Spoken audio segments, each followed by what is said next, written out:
should therefore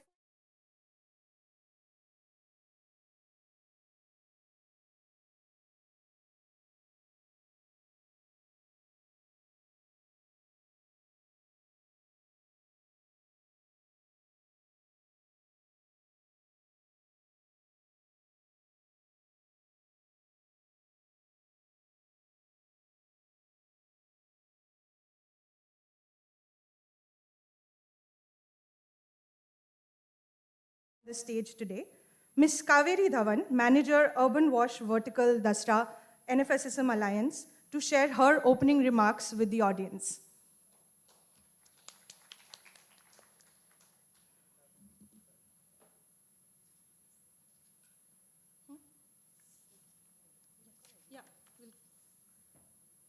I request Ms. Sahana Goswami, Senior Program Manager, WRI India, to kindly provide her opening remarks as well with us. And I also request Dr. Arugmugam Kalimuthu, Executive Director, WASH Institute, to kindly welcome this gathering and open the floor for all speakers and the sessions to follow.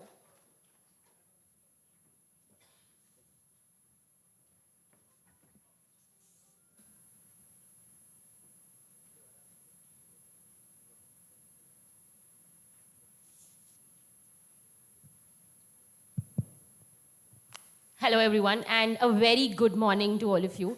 I know this is conference season, and all of us must be hopping multiple conferences across the thematic areas on WASH, on climate, and wondering why another one here, right? And why specifically in Kerala, Trivandrum. And this comes from my heart. A couple of months back, as a team, WASH-I, WRI India, and NFSM Alliance, we were speaking of, while we do, as sector practitioners, understand the need and the importance of speaking of the impact of climate change on sanitation and the impact of sanitation on climate change, we also felt that while this need is extremely pressing, there is another need that emerged from these candid conversations that we have in one of these conferences. The need was to actually think, to align, to advocate, and to be able to develop a very common, basic understanding of what we mean by the impact of climate change on WASH. We saw multiple thoughts, different ideas, people doing great work already in the same domain, but not a clear platform to be able to bring all of it together to say, hey, as WASH sector practitioners, this is what we mean by climate change and the effect of climate change on WASH. And hence we felt compelled to have this conference, a very internal focused, a conference that can enable exchange of ideas between different sector practitioners, share case studies and share stories of hope on how they have tackled climate change in WASH with a very strong adaptation lens. So the basic purpose of the conference across the 2 days is so that we as sector practitioners walk out of that door saying, hey, we have a very clear understanding of what this means. I'm not going to go and talk about why we need to speak about climate change and WASH, because I think most of you sitting here are experts on that, and I could learn a lot from, from all of you on that domain. But I'll quickly take you through how we have designed the 2 days, and this has been our humble attempt at doing that.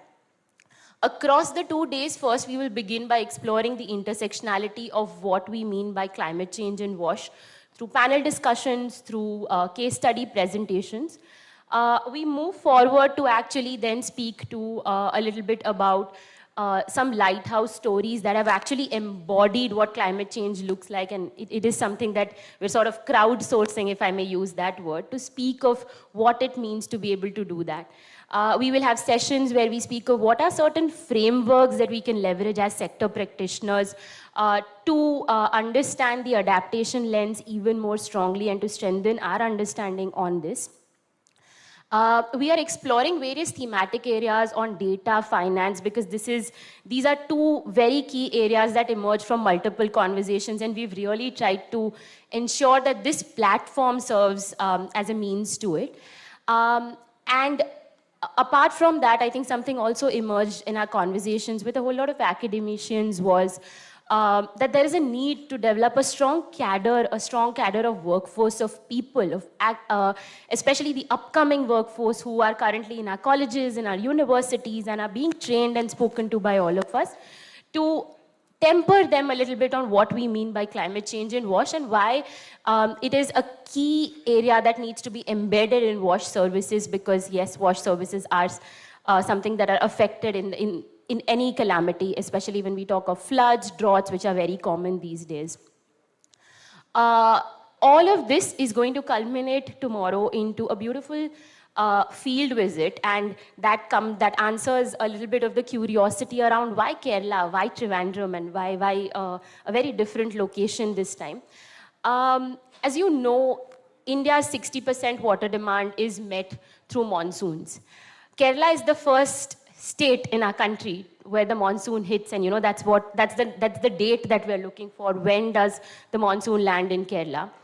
While we speak of all of this, Kerala is experiencing adverse effects of climate change, especially and seeing a great change in the pattern of monsoons every year. To experience some of this firsthand, we've curated a site visit tomorrow to the coastal belt of Trivandrum, where we'll actually be interacting with the Gram Panchayat. We will be interacting with the surroundings to look at how climate change actually impacts and make it a little bit more tangible for us to also understand its on-ground effects and how it exacerbated, especially for the vulnerable communities, not just in terms of their livelihood, but also in their everyday lives of living and being. We hope that all of these learnings from day one, as well as the experience that we hope to give you through the field visit, translates into a small workshop where we as sector practitioners align on what are certain policy recommendations or what are certain actions we can take as a sector to be able to impact and address and adapt to climate change for WASH and build resilience WASH systems. So that's what the broad hope and humble attempt from WASH-I, from WRI India, NFSSM Alliance, supported by USAID, that's what our humble attempt is across these 2 days. I would encourage everybody to continue engaging in a lot more conversations, and there are multiple spaces through the day to do that. Another very important part of this particular conference essentially is also the poster presentations, which is right outside the room towards your left. Where we've spoken of multiple organizations have presented their case studies, and I would highly encourage all of you to take time during tea breaks to actually go through some of that work, interact with the participants who are very much a part of the audience today, and to take that forward. We also hope, in all sincerity, before I pass on the mic to AK and to Sahana to speak more of what the conference offers, that this conference serves as a platform, as an initiation for us to have dialogues on how we can strengthen and build resilient WASH systems. And this is just the initiation point for that. With that, I'll invite AK to actually go ahead and share his welcome address.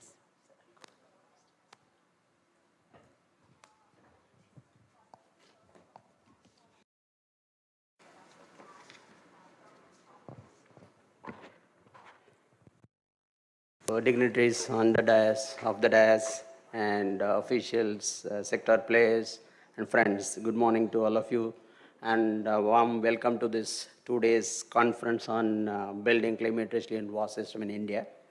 I'm happy to, WASH Institute happy to host this event with the knowledge partners from WRI and DASRA and NFSSM Alliance.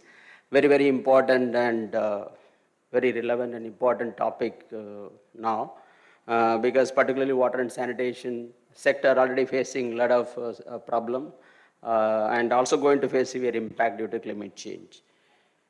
So across the globe, if you list all the major disasters in the recent past, mostly they are related to water.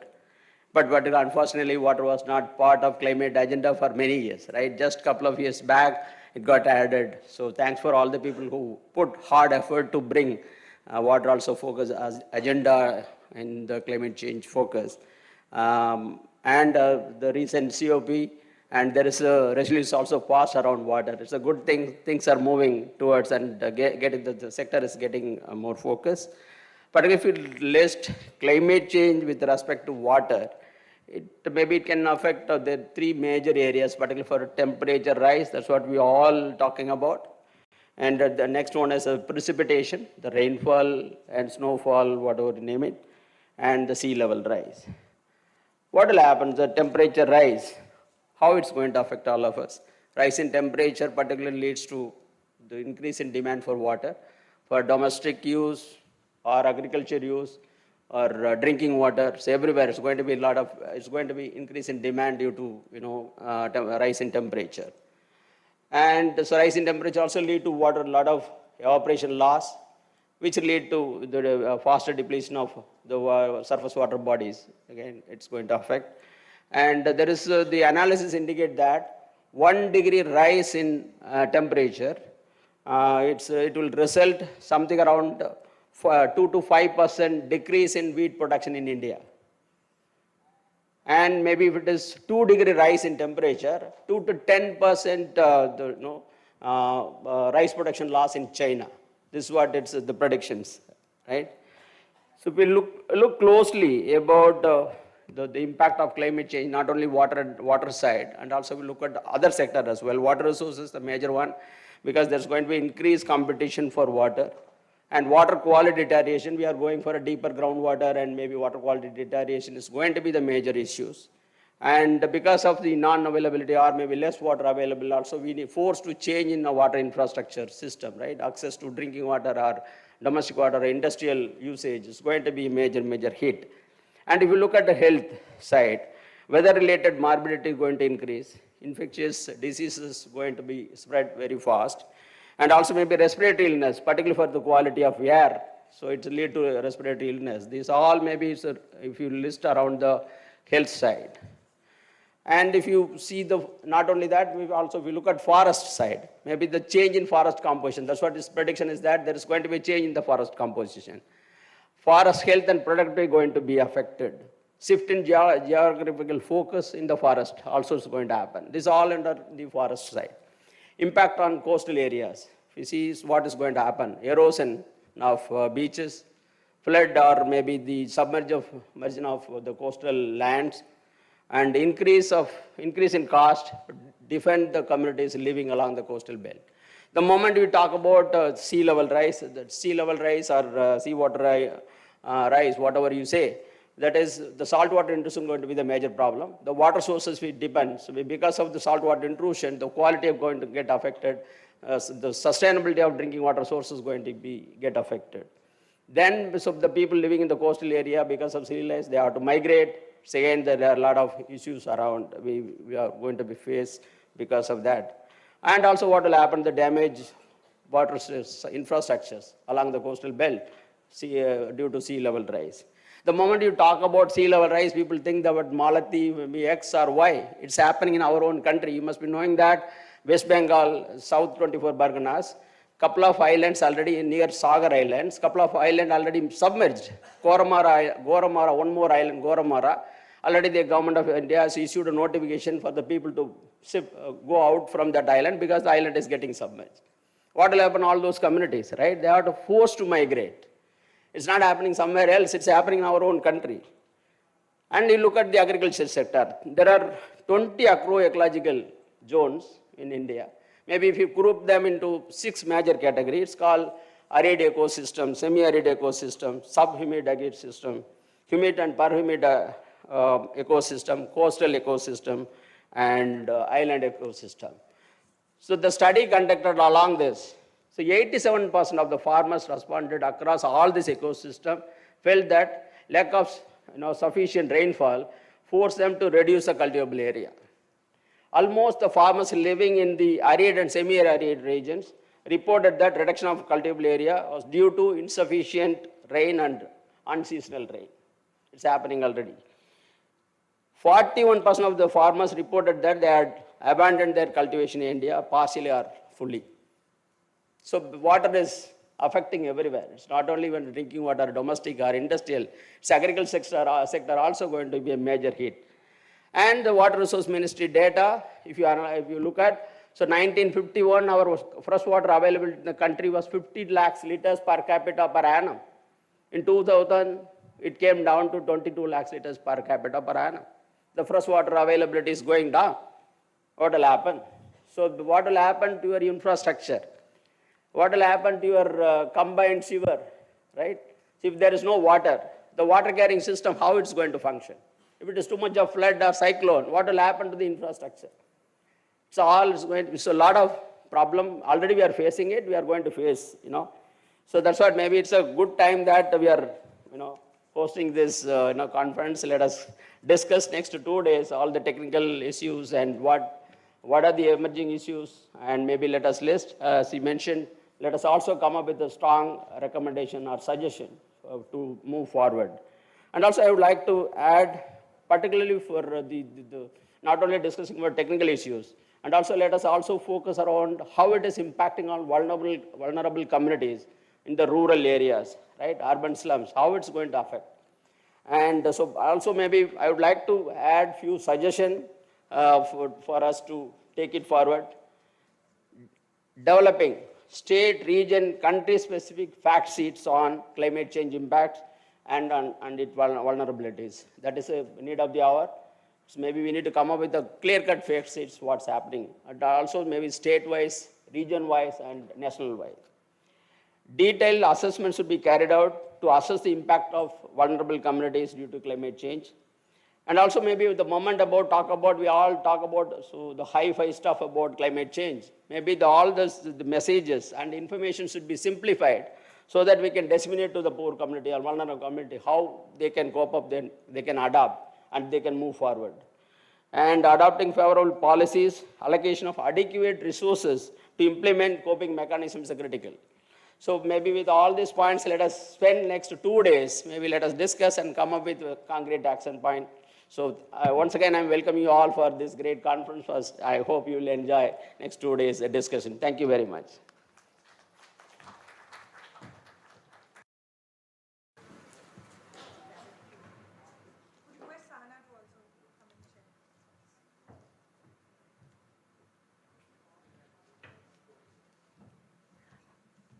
I have a presentation.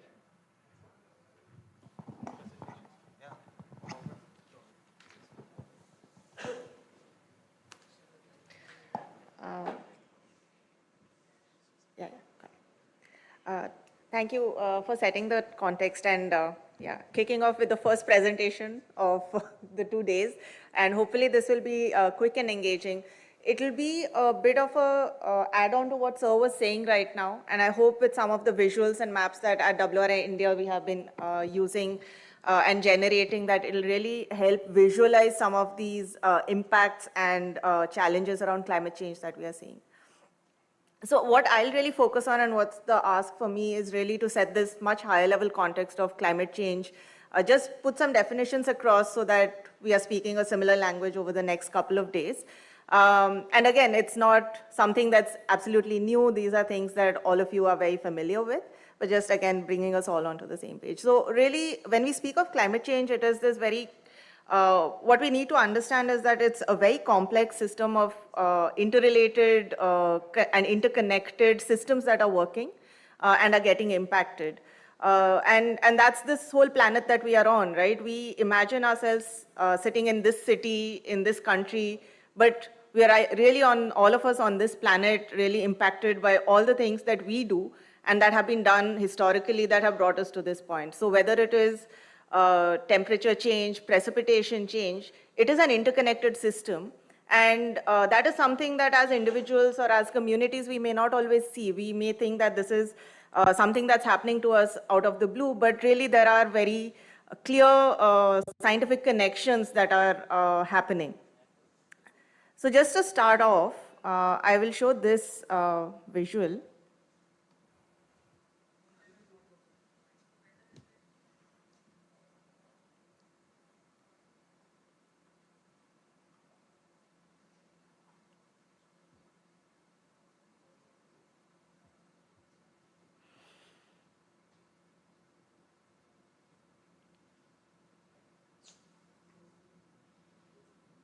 And I know this is something that's really coming from a lot of scientific data that has been studied by a lot of global and national scientists. And what we really see is all this conversation we have at climate conferences that we have to limit our temperatures to 1.5 degrees above this baseline that has been calculated. All this very lot of high-level science that might be happening. But this is what is visualized, and this is what I hope we are able to communicate to people that we interact with, that we have breached those levels. This year, we have crossed that 1.5 degrees limit that was set. And what that means is that our systems are going to fundamentally change and shift, and we don't know in what manner they will change and shift. And that is the biggest challenge with climate change, that we know that things will change, but how they will change, to what extreme they will change, and how they will impact different communities is really uncertain. And that is what we want to try and understand and capture in certain ways and build systems so that they are able to deal with this uncertainty going forward. And because of climate change, what happens is that it is fundamentally shifting all sorts of life on Earth. It is not just about our impacts today, but it is about future generations, because these are the sort of changes that are now embedded within our atmospheric systems, that the global patterns that we have had, what we have imagined as this sort of, systematic life that we have on Earth is really going to change. And we really have to imagine what are these different ways that this change is going to happen, because there is no other way we can prepare otherwise for all the sort of extremes that are going to come about. But coming back to, again, what is it that as technical people that we can do? So first, of course, this understanding. We know that things are changing, but even within how the scientific community talks of climate change, there is a difference. So we go from 1992, where one of our first definitions of climate change are coming from the UNFCCC. And we are talking of climate change is attributed to change in the climate because of direct or indirect human activity. But by 2022, we have that human attribution, but we are saying this is about the lock-in and the sort of persistence of change that is going to happen. So it is not just to say that climate is changing and therefore because of human activity, but that now it has changed to such an extent that for future generations, we are going to have impacts that we have to study. And what does that mean in terms of what we can do in terms of responses? So when we talk of climate change, there are three sort of broad buckets of language that we use, that we can mitigate climate change, we can adapt, or we can be resilient. And I think there has to be a bit of clarity in how we talk of this, because mitigation in the climate space is very specifically about emissions. How do you reduce emissions? The assumption being that if we change our activity that is creating all these emissions, we'll be able to change the impacts. We know, though, of course, from that graph of the spiraling temperature circles, that we have breached those. So we definitely have to adapt and become more resilient, because even today, if we stop all sorts of emission activities, our climate is still going to change. And therefore, adaptation then becomes adjusting our systems and adjusting our protocols on how we deal with these changes. And resilience is really about our capacity to respond to these hazards and bounce back.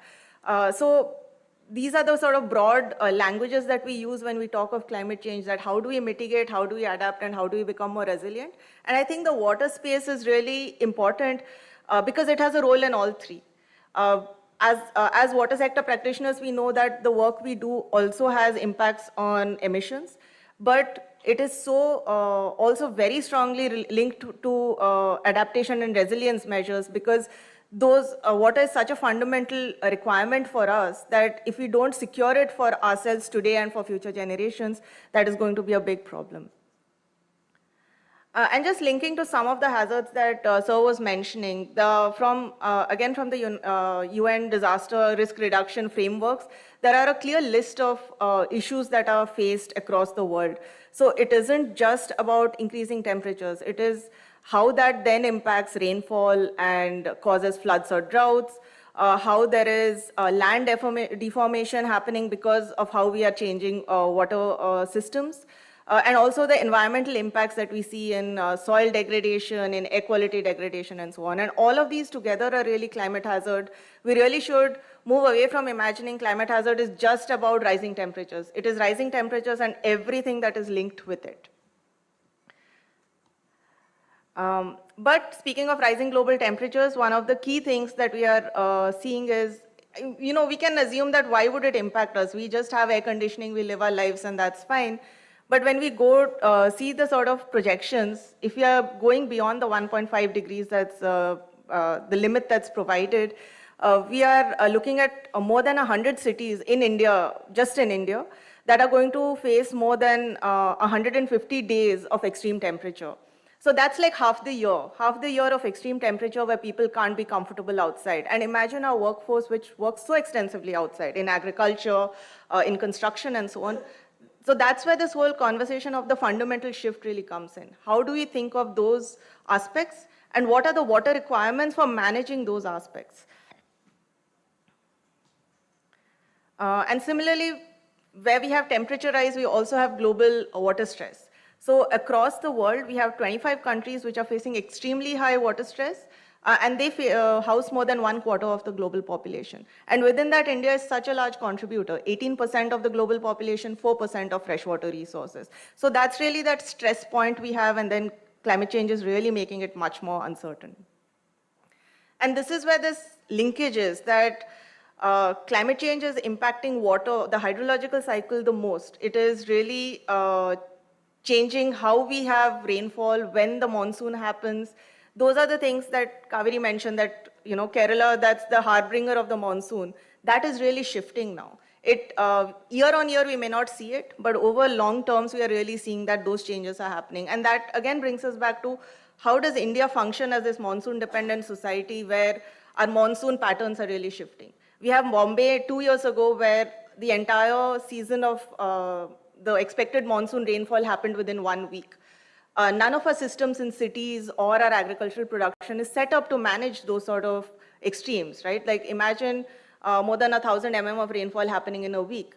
We cannot build for systems like that, stormwater drainage systems, to really manage in those sort of extremes.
It happened in Delhi this year.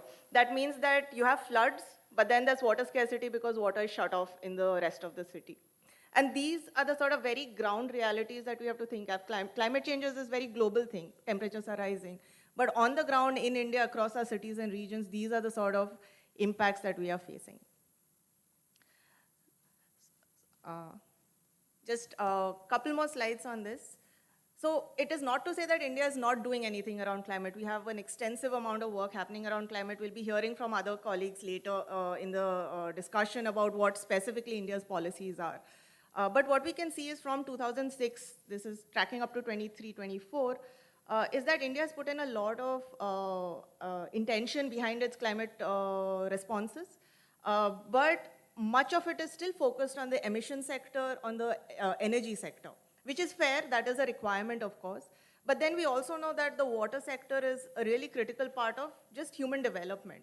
So where does that sort of emphasis come in? And I hope this is the sort of convening where we can start thinking around what is it that India needs to start really making more robust in the water sector in terms of responses. Similarly, in terms of finance as well, climate finance, we can see just in the proportion, the piece coming to water, that's the one at the bottom, is fairly small, and it is mostly loans. So there are sort of challenges when we have funding coming in also in this with terms and conditions attached to it, because that limits what we can do for the benefit of the country. And I'll close with this last slide. Is that we imagine climate change as this one big challenge that we solve and everything's solved, but that's not true. We have to look at it in context with all these other planetary boundaries that are being crossed. Because climate change is making everything extreme, but we are also extracting all sorts of resources at extremely high numbers. So what we have as Earth Overshoot Day essentially is coming faster and faster every year. Every year, the budget we have for resources, we are just crossing it by mid-year. And this is with much of the world at an not fully developed state, quote unquote. So that really brings us to this point of how do we imagine a future where we are climate secure, but we are also just and equitable. And we are not just and equitable for humans, but for all ecosystems and natural systems as well. So I hope over the next 2 days, we can keep this in mind as we have our conversations and see what are tools and solutions that might be available for all of us. Thank you.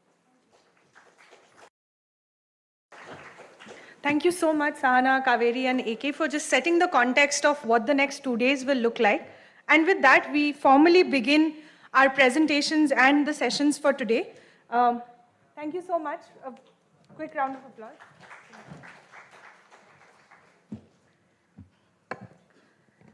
As we now begin formally the presentations of day 1 of the conference with theme 1, that is understanding the intersectionality of climate change and WASH. For our live and online participants, I will quickly run through the format of the presentations. We will have speakers presenting their respective topics as per the conference agenda, followed by a quick question and answer session moderated by the designation session chairs. For the notice of all speakers, we will be keeping time. So yeah, there may be somebody who will just come and pause you or just give you a time reminder. But we really request you to pay attention to the timer on the podium kept for your reference. The session on understanding the intersectionality of climate change and WASH intends to explicitly draw the lines of engagement between India's climate policies, the different community perspectives, and how energy use is becoming a key consideration in resilient WASH systems. Participants kindly note that this is also a hybrid panel, and we will have speakers joining us online as well as definitely in person. I warmly welcome the speakers for this panel on the dais. Ms. Nikita Madan, Senior Environment Specialist, Water and Environment Vertical, Climate Center for Cities, National Institute of Urban Affairs. Ms. Nikita. We also have Shri Asim Mansoori, Senior Program Lead, Center for Water and Sanitation, CWAS, CRDF, CEPT University. Ms. Anju Varghese, Project Lead, Borda LO. And we have 2 more speakers joining us online. Shri Neeraj Ramchandran, Senior Manager, Ernst & Young LLP, and Ms. Juhi Jain, Deputy Director, Center for Advocacy and Research, CFAR. To chair this session, I again warmly welcome Ms. Kaveri Dhawan, Manager, Urban WASH Vertical, Dasara, to the stage and lead the panel. A very warm welcome and applause for the speakers and the panelists.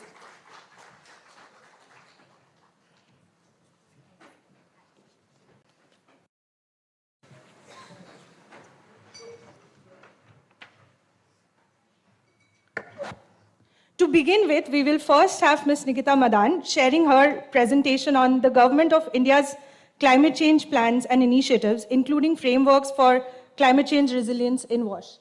Nikita. Thank you so much.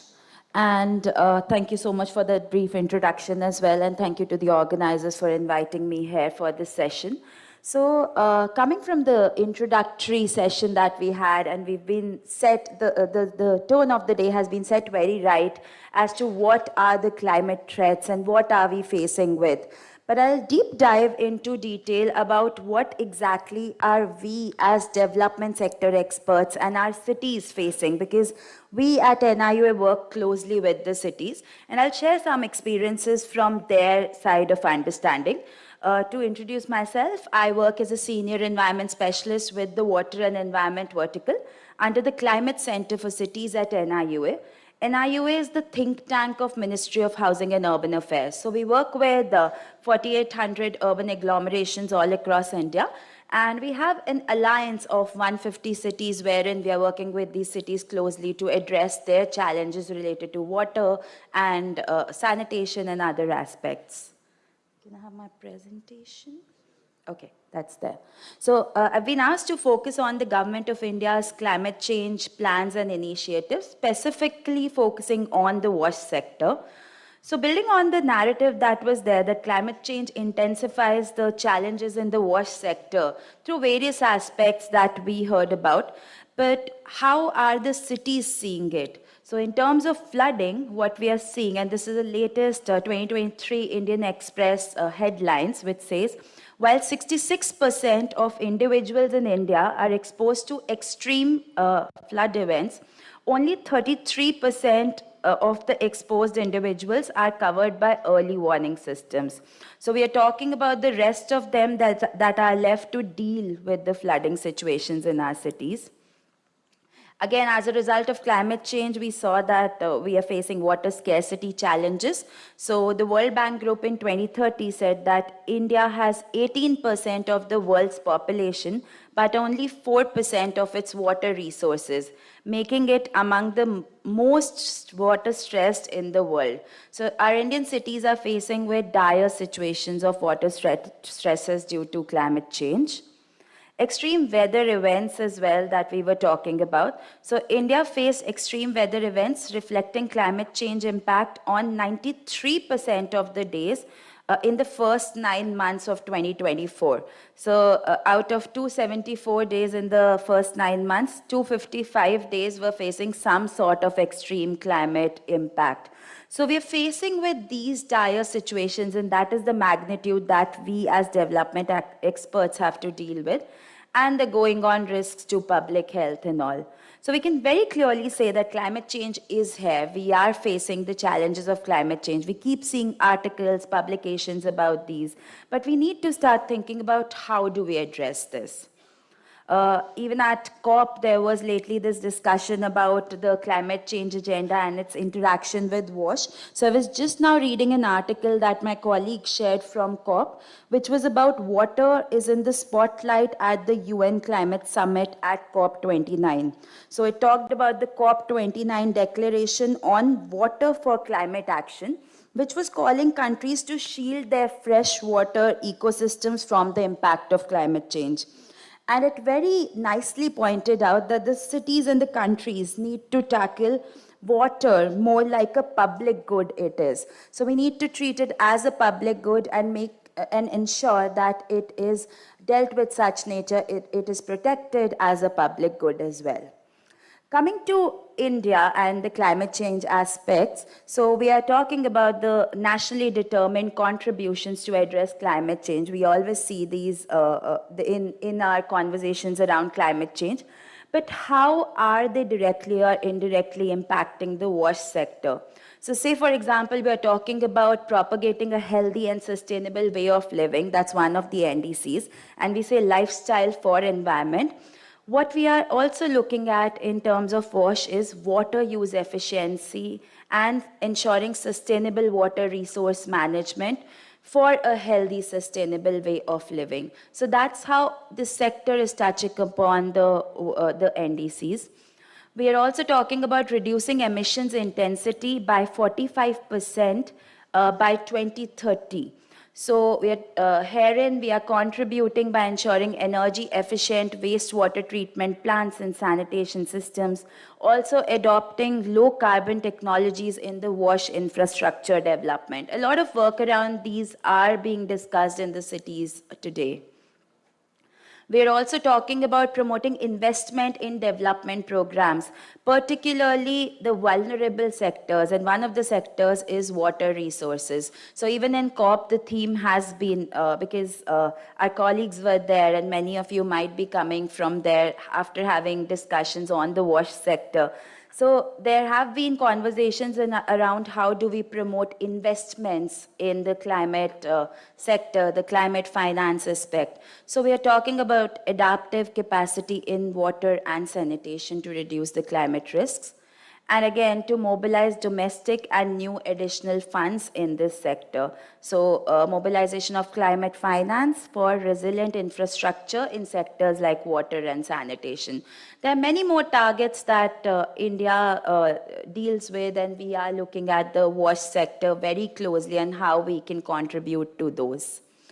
Coming directly down to our National Action Plan on Climate Change, so we are focusing on conservation and sustainable resource management in the water and sanitation system. Our NAPCC clearly talks about this with specific missions like the National Water Mission and the Mission on Sustainable Habitat. So they're talking about these aspects of conservation and sustainable management of water and sanitation systems.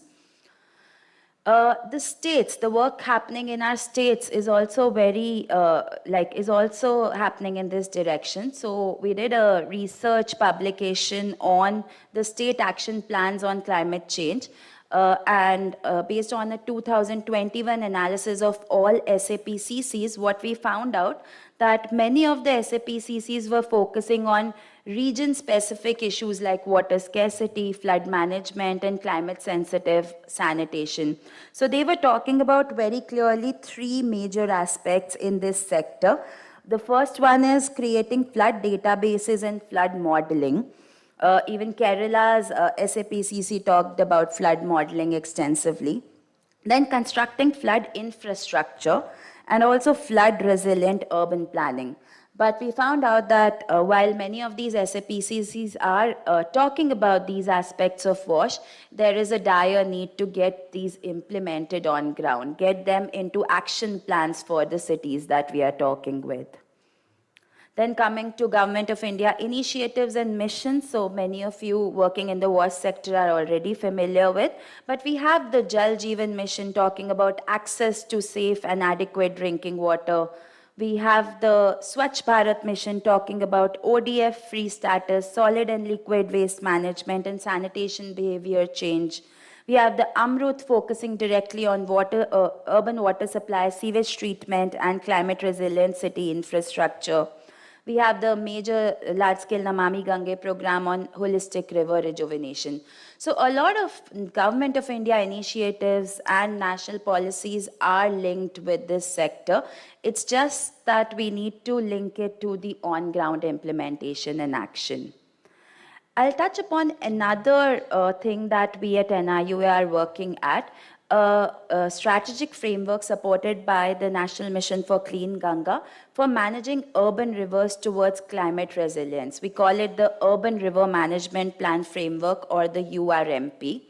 The idea here is this is the existing city river connect. So we are talking about a lot of red arrows which are saying used water, a lot of dark blue arrows which is the direct discharge of used water or untreated water in the water ecosystems, and the water extraction, the light blue arrows. What we are looking at is this desired river city connect, wherein we are introducing these mustard arrows, which is for reuse, recycle, and use of treated water for our city needs. So this URMP framework was launched in November 2020 by the then Honorable Minister for Jal Shakti, Shri Gajendra Singh Shekhawat ji. And what URMP basically is an integrated approach to manage the river and its associated elements in a city sustainably. So you see three highlighted terms here. Integrated, meaning we have a number of agencies whose coordination is required, and that is what we deal with when working with any city.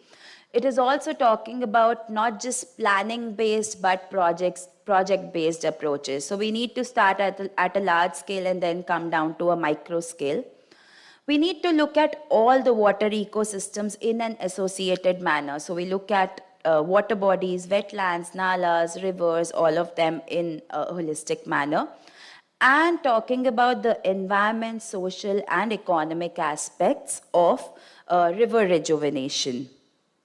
So coming to the URMP design philosophy, the plan is synergistic, which complements other plans already being prepared by the cities. It's sustainable, meaning having clear funding avenues or sources of funding. We were just talking in the morning that a lot of the things that cities are facing is about where do we get funding from for these projects that we propose in our plans. So the URMP is looking at these avenues for funding as well. It's a simple plan framework which can be prepared by cities themselves. It's generic, the framework is generic in nature. However, each city can prepare their own urban river management plan based on their need. And it's also measurable. So you can actually measure the impacts on site. I'll run through the broad structure of URMP and maybe leave there as well. So we have the URMP elements, the vision, the objectives, the interventions, the M&E mechanism, and the financing avenues. And that is what the entire framework is all about. I won't go into the details of the framework, but probably leaving you with an idea of what the framework encompasses. So these 10 boxes that are appearing on your screen, the first 6 are the environmental objectives, then the economic objectives, and the social objectives. So this is essentially the heart of the URMP. You need to look at all these aspects. And if you think about any ecosystem in a city, this is essentially what everything that comes into your mind can be bucketed into. So you need to look at all these aspects for holistic management. Like I said, the interventions can be planning-based and project-based. A monitoring and evaluation mechanism is associated with it. So for every plan, indicator system has been developed wherein you rate a city based on its performance, and a clear-cut financing sources. So for each project, the financing avenues like viability gap funding, ULB funds, urban missions, CSRs have been identified. We have prepared the URMP for 5 Indian cities. Right now, we are in the process wherein World Bank has associated along with Namami Gange with NIUA to prepare URMPs for 60 more Indian cities. So we are preparing the URMPs for 5 cities in each of the states of Uttar Pradesh, Uttarakhand, Bihar, Jharkhand, and West Bengal. So going forward, we are looking at these aspects and how the climate vulnerability and the flood management aspects can be dealt through these initiatives. And a strong thing that is coming up in the newer URMPs based on the latest COP discussions and all is to identify the interactions of nature-based solutions and climate-resilient initiatives while preparing these URMPs. That was all from my end so far, but I'll be happy to take up questions in the discussion. Thank you so much. Thank you so much, Nikita. We will now have Sri Asim Mansoori speaking on climate sanitation interlinkages. Is it okay if I don't use the podium? Can I have a slide changer if possible? Okay, great. I'm not a podium person. That's the problem. Okay, great.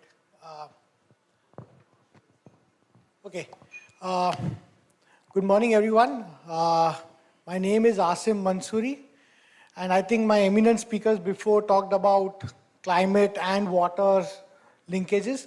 I'll be trying to focus more on the sanitation and climate linkages as a sector. I'm presenting this on behalf of my team, CWAS, who has been extensively working on this aspect, and I'm just presenting on their behalf. I think what you should plan to hear from this discussion is that it's not, we all talked about resilience and adaptation, that what happens if climate may flood hoga, if there is heat waves, what will our infrastructure do, how will they be more resilient or adaptable. But I also want to look at the other side of the coin. can we do some activities in the sector that can help reduce the climate impacts, the temperatures and all?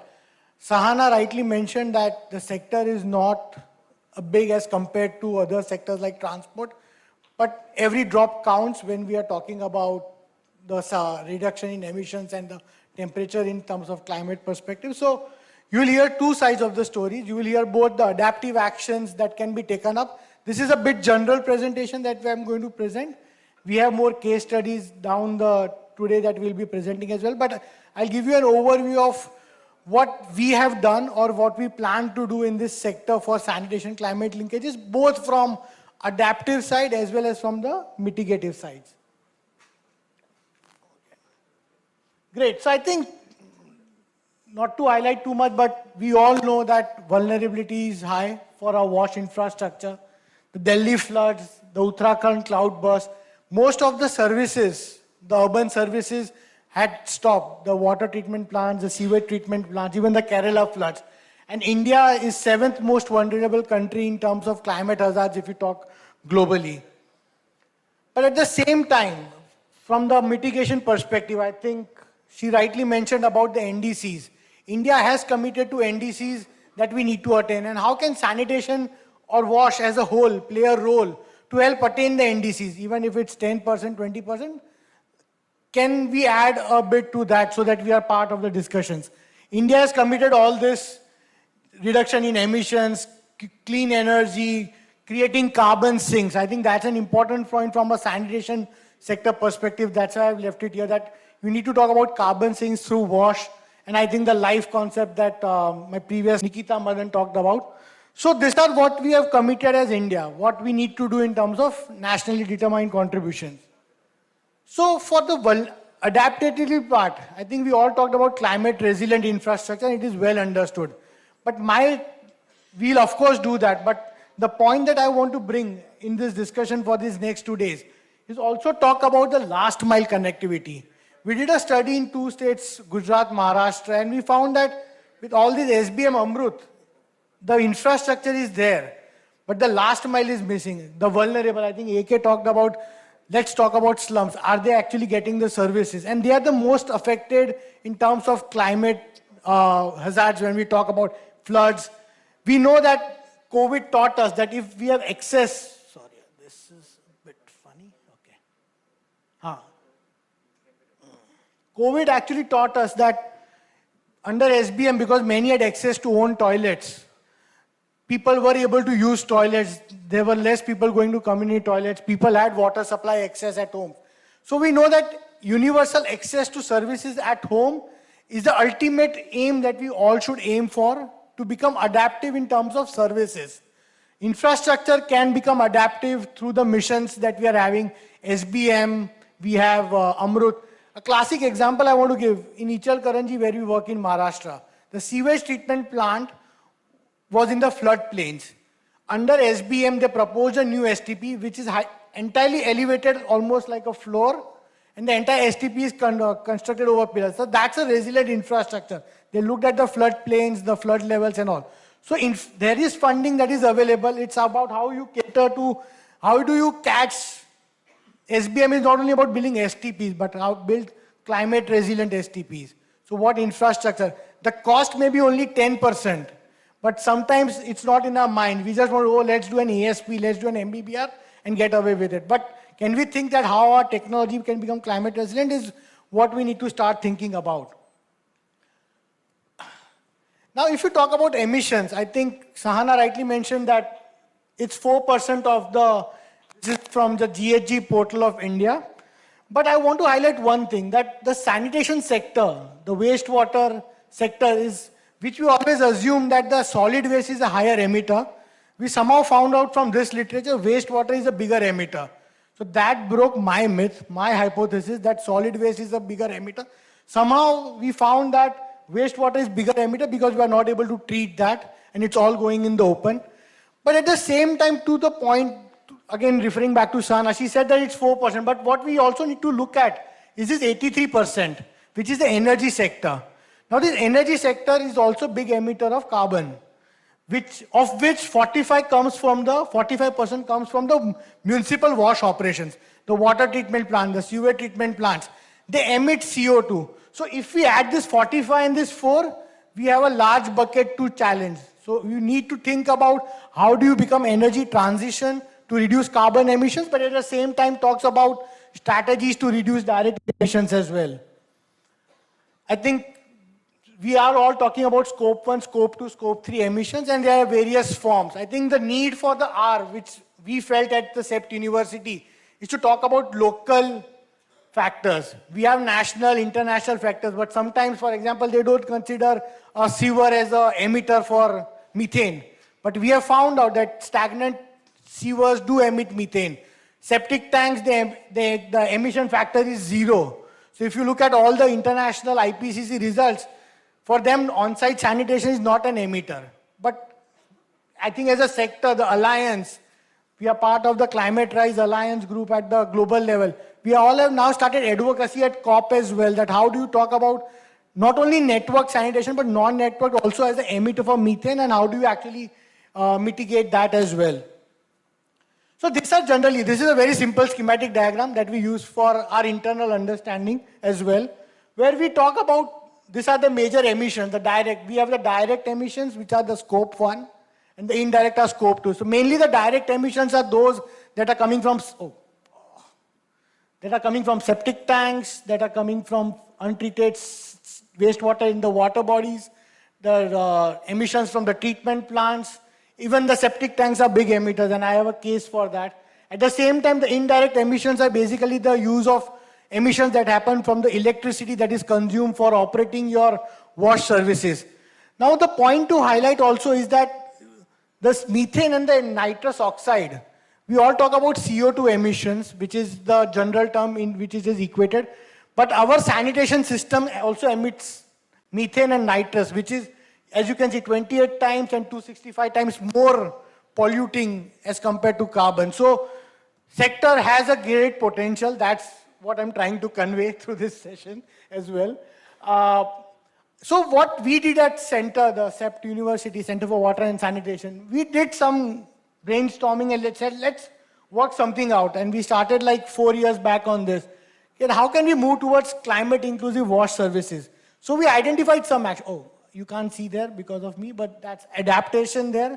So what are the adaptive, thank you. What are the adaptive actions that you can take?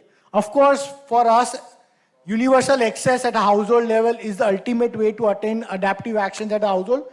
At the same time, talk about climate resilient sanitation. Second is energy transition. We need to talk about this. I know, and there is a lot of funding. We actually estimated that a sewer treatment plant or a wash, if it costs 70 crores, the cost of installing solar is only 2 to 3% of that. And why would not a government fund that? You have the recurring costs that go off, you have the energy costs that go off. So I think we need to build a life cycle cost around that and do this example of doing energy transition across the services, as well as can't we aim for electrifying our desludging services? We have for SWM, we have now small tipper trucks going around. Can we start talking about electrification of our desludging services? Similarly, if we talk about nature-based solutions, our FSTPs or STPs are the best place for methane capture units. And I was just talking to Mahesh that PCMC is one of the best examples that I know, that they have converted their entire STP operations energy neutral through a methane capture unit, where the entire methane they generate, they run the entire treatment plant. So why aren't we talk about circular economy for wastewater, but we forget about the solids. And here is that, can we talk about methane capture units, which will also help reduce your 28 times methane? Okay, 2 minutes more. And at the same time, also a business model around that. And the last thing, carbon sinks and the urban forest that I talked about. We right now talk about, can we create a business model out of, how do we make money out of treated wastewater? My argument to all of us, including myself, was that, can't we talk about environment? Can we create carbon sinks for the larger environmental good? And the treated wastewater can be entirely reused for creating carbon sinks that will help sequester carbon. And we have shown some very good examples in Maharashtra where the cities themselves have actually done this. So these are some of the rough ideas that we did brainstorming. And how do you empower people? So how do you do, for example, we demonstrated desludging, a citywide scheduled desludging service through which the methane emissions, we monitored it for 3 years and we found that not only the quality of water improved, but also the methane emissions have reduced, empowering sanitation workers for the safety, for the providing the services during the climate hazard. And at the same time, how do you solve the climate gender nexus? That how do you engage women? Because we found women better operators of climate inclusive sanitation services in our experience in Maharashtra. And how do you strengthen them more to do these activities, what we can work on? So these are some area of ideas that we worked out in our work that we are doing in Gujarat, Maharashtra. There are slides on this, but I think I have a session again in post-lunch, so hopefully I'll cover in more detail at that time. But this talks about some of the examples where we did solar and we were able to reduce almost 6.25 crores.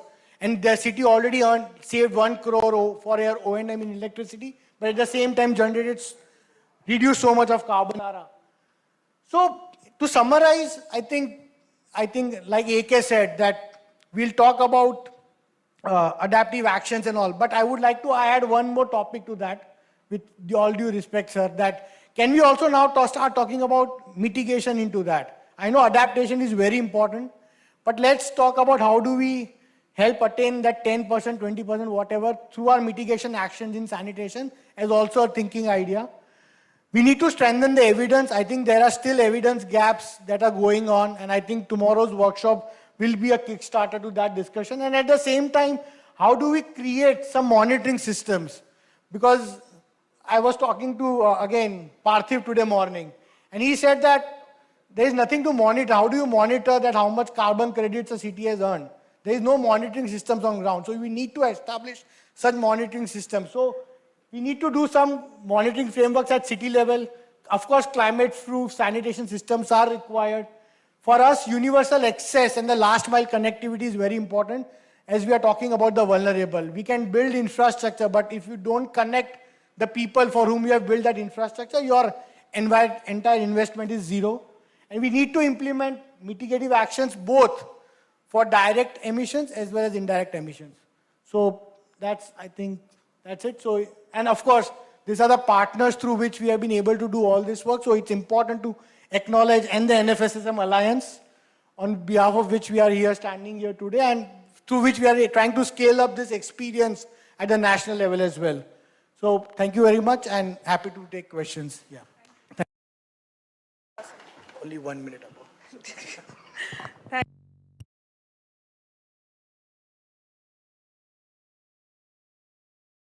We will have Shri Neeraj Ramchandran speaking to us about GHG emissions and the potential for reduction from WASH. Do we have Neeraj? Yes. Hi Neeraj, over to you. Over to you. Clear and audible? Yes, we can hear you. Let me just put my presentation on screen.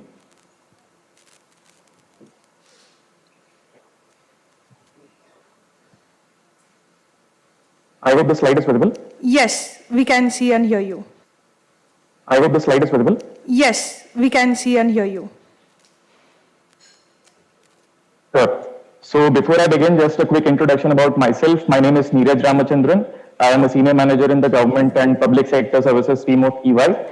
We do a lot of work in the climate change space, in the urban sector also, along with certain municipalities where we are guiding them related to preparation of plans related to wastewater sector and water treatment specifically. So my presentation will dwell upon the adaptation and mitigation linkages of climate change.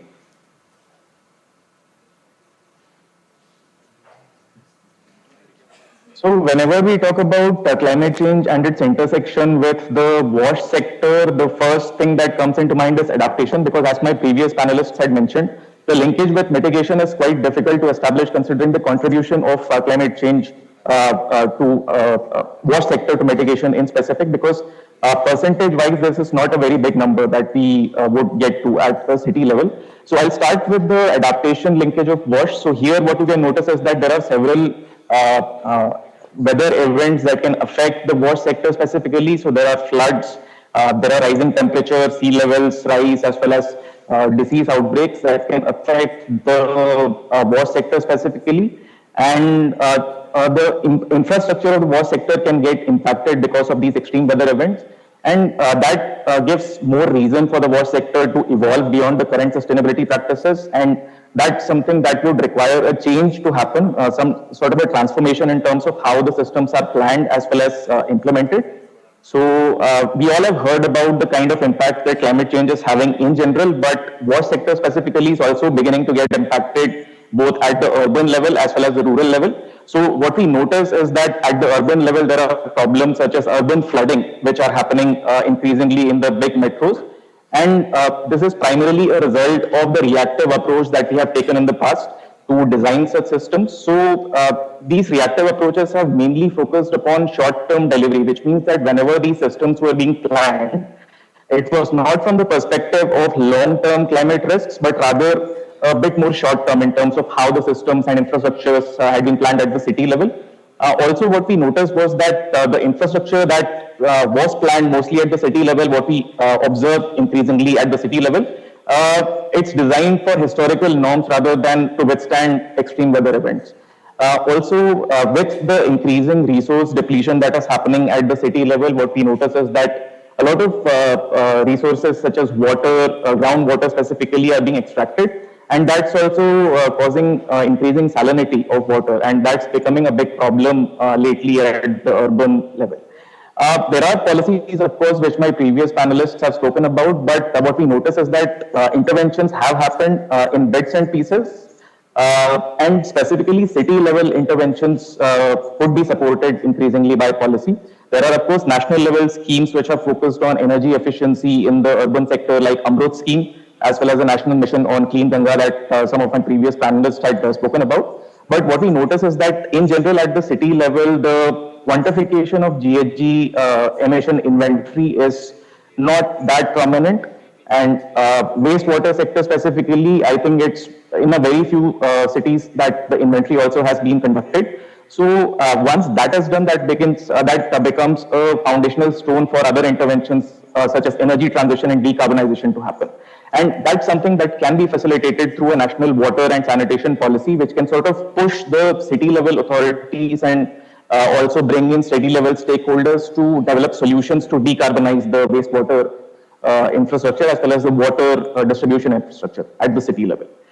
There is also an equity linkage that we notice because when we talk about adaptation impacts, then vulnerable and rural populations are also impacted quite disproportionately as compared to the well-off populations, and that sort of also has an equity element which is increasingly being focused upon at the international forums such as COP as well. So it's not just a city-level planning problem, it's also having a social justice and equity element, and that's also something that requires comprehensive and holistic interventions which not only look at technologies, but also ways in which this equity gap can be bridged. So if we talk about the emissions from water and wastewater value chains, the value chain perspective sort of leads us to two specific branches where GHG emissions would happen from the value chain. The first is the value chain which you see to the left of the screen, where you notice that there is water extraction, pumping and transportation and treatment and distribution. So here you would notice that majority of the GHG emissions would be coming from the water extraction and distribution systems, which is primarily energy oriented. And in the wastewater value chain, the collection, treatment and sludge management processes, these would also have emissions from the processes. This is where the process emission would be a major share. And here we can look at emissions emanating from wastewater treatment and processing, such as the methane emissions and N2O emissions. And these are also becoming increasingly important with the global methane pledge also coming into picture in this COP. So when we talk about specifically more, if we talk about key sources of GHG emissions, what we notice is that if we talk about wastewater treatment plants, there's of course methane and nitrous oxide, methane would emanate from the anaerobic decomposition of organic matter in the wastewater, and nitrous oxide, similarly, it's emitted during nitrification and denitrification that happens while water treatment is being carried out. And both of these have a significantly high global warming potential, which means that as compared to CO2, these gases emit a lot more, cause a lot more global warming on a relative scale. If we talk about sanitation systems, then there are sewer-based systems and non-sewer-based systems, and here also a lot of methane emission can happen from the decomposition of organic matter. And this is also an area on which less focus has been placed in the past, and something that policy can enable significantly. In the water supply chain, there has been policy focus. We had spoken about Amrut scheme earlier, and within that there has been a lot of emphasis on energy efficiency in water extraction and distribution at the city level. So that is an area where policies have provided some emphasis in the past. But again, this also needs a bit more coverage in terms of the cities that are covered by such schemes. And that can make sure that we are not just looking at the tier 1 cities, but now with the population expanding in the satellite areas also, there's a need to look beyond just the major cities. So just to present a few stats, global level estimates suggest that wastewater and sludge management are responsible for around 257 million tons of CO2 equivalent annually, and non-sewered sanitation contributes to 267 million tons of CO2 equivalent annually. So these are quite big numbers if we look at them separate from the other major sectors such as transport or energy for that matter. But again, these are significant and important to look at the city level. What has happened in the past is that there have been many studies which have tried to estimate GHG emissions, not so many in India, but outside of India, wherever these studies have been carried out, the general tendency has been that they have taken default values, and usually that leads to an underestimation of GHG emissions, and that also leads to a suboptimal solution coming out. So that's another common issue that has been observed. So what I would want to dwell into is a little bit on the kind of solutions that are available to take. And you would notice that quite a few of these are capex intensive solutions, which is probably why they have not been adopted so extensively at the city level. So if we look at it area wise within energy efficiency in water and supply systems, there are systems and technologies available to make pumping efficient, and there's also renewable energy integration that is possible through solar powered pumps, and increasing use of renewable energy to power such pumping systems. If we talk about wastewater treatment to mitigate the methane emissions, there are solutions available for biogas recovery, anaerobic digesters, and to cover the energy generation from biogas that is coming out of the waste. If you look at sanitation systems, there are solutions such as composting toilets, ecological sanitations, and biogas toilets. And on the water treatment side, there are solutions like UV light for water purification and biosand filters. Now, these have been around for a while, but capex probably has been high capex has probably been the reason why they haven't been adopted to the extent that we would have desired. And what that brings me to is that there is a need for good financial models and concessional finance to be available at the city level to make sure that the city authorities who are aware about the benefits, they are both cost saving benefits as well as emission saving benefits. So if someone has a holistic picture, they should be able to invest by availing concessional financing. So that's an area where there is a gap presently, and that can be overcome through policy interventions as well as dedicated programs of development partners, which I think NIUA representatives who had spoken earlier also had dwelled on. So I'll also capture a challenge which is pretty basic, but happens a lot whenever GHG inventory exercises are carried out. So my previous panelist had spoken about the scope 1, 2, and 3 emissions, and within that, scope 1 specifically is the direct emissions, and scope 2 and 3 are the indirect emissions. Scope 1 would majorly cover the emissions from the combustion, such as stationary combustion, mobile combustion, process and fugitive emissions. So that's something on which data and records would be available. Even for scope 2, the purchased electricities, etc., data is available, but scope 3 is a specific challenge that I want to highlight. So this is an area where significant direct influence is not there for the entity that is being inventorized. So there is a need for continuous engagement with the suppliers, with the customers, etc.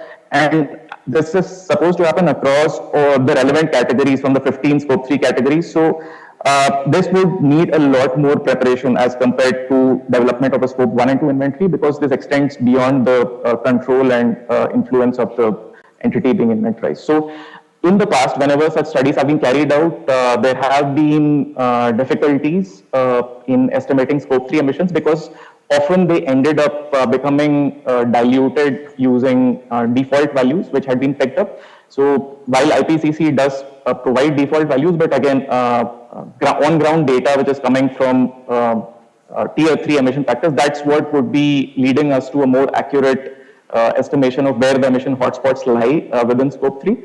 And this is also something that can greatly help ESG reporting if municipal corporations do understand the importance of that and take it up, warm up to it as a concept in the future. So investors tend to look more favorably towards municipal corporations who would be disclosing this kind of information. So as we talk about disclosures, Scope 3 also assumes increasing importance, in addition to just Scope 1 and Scope 2. I'd like to speak about data accessibility. Smaller facilities are... Neeraj, sorry. Yes. Just in the interest of time, I would request for you to quickly wrap up so that we can also move to the next speakers. Really Sure, so sorry I'll for just that. take 5 more minutes. Yeah, I'll just take 5 more minutes. Keep it super quick. So, thank you. Please go ahead, yeah. So, if I talk about operational costs, again, there are considerable operational costs involved related to MRV, and we had spoken about this earlier also. So MRV is very important to make sure that gates had been set at the municipality level. Those are being achieved, and we are having a system in place. So this is where data management becomes very important. And there have to be systems in place to ensure that MRV can be carried out and progress can be assessed accurately. If we talk about, I think we had spoken a bit about data gaps, so I'm not going to dwell too much upon what's needed, but clearly there are supposed to be data sharing initiatives to make sure that the Scope 3 information is captured accurately by the organization. And because capacity gap and information gap exists, there's a need to make sure that this gap is addressed through dedicated program interventions. And reporting frameworks also, they have to be standardized, because at the moment there are certain non-government initiatives who are preparing and propagating reporting frameworks. But if there was something which could come from the government side, that's something that would be very appreciated by the municipalities also. So that I see as a wide space where we could operate further and make sure that as an ecosystem we bring in required interventions. So there are only a very few cases, and my previous panelists also had spoken about the Echalkar Energy City initiative, so I won't talk too much about that, but there have been interventions by the private sector also. So Hindustan Unilever is a classic example here, and there have been interventions related to rainwater harvesting. So that also sort of addresses the issue of high capex, which sort of becomes a stumbling block for the municipalities to intervene. And I can't emphasize more the importance of policy and regulatory frameworks, but at the city level, because that's an area which is a wide space at the moment, and there's a need for more interventions there. In terms of tangible benefits, it's known to all of us that there would be emission reductions happening from such initiatives. But again, the important thing to realize if someone is looking at it from a commercial dimension is that it also would lead to low maintenance costs and operational cost savings in the long term. And that's something that the municipalities and the entities operating wastewater treatment plants have to understand and warm up to.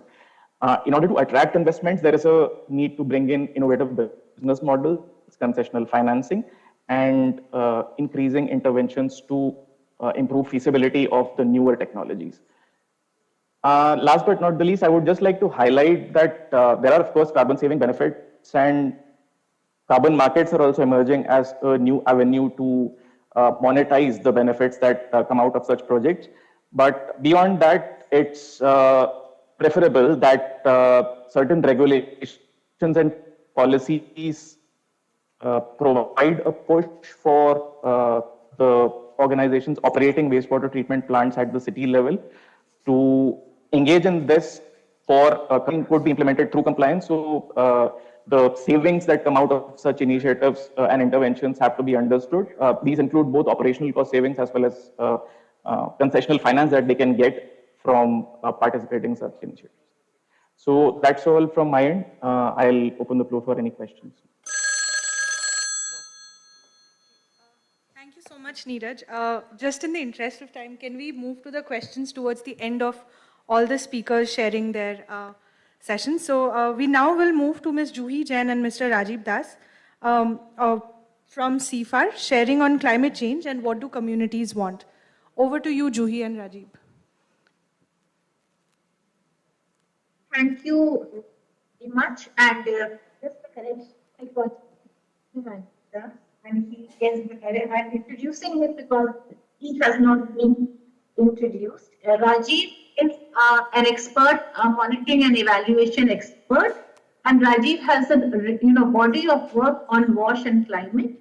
And I'm very happy that he is here because he is the one who has done a lot of research studies as a part of the intervention about which we will be presenting today together.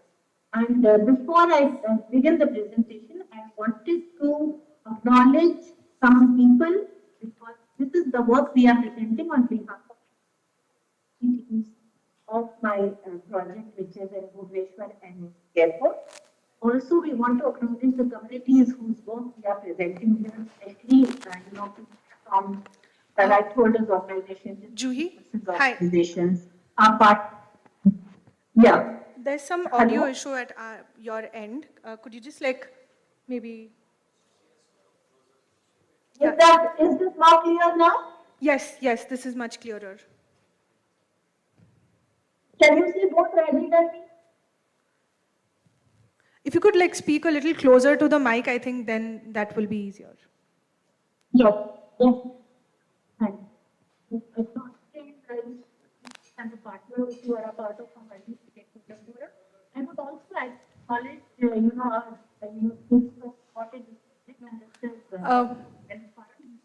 Juhi, hi. Juhi, we still cannot hear you very clearly. If you could maybe use earphones or headphones, something like that, that'll be helpful.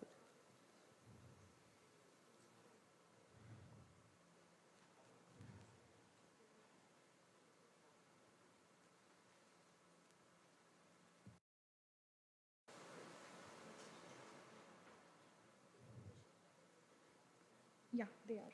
They are.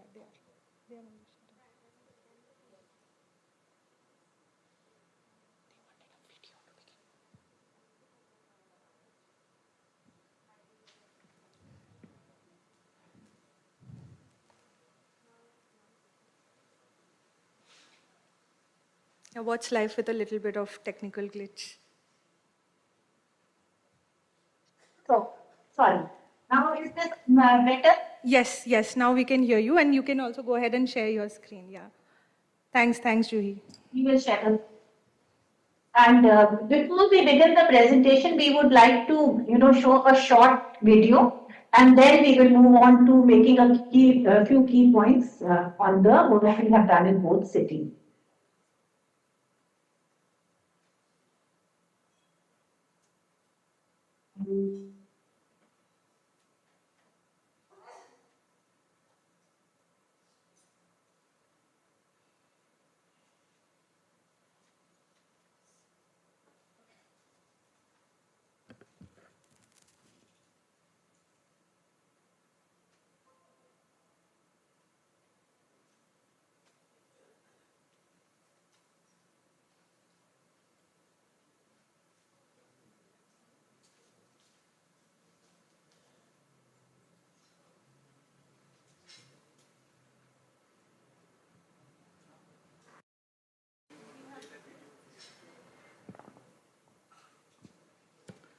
Juhi, do you want us to play the video? I think we can also do that.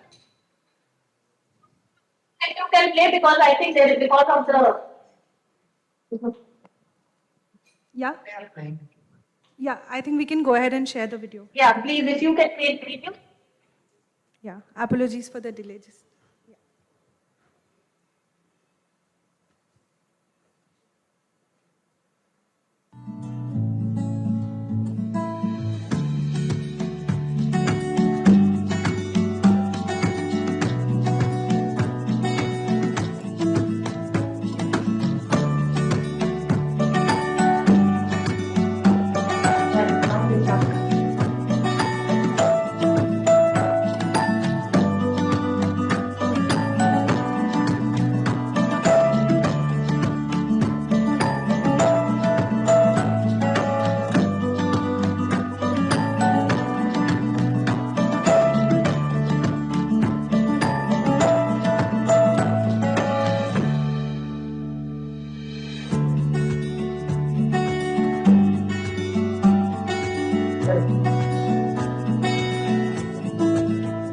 असुविधाटा मु सीफार को जनईली सीफार आम दुख शुणिकी आलमिको को जनईले आउ तांको द्वारा आमको गोटे आलमिकोर व्हील चेयर लैट्रिन सिस्टम थाई जोगे देले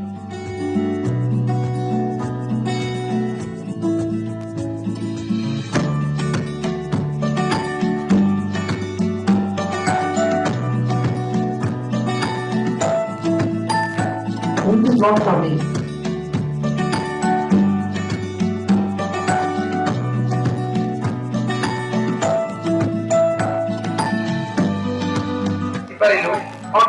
आमे निजे लड़िलु निजे लड़िबा सिखंतु केमति काम करबा सिखंतु निया जीव आ ताकू ट्रीटमेंट करिकिनी प्रॉपर्ली ताकू खतरे परिणत करा हबो आ ताकू खत होला पर ताके चाष उपयोगी हे परिबो चाष रे लागि परिबो सेही सब कार्य रे दायित्व अछि मोना बनिता दिगार मो जने सीएमसी मेंबर आ जेते बेला में क्यूआर कोड माध्यम रे लोक मान को डोर टू डोर बुझेबा पई मु गली ता फलरे हमर जेते जण लीडर माने अछंती से मान को मध्य मु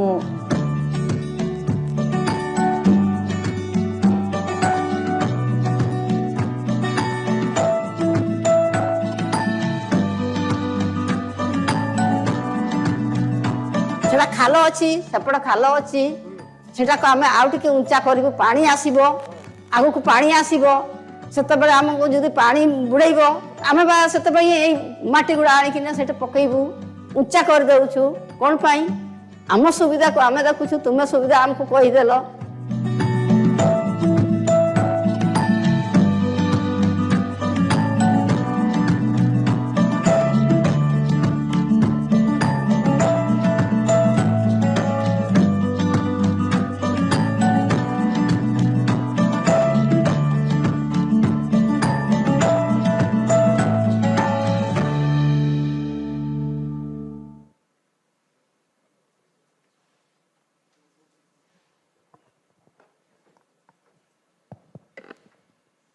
Juhi, we just saw the video. I think you can continue with the presentation.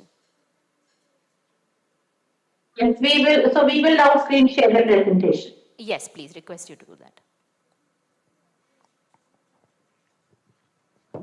Can you see the presentation? Yes. So, thank you.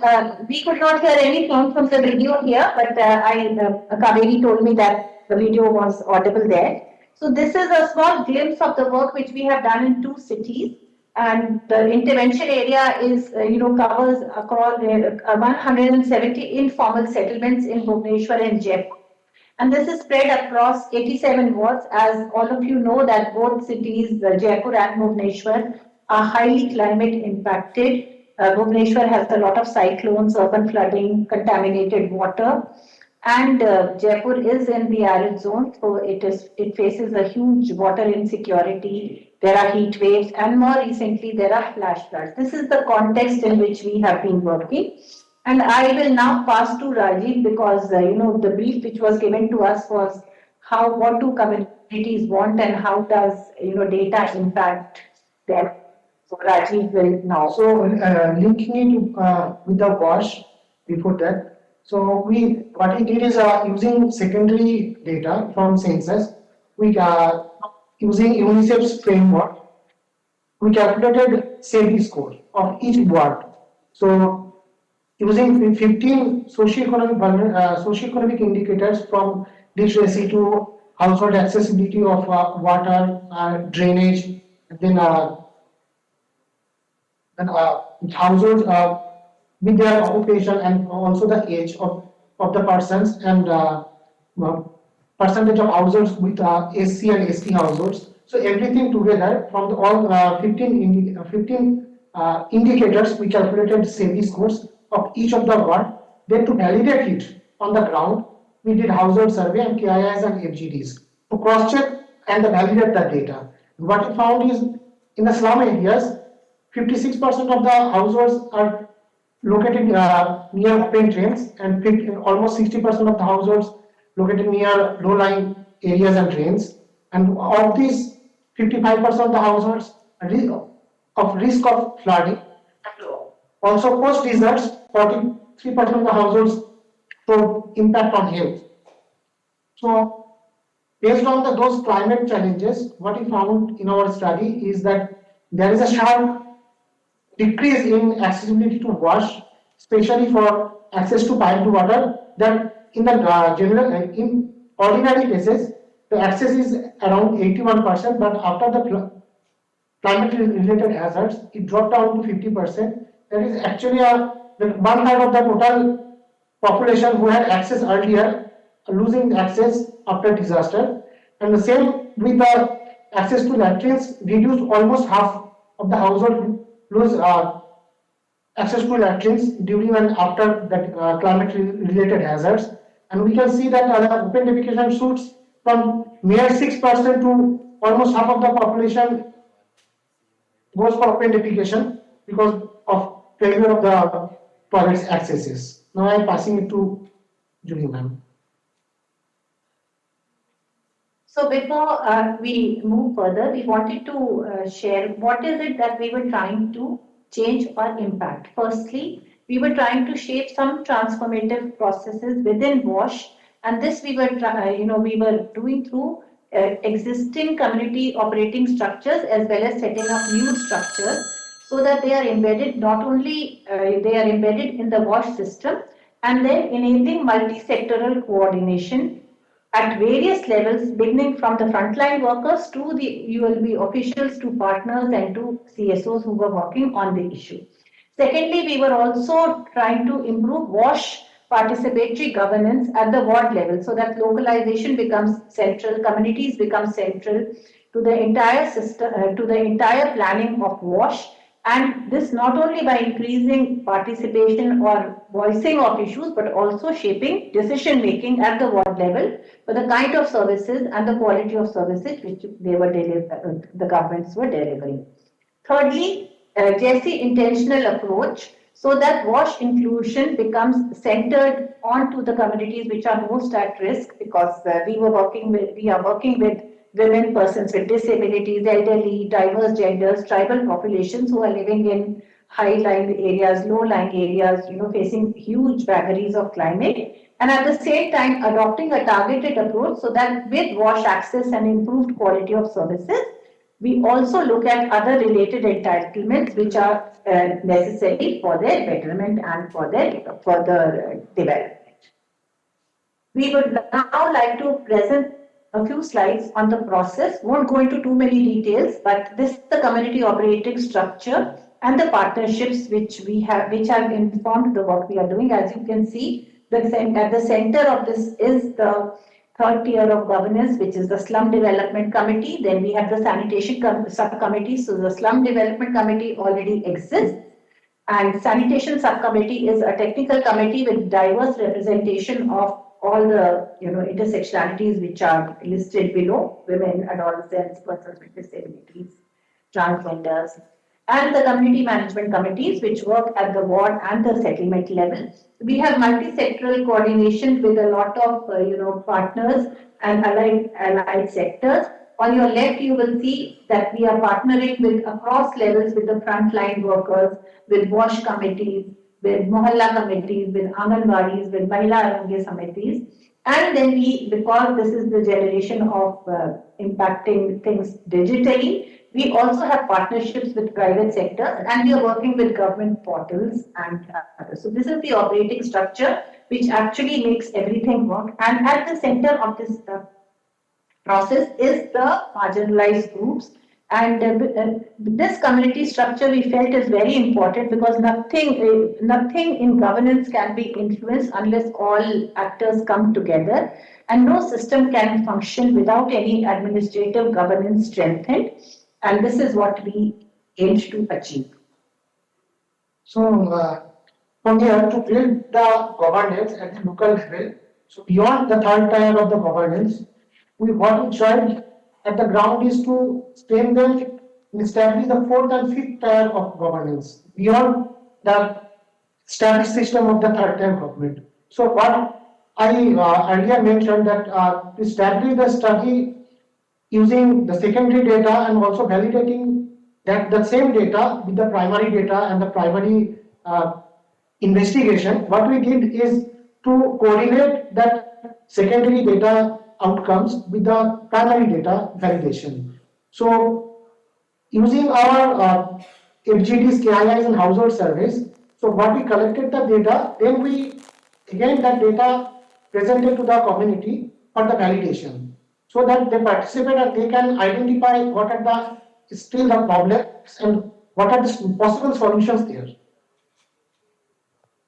Juhi and Rajiv, I would request you to wrap up in the next 1 minute, please, just in the interest of time.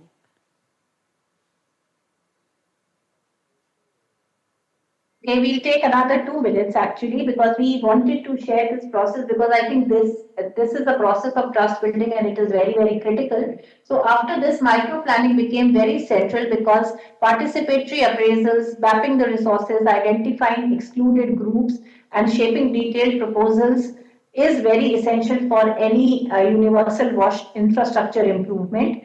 This went on to, then we also did capacity building of the communities at multiple levels, beginning from technical, and then enable them to do adaptations, localized adaptations, which you have seen in the video, so climate resilient toilets and water filtration. And then all this data was collectively presented on a public dashboard. So this is sanitary work, so presenting both the sanitation and the climate elements. So to track and monitor at the say slum level, so people at the slum level and the community leaders engage every stakeholders to track and monitor the data and collected every week and reviewed by the stakeholders, including the elected members and ward officers monthly. So these are a few slides on, we had said that to ensure that, JETC groups are at the center, some, targeted approaches were adopted. So you can see that the do harm, no harm approach was central. We did a lot of, affirmative actions. We enabled them to, get counseling, to gender responsive adaptation. So a lot of work this I'll skip through. And I come to the, Rajiv will come to the last slide. What is the impact of this? So all these activities are engaging with the communities, but the major outcome is that of the total inclusion, more than 60% of the total inclusion happened with the most marginalized community, and within the most marginalized community is the SGM, PWD male and PWD female also constitutes a significant percentage of the total beneficiaries. And also on the climate resilient part, so around 12% of the total inclusion in water was from climate resilient, increased to climate resilient facilities, and 17% to sanitation related climate resilient infrastructures, and increased in 27% of the total facilitated inclusion in the category of hand washing facilities are climate resilient. And all these are made possible because of the engagement and partnership with the PDOs, DPOs, RHOs and CBO. So to conclude everything, what we achieved and what are the things that work in the favor of achieving these outcomes? So if we look at the overall inclusion, it can be attributed to the WASH system, but if we look at specific targeted inclusion, it is attributed to the key role which has been played by the community operating structures and with the WASH system because of the feeling of trust and interconnectedness which they developed to shape, JETC enabled and climate resilient WASH. And this was not only facilitated by voice and agency of the marginal groups, but also supported by the right holder organizations which were working in the settlement and the ward level, not only for advocacy, but also to actually shape adaptations. That there was a ready community and formal and practical devolution of functions and power to the fourth tier, which Rajiv had talked about earlier. And the opportunities for localized adaptive solutions which were presented. And as a result of all this, JETC becomes very, very central to the entire inclusion process. And we would like to share a few reports. We have already shared some of those reports with you. And if people want copies of reports which will detail out what has been done, please do let me know and we'll be happy to share it with the people. Thank you. Great. Thank you so much, Juhi and Rajeev, and sharing that insight on the communities. We'll now move on to the last speaker of this panel. I request Ms. Anju Varghese to come up on the dais, and Anju will be speaking to us about changing climate impacts on small towns, a local perspective of Chintamani town. Yeah, over to you.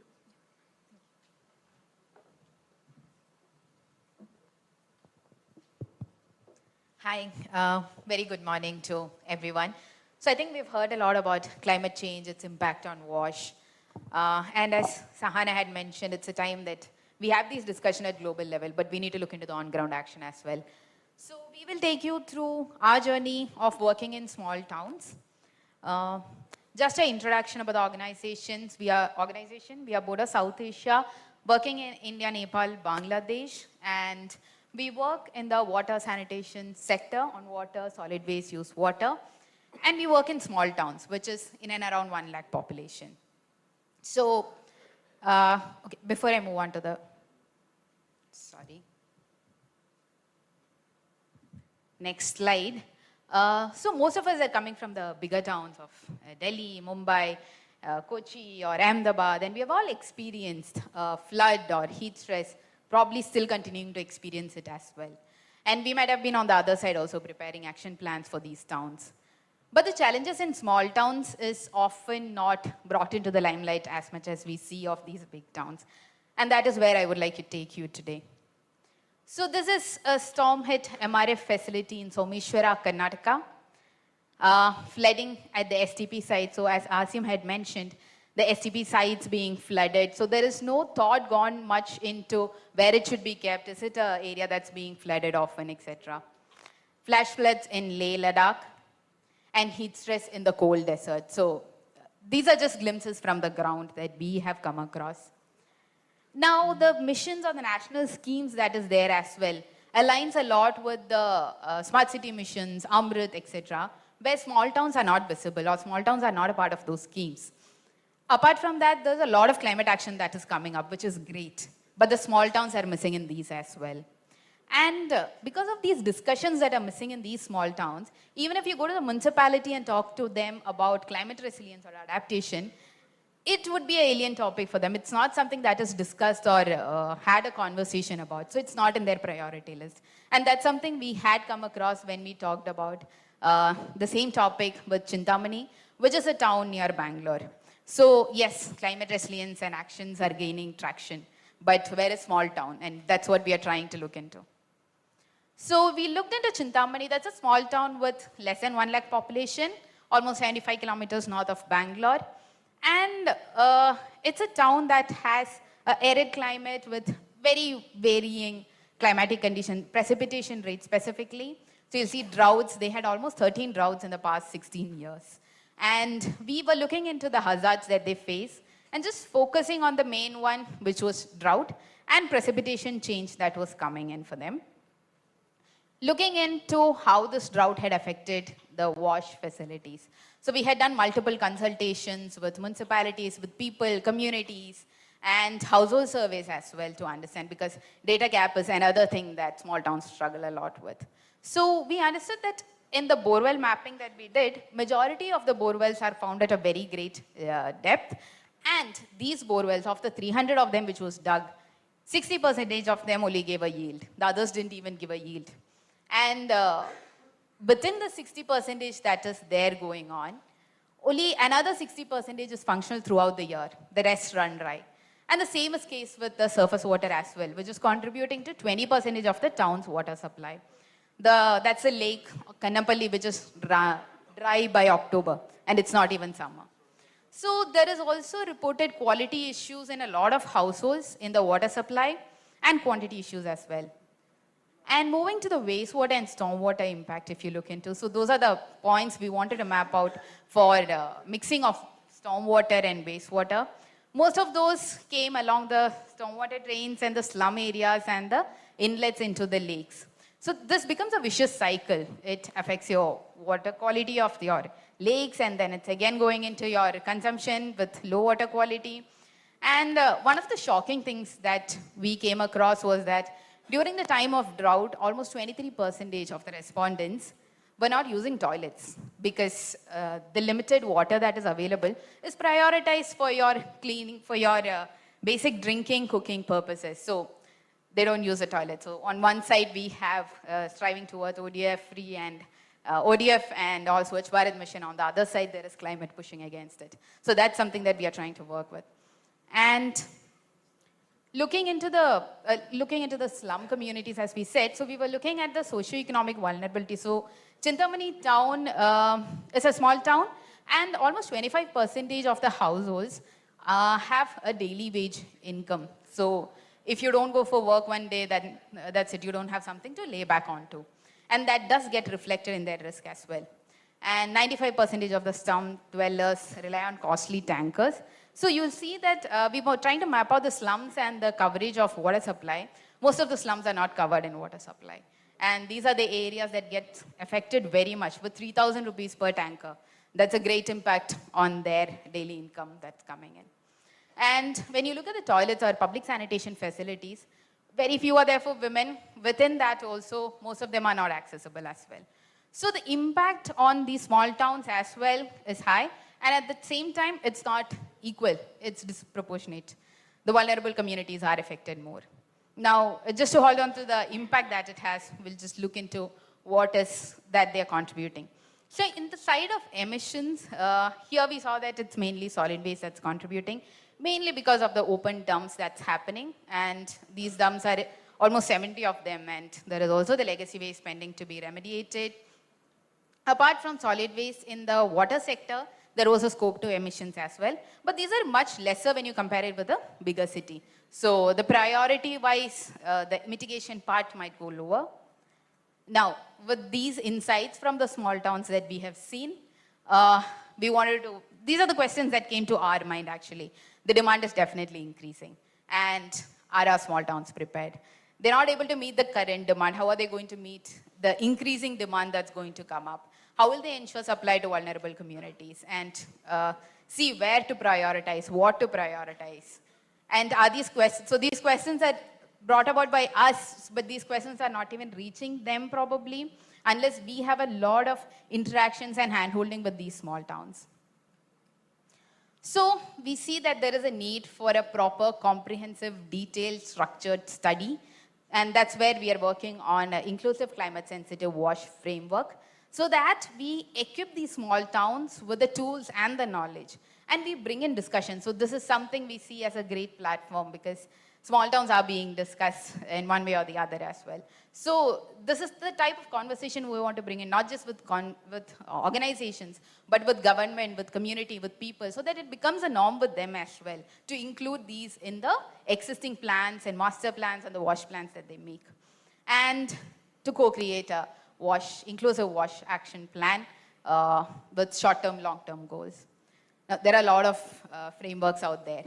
But in this one, we focus to deep dive into WASH sector specific, and we are focusing on small towns, so it needs a bottom-up approach, and looking at simplified, targeted small town solutions, and probably prioritizing adaptation over mitigation for the small town perspective. For that, we are looking across people, natural resources, wash infrastructure, and wash delivery aspect. And we are looking at wash services. We are looking into accessibility, inclusivity, equity, sustainability aspects, and mapping out the climate hazards and the risk in the vulnerable community, and looking into the preparedness in terms of the capacity, the human resource, the financial capacity, especially with small town, that's a constraint, and the wash GHG emissions as well. So this is where we are at. We are work in progress. We are learning on the go. But it is the insights from the ground, whatever we see, what we understand, that drive our work, especially working on this framework. And we are looking forward to implement these framework and bring about these action plans in our partner towns where we work very closely and on ground, and the learnings from that to be incorporated back into the framework as well. And in the long term, that these become a part of some document that has to be done by the municipality, like a mandate. I know it's a long way because even the climate action plans that's already existing is yet to reach there. It is a long way and a long journey, but we've got our foundation or the base done now, so that's where we are looking forward to. Thank you.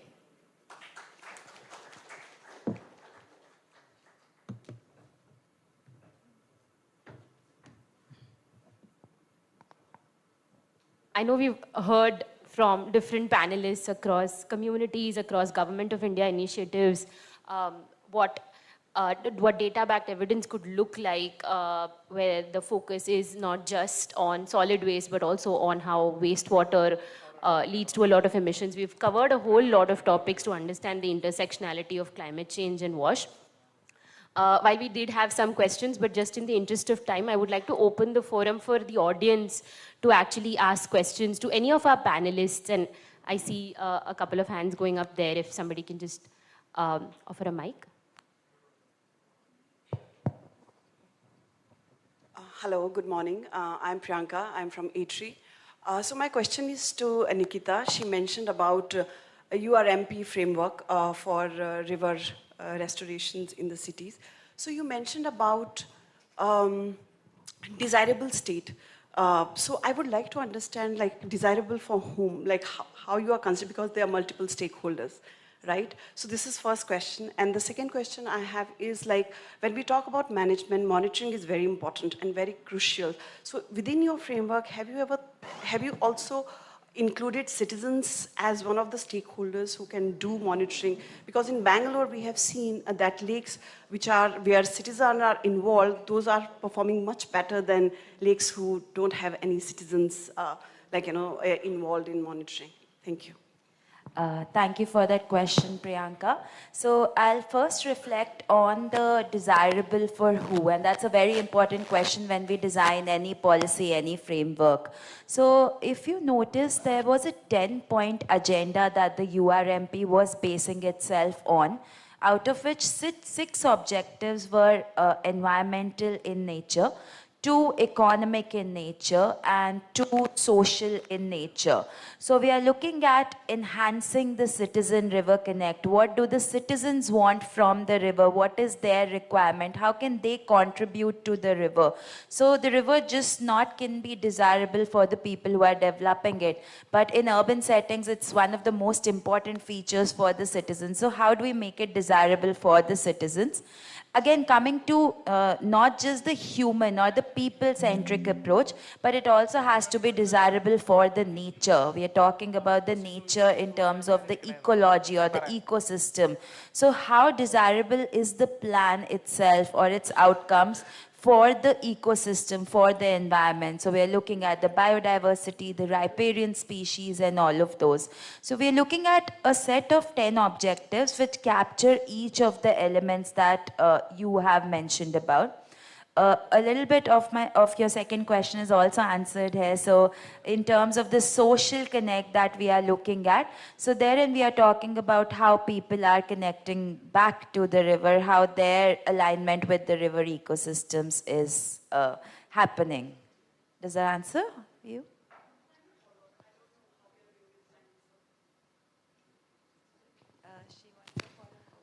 Just a quick follow-up. So when we talk about rivers, especially when rivers are dirty, polluted. The mentality of people who are living in the catchment is out of sight, out of mind. Like you throw polluted and it'll just go downstream, not in my backyard, not in my problem. But when it comes to lakes, stagnant, right? You see that water. So there is a lot of action around lakes. And then when we say, okay, lakes have also provided a use value of groundwater recharge, then it tried to bring, or water security, then it tried to bring more citizens to the agenda, and citizens have more stewardship towards the lake. But in case of rivers, how we are how we are trying to address that gap? Absolutely. So I'll give an example from our URNP experience for the city of Chhatrapati Sambhajinagar, Aurangabad, wherein they have focused, and their main focus in the entire river management agenda, they have a Kham River and a Sukna River. So again, the Kham River, if you might have read about it, it has very little water and it's almost sewage water that's flowing through it. So the citizens had turned almost their backs toward the river. What the city officials started with was getting the citizens on the site to start off with. So every Sunday, the municipal commissioner, earlier municipal commissioner, when we started working on this, he used to go to the site, go for cleaning drives, call the citizens, call people in general. So they started looking towards the river. Now, under the URMP, we have identified avenues of connecting these people with the river ecosystem. So how can people contribute? How can the people living in the vicinity contribute? How can students contribute? How can there is a lot of agricultural stakeholders involved therein. How can they contribute? There are also industrial areas along the Sukna River. How can they become a part of this ecosystem? So once we started looking at the river from their perspective, what is their connect with the river, that is wherein we were able to fill in that gap of connecting those people and each of the stakeholders back to the ecosystem. Thank you. Any other questions? Yes.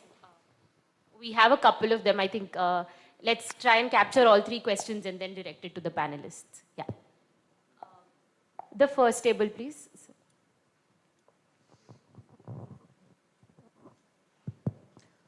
Hello.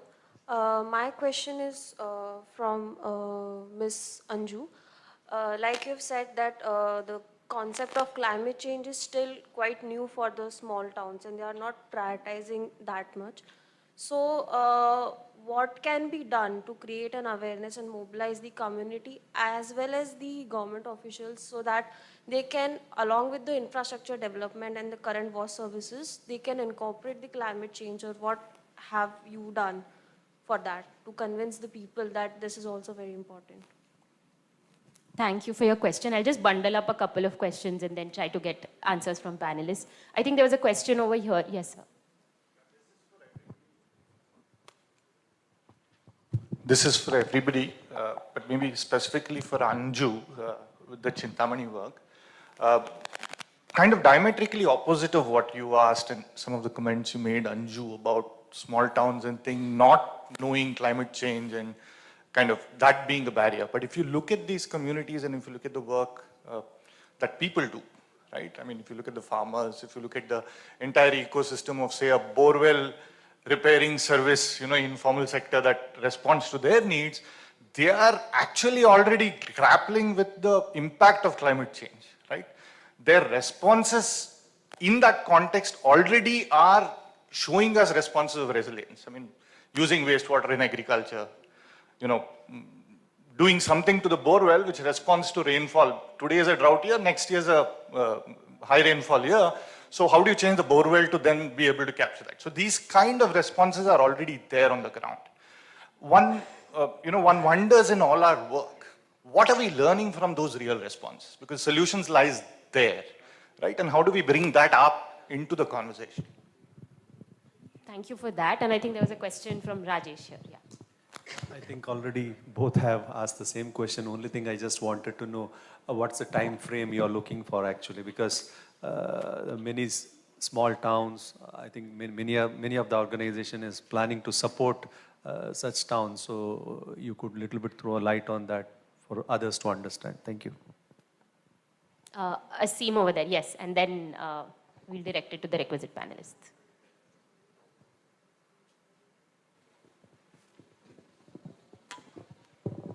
So my question is to you, Asim, majorly.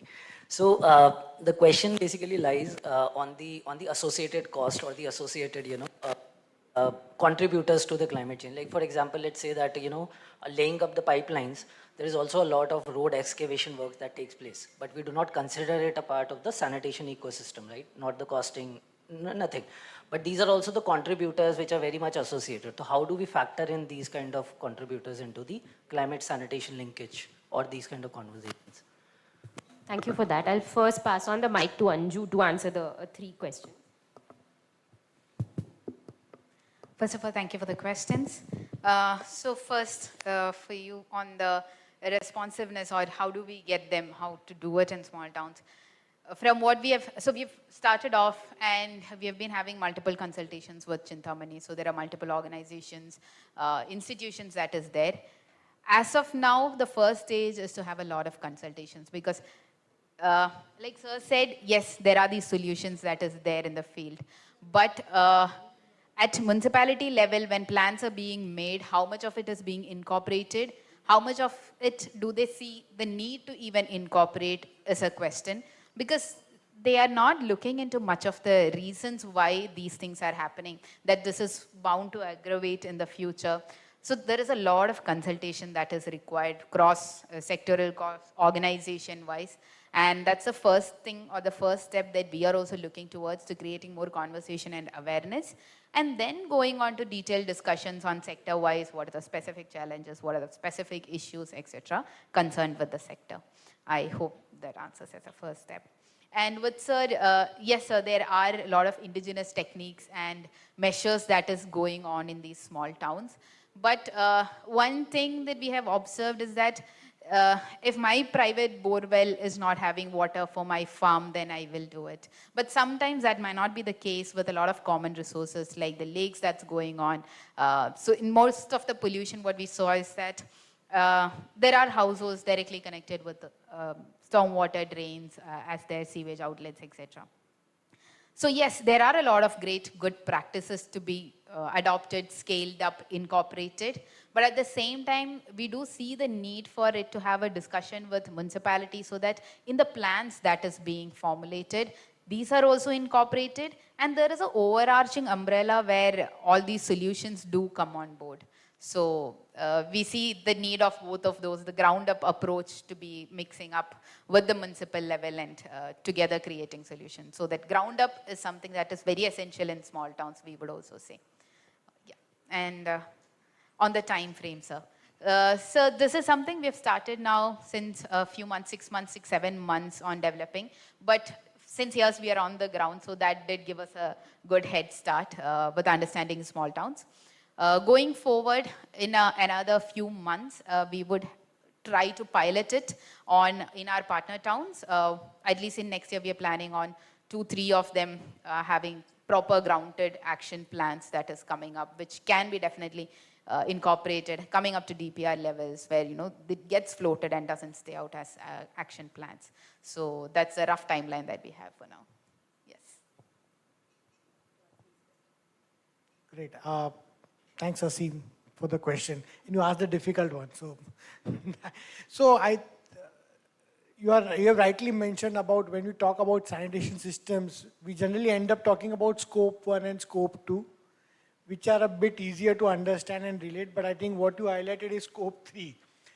And to be very frank and to be truthful to this session, there is a limited understanding, at least from my end, on scope 3 emissions. And I think we, as a sector, when I think tomorrow's working group, we'll be debating whether to even talk about scope 3, because that is also an emitter. And we read some that it's also equal amount of emissions that happen. When you lay a pipeline, there is an emission that is happening, indirect scope 3 emissions that are happening. So point well taken. I don't have an answer right now, but broadly I feel that let's go step 1. I think scope 1 is, you can see, scope 2 is energy, and of course scope 3 also needs to be resolved. So step-by-step approach is what I would say. To sir, your question, I think I totally agree with you. I think with what you said, the people already know what they have to do in a climate hazard. So I would actually like to share a case. In Anjar Gandhidham, we all know it's in Kutch, the water stress area of the country, right? They don't have water. So we just went there and just discussed with them about their local water rejuvenation practices. And they said that urban flooding for them is not an issue that they want to consider. They consider it as a resource and they do recharging of that. But the important point where sector partners come in, that somehow we just go, oh, let's build a recharge well at an urban flooding spot.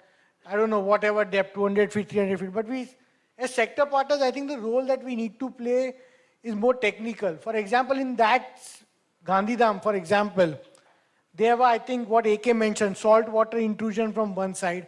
There is a depleting groundwater from the other side because of it, the entire water is salty. So the role that the partners, that CWAS played, that we did a study of the geology, aquifers. Where do you recharge? And at what level, so that you can also push with whatever recharge you are doing to urban flooding issues. Push the salt water outside. And actually that study worked. And we have demonstrated some pilots around that side in that city. And now the city is taking up the entire thing on themselves. They are now connecting their storm waters to the recharge plan that we had suggested. So I think, point taken, that sometimes we think that they don't know, but they actually know better than us what to do in local conditions. But the strength that we should bring is the technical part, that at what level you need to recharge. And sir, I know you didn't ask me, but I still want to answer. In terms of timeline, you know that we have worked in various small and medium towns only for the last, and I agree that, but the wave, I think, to speed up the process, I think it takes time to get the cities buy-in to enter into a DPR tendering. But sometimes demonstrations help. And I think, I don't see any, if there are funders in the room, I think that pilots sometimes work, actually. We need not fund the entire pilot. And hopefully I'll be talking in my next session around that small pilots that we did and the scale that it has attained. So, and it can be done in 2-3 years. It's not that you need to spend 10 years in that city, but you can kick off that activity and set up systems through which that activity can continue beyond the sector partner sitting here. So just a reflection to your question. Yeah, thank you. With that, I'll quickly bring the session to close. I think the tea outside is also getting cold. But what I did here is a very pressing sense of urgency to be able to address and build resilient wash systems with a strong lens of climate change. I did hear a lot of various stakeholder views, whether it's the government, whether we speak of communities, the perspective of small and medium towns, how bringing in indigenous native practices on board is also important. The other thing that was a core theme across different presentations was how all of it is backed with a lot of data and evidence that we as sector practitioners do have, given our technical expertise, and how now that we can extend that to see seamless integrations across various policies, programs, missions to actually ensure that the most marginalized and the vulnerable who are affected by the effects of this receive the benefits of the same. With that, thank you so much for engaging. We know this was a very intense discussion, and it does very quickly call for a quick 10-minute tea break before we make a segue into the next session on the frameworks. Pragya, very quickly to you. Thank you so much, Kaveri, for concluding, and thank you everybody for being a part, the panelists and the speakers, and of course the audience. And also Kaveri has done my job. She's announced the tea break. I know everybody is really raring for the 10-minute break. But before that, I would request all the panel members to kindly step forward as we conclude this session with a couple of group photos. And I would also request Praveen from Wash Institute to kindly present the mementos to our panelists and the moderator. And yeah.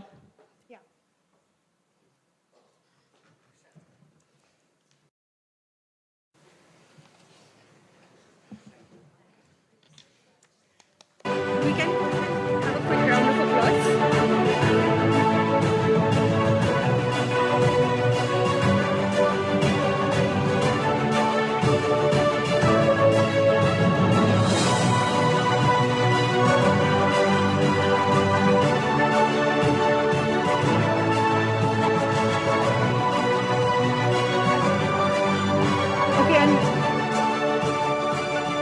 online participants and online speakers, we'll definitely send them the mementos. The running tea is now live, like Kaveri rightly pointed out. And there's also an important announcement. There's also poster presentations that are happening right outside the hall. So please take this time to just engage with the posters, and also I would request the presenters to be around. In that, currently we have about 15 presentations that are up on display beside the conference room for a wide range of submissions, and 4 of them are speakers here today. And we will return in the next 10 minutes, which is, actually we'll have 15 minutes? Okay, we'll return in the next 15 minutes at about 12:30, and we will start with the theme 2, which is frameworks for working on climate change resilience in WASH, and that's also where the conversation was moving towards. So yeah, we'll take that conversation forward. We'll break for the next 15 minutes. Thank you, everyone. Okay.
Can I request everybody to proceed and make their way back to the hall, and we'll start in the next 1 minute.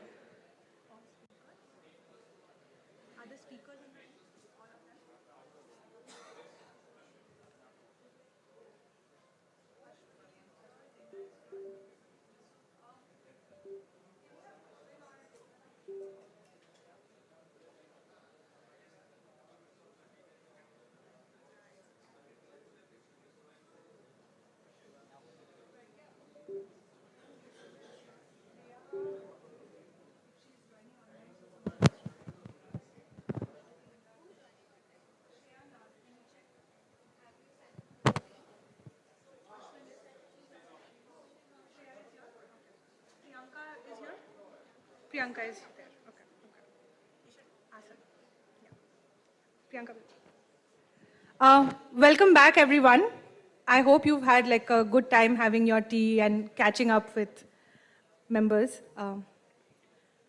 We will get started and kick off our second session on the theme of frameworks for working on climate change resilience in WASH, featuring various tools and frameworks at the intersection of WASH and climate change. And I welcome all participants joining us live as well as online. I call upon the speakers and welcome them to the dais. Shri Yusuf Kabir, Specialist WASH Climate for Environment, UNICEF. Ms. Shreya Nath, Managing Partner at Well Labs. Ms. Ashwati Anand, Project Manager, Cities Program, World Resources Institute. Ms. Linda Reddy, Program Associate, Cities Program, WRI India. Dr. Priyanka Jamwal, Program Leader and Senior Fellow at ATRI. Shri Asim Mansoori, Senior Program Lead, Center for Water and Sanitation, CWAS, CRDF, CEPT University. And Shri Suraj Kumar, CEO, Impact Solutions.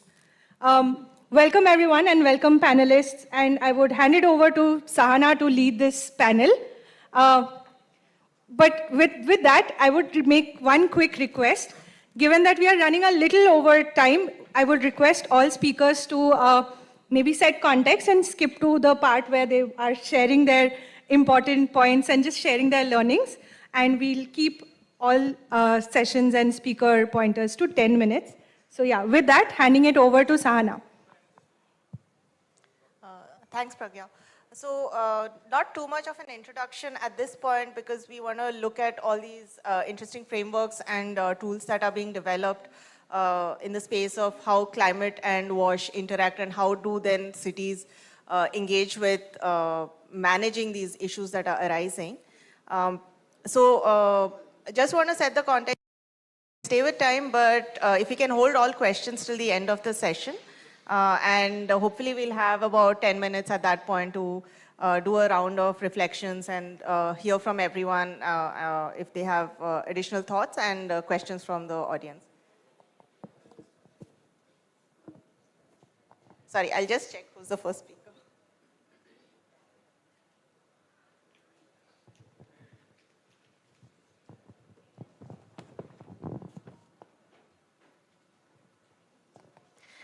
Thanks.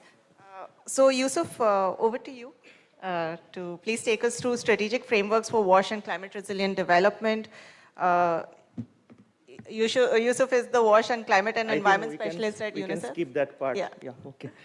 Yeah.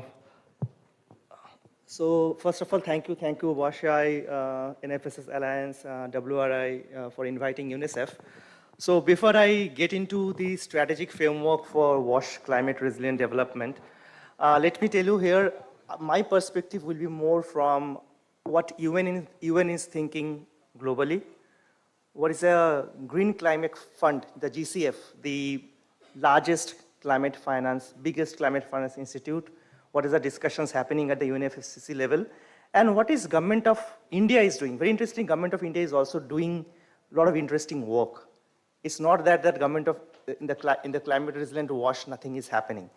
But when we get into the climate space, before I say that climate, actually we always say that we're going through a triple burden, and the triple burden is climate change, environmental degradation, and loss of biodiversity. you cannot see climate change in isolation. And there is a very simple definition as a UNICEF we use globally that what is climate resilient wash? That there should not be any disruption of basic water supply, sanitation, and hygiene services during extreme climate hazards. A simple definition of the climate resilient wash. And if you see, we always bring community in the picture, both for adaptation and also for the resilience. This is a very interesting slide. It's a global risk report, those who are aware of the Davos World Economic Forum. Like for last 10 years consecutively, climate action failure, extreme weather, biodiversity loss are the top 3 global risks. It has been for the last 10 years. I think in the first session, we were discussing about some of the definitions. I don't want to get into the definitions, but I just want to highlight this definition is very interesting for us. Like, if you see that more reducing the capacity, the more the risk is increasing. So ultimately, we are boiling down to the improving the capacity of the community, capacity of the service provider, capacity of the local government, capacity of the state government, and also capacity of the NGOs, CSOs, and other organizations. I just want to hold the thought here, IWRM, that why I suddenly spoke about the integrated water resource management, because IWRM is one of the core of UN SDG 6. And SDG 6, often we focus on the drinking water, but we not always focus on the water resource management. And I will come to that particular part, that why I am focusing on the IWRM part. Now, I don't know how many have seen this kind of a SDG before. This is all 17 SDGs. When SDG was developed, it was based on the 5 Ps, we all know. People, planet, prosperity, peace, and partnership. So if you see the biosphere is nothing but a planet. And the society is people. And economy is the prosperity. And it is a pyramid. If the foundation of the pyramid is broken, your entire SDG goal won't be able to sustain. And this biosphere consists of SDG number 6, 13, 15, 14. And these are all linked with the climate action. So this is a different way to see the SDG. And why we're focusing on the SDG, that is also important to understand.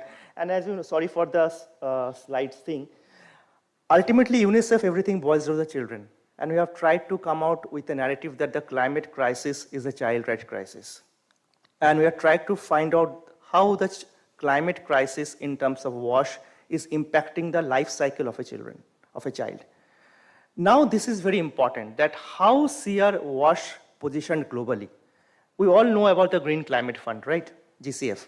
Under the GCF, there is a component and a protocol and a framework on climate resilient WASH. And it is under integrated water resource management. It is not a separate one. It is under IWRM.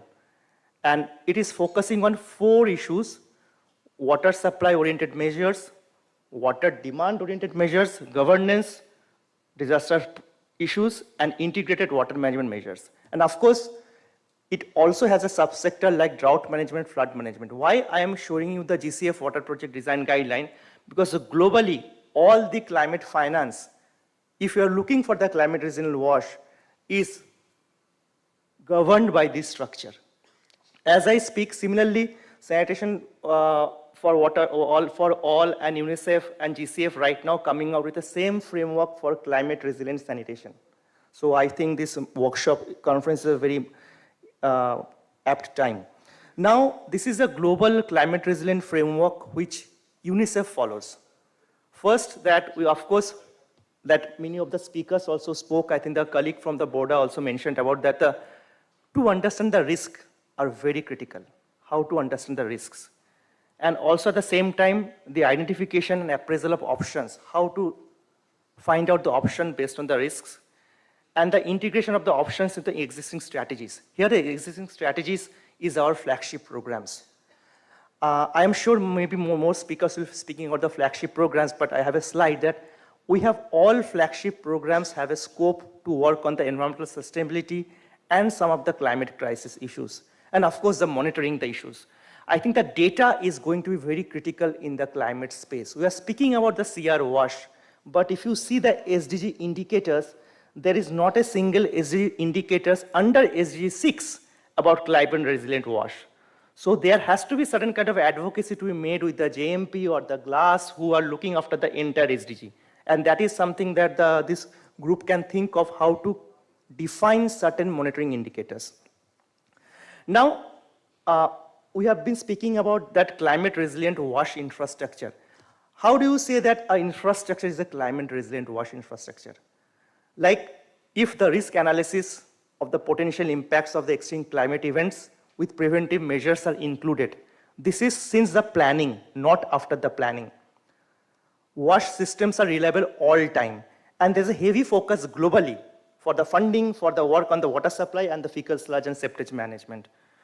Then there is a service delivery models that are robust to cope with crisis and ensure longer term sustainability and have considered the impact of GHG and use of renewable energy. I will come to that renewable energy part now. Like there is a shift and its impact, like globally there is a discussion happening that the WASH doesn't contribute so much of the GHG emission. I think many of the colleagues have also spoken. So the narrative of WASH needs to be a little bit different than the energy sector or the transport sector or even for the agriculture sector.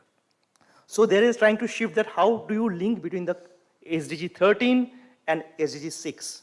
And if you see, this is also taken from the green climate thing that improving water efficiency. They are using the term water efficiency. They are linking water, energy, food, all three together. There's a GHG reduction up to 50%. So Asim, what you were saying about the 7%, the moment we club it with a different thing, narrative change, automatically the GHG emission reduction increases to 50%. So the narrative is very critical in the entire climate resilient WASH space. And then ultimately, it's everything to do with the economy. So economy is just a triple dividend, like avoided losses, economic benefits, and social and environmental benefits. So somewhere you also need to bring that climate economics also, that what is the benefit of this kind of investment, which government will understand. This is, I think Asim has already presented this. Assam, Andhra Pradesh, Maharashtra is the most climate vulnerable states in India. It's a CEW thing. I believe Kerala is also one of them. But let me show you a very interesting program. I don't know, many of you might be aware. Minister of Jal Shakti is running a program called Atal Bhujal Yojana. It's a World Bank funded program, 50% and 50% by respective state governments. It's happening in the 7 states, 78 districts, and some of the 8,000 odd GPs. And Gram Panchayats districts which are in the black zones, overexploited, totally overexploited aquifers. And it is focus is to how to improve the management of the groundwater resources in water stress areas of the selected states. If you see I don't want to read out the slides for you. If you see the intervention they have mentioned, it is nothing but increasing the resilience. They may not using the word climate. One thing we need to understand, government doesn't understand our language. Sometimes it is a Hebrew for them, the kind of jargon we use. We have to be into their level, their understanding. When I speak to one of the senior secretaries in government of Maharashtra about the climate plan, so sir, Yusuf, you are speaking about, this is our contingency plan. Okay, sir, fine. Do it as a contingency plan. So the understanding the government language is also very critical for us. So if you see why this program is very important, it is based on certain kind of a DLI. DLI is a disbursement link with certain incentives. World Bank only give money if you can get into this kind of a sectors. Like, I will take another 30 seconds. Like, if you have a public disclosure of the groundwater data, information reports, preparation of community-led water security plans, and it comes based on that, they have created the allocation of the funds. So ultimately, the disbursement of the fund from the World Bank is depending on the performance of the program, which is linked with the water security, water safety, environmental sustainability, and the climate risk analysis. So this is very critical. Just last 2 slides. I just tried to, for this meeting, conference only, dig out certain resources like what is the spending for the climate resilient wash in India 2021-22 is USD 21 billion. I was really surprised with the figure. Then I further tried to dig down that what is happening. 90% is from the Indian government, public finance. So where is the corporate and philanthropies and bilateral agencies? Nowhere. So ultimately, you'd have to depend on the public finance. But when you further deepen down, majority of investment are shown under Amrut, under Swachh Bharat Mission, urban, but those are not climate finance. Those are green tagging. They thought that it is somewhere linked with the climate, they tagged with the green. It is not a climate finance at all. And the last slide, this is something that I am not speaking about Mahua or MOJs, they are running WASH program. But I don't know, some of you have ever, MNRE, the Ministry of Renewable Energy, Non-Renewable Energy, MOPR. MOPR, Ministry of Panchayati Raj, has a program called Localization of SDG. They are doing clean and green village and water sufficient villages in all Gram Panchayats of India.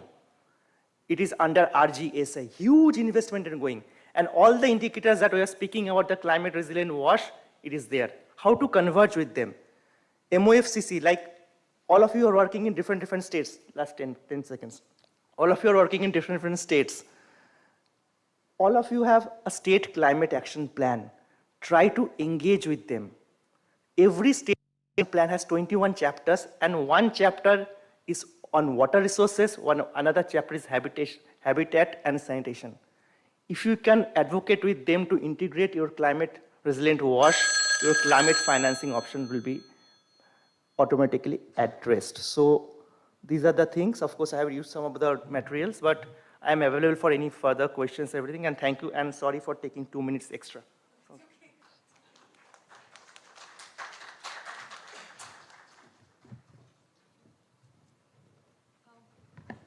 Thanks so much, Yusuf, and for keeping to time. We'll now have Ms. Shreya Nath joining us online. Shreya will be speaking to us on climate adaptation in the water sector in India. Hi, everyone. I'm going to talk about climate adaptation in the water sector in urban India today. So first, I'd like to tell you a little bit about Well Labs. We're a new center within IFMR. And essentially, what we do is we use evidence to actually inform decision makers, whether they're residents or government or businesses, to make more effective decisions around water, environment, land, and livelihood. And really, we look at how we design systems today and how they will actually be relevant. Will they really be relevant, 15 or 20 years from now? And I think that's extremely important, especially from the climate resilience lens. So I would like to first talk about how we have to view how cities in India can become climate resilient by looking at the existing threats they have and then looking at how those threats will be exacerbated by climate change. So I tried to do a mapping of the problems that Indian cities are currently facing. And if we actually look at the current developmental threats that we have, which is poor sewage and wastewater management, poor waste management, high freshwater usage, poor building design and urban reform, which then leads to high energy consumption and a high level of pollutants, all of them have very physical manifestations in our cities that we're aware of. And this makes them already susceptible even without the impending climate threats that are going to arrive in cities. But really, they are not only, so cities are already vulnerable to climate change, but they're also contributing to climate change because of the high greenhouse gas emissions associated with our built environment. So what can we do in terms of solution? We can look at blue, green, and gray infrastructure solutions, but we really need to make sure that they are integrated. And what do I mean by blue, gray, green, and infrastructure solutions? I mean, looking at our water bodies, our waterways, the capacity of our aquifers to store water, looking at the green infrastructure in the city, whether that's green roofs or even GSI, where we're looking at biospheres and green sidewalks and permeable pavements. And then, of course, the gray layer, which is needed to actually sustain the population that we currently have, which cannot be done alone through nature-based solutions. But infrastructure alone is not going to get us to where we need to go. And here's really where I wanted to talk about frameworks. We generally think about frameworks as diagnosing the problem and then coming up with infrastructure solutions. But today I'd like to illustrate through the example of Bangalore, how we've actually run into some problems with just assuming infrastructure will take care of the issues at hand, and how we really need to look at our governance, social, and business frameworks to complement the infrastructure being provided. So Bangalore has been facing a series of floods and droughts. This year, actually, it's faced all possible climate threats, where it's had the most severe water scarcity on record. It's had the highest summer temperatures, and it's also had floods in the same year.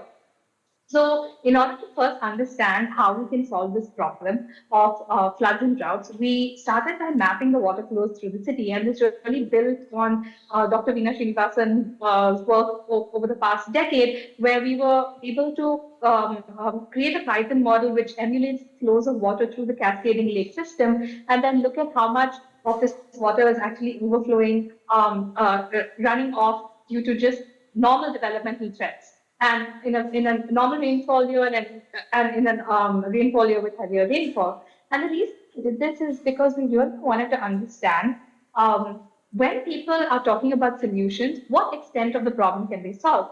We hear a lot of things in the city, like just to rooftop rainwater harvesting and your problems are solved, or just clean up the lakes and recharge rainwater, wastewater, and your problems are solved. But we really wanted to understand to what extent these different solutions can solve the problem. So one of the key insights we had from the water balance study was that nearly 50% of the city is groundwater dependent.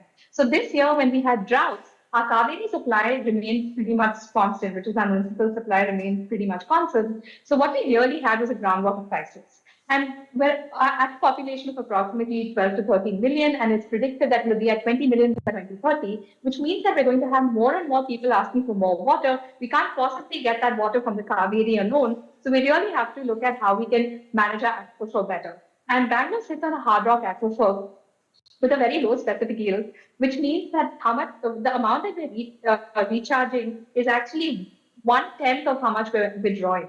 So we did a modeling exercise for one of the three valleys in Bangalore, which is the Hebbal-Nagwara Valley, which is what you see in the top right corner here, to see how much rainwater harvesting alone can actually solve the problem. And if you do rainwater harvesting within the city limits, we're really only going to get 17.6% of the current water supply needed from rain. Treated used wastewater has showed a lot more potential with 55%, but I will talk about the challenges associated with that in a moment. But the combination of these two things, we really can bring down the amount of imported water and groundwater usage. And this is a framework which can effectively be used across different cities, where we're just taking a simple four-tap approach to look at how we can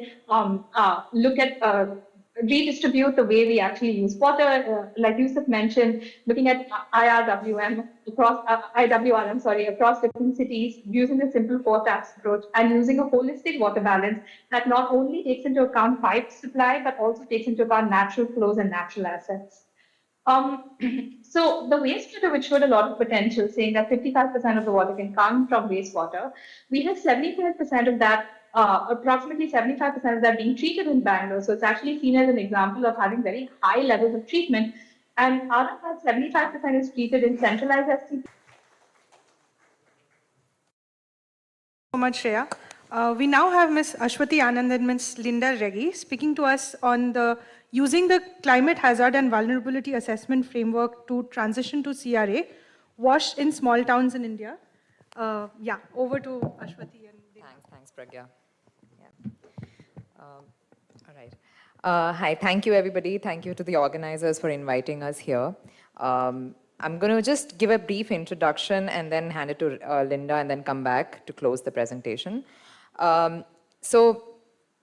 So how we have, in the next 12 minutes, you would hear a little bit about the climate and WASH, and this actually has been covered extensively in the morning and currently by all the speakers.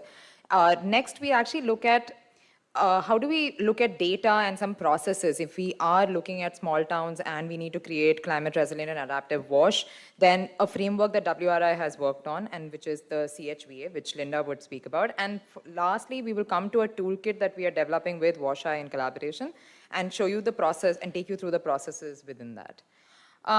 So this part, as Yusuf spoke, Nikita spoke in the morning, and a lot of the other panelists have spoke, there's a lot of work that the government of India is doing with various policies, but it's still very limited, that the integration of climate resilient wash is very, very limited. It is forthcoming, and especially in small towns where most of the urban infrastructure and development is yet to come. We do not have data and processes for them to be climate resilient, them to develop climate resilient wash. So in most of these places, we see impacts such as too little water, too much water, too dirty water. And these impacts are occurring already and an increasing rate also. So where we come in now is that we need improved climate impact data and processes to integrate in the WASH planning. And this is a graphic that that's adapted from UNICEF, which actually looks at 3 of the major hazards such as heat wave, drought, and floods, and how it impacts across the WASH infrastructure and service value chain, and especially the differential vulnerabilities faced by women, children, and your urban poor particularly. And using this is a segue. I hand it over to Linda to just take us through, if we were to look at some of this climate risk mapping to understand the vulnerabilities that our cities face, then how would that framework look like? Thank you, Ashwati. Hi, everyone. So we have talked a lot, like we are in the face of escalating climate changes and how the cities are grappling with environmental hazards like drought, heat, flood, and how it is a threat to public as well as the effective delivery of essential services like wash, sanitation, hygiene, etc. And one of the critical steps in addressing these threats are building climate resilient and adaptive wash infrastructure, which can withstand and adapt to these growing challenges. So to achieve this, it is vital to have a clear data-driven understanding of the climate risk that affect both the infrastructure as well as the communities. So this is where the Climate Hazard and Vulnerability Assessment, the CHVA framework, developed by WRI India, plays a pivotal role. The CHVA framework is a robust tool for cities to assess their vulnerability to climate hazards by identifying risk and understanding the exposure of both infrastructure and communities to climate-induced stress. The CHVA framework actually enables decision makers to design targeted interventions that can strengthen wash systems and enhance community resilience. So understanding the CHVA in the context of wash, the CHVA framework is structured into 3 main parts: hazard identification and assessment, exposure analysis, and vulnerability assessment. Each part offers a comprehensive approach to evaluating the risk climate hazard posed to both physical infrastructure and human population, particularly in the, here we'll discuss what is it related to, how is it related to WASH. Coming to the first part, hazard identification and assessment. This first step involves identifying climate hazards affecting the city by examining the local weather trends using climate models, satellite imagery, and global data sets. This helps in pinpointing areas prone to multiple hazards, such as flood zones and drought-prone regions. So in the context of WASH, it identifies areas where water infrastructure may be exposed to risks like flooding and contamination, or help authorities prepare targeted interventions for high-risk zones. Next comes the exposure analysis. This step focuses on assessing the exposure of critical wash infrastructure and vulnerable populations to identified hazards. Like, for example, in the infrastructure exposure, it evaluates the risk faced by water treatment plants, sanitation facilities, and water distribution networks in hazard-prone areas. For example, a water treatment plant in a flood zone could fail, leading to waterborne diseases. Very simple. Coming to the population exposure, it assesses the risk to vulnerable populations such as slum dwellers who may lack access to clean water and sanitation during climate events. Then comes the vulnerability assessment. The vulnerability assessment has 2 key components, likely sensitivity analysis, adaptive capacity analysis, and community vulnerability. Here, for example, in sensitivity analysis, a city's drainage system may collapse during heavy rains due to inadequate flood proofing. And then if it comes to like adaptive capacity analysis, it assesses the city's ability to restore water services after the disruptions, focusing on the institutional systems, financial resources, and community resilience. Coming to community vulnerability, it examines how socio-economic factors affect a community's capacity to recover from wash disruptions with attention to children, the elderly, and the people with disabilities. Now, in short, correlating CHVA and WASH, these are the steps for climate resilience, in my perspective, I would say. Identify the potential failures and disruptions, assess the health and economic impacts, evaluate the adaptive capacity, incorporate vulnerability into planning, and promote inter-department collaborations. Then, coming to the whole methodologies we have followed. So when we had analysis, these were the key focus areas when we correlated CHVA with the WASH services. The key focus areas were the built-up expansion, relative elevation mapping, land surface temperature, groundwater recharge potential, inundation mapping, vegetation change trends, demography and affected population, critical infrastructure and access to infrastructure.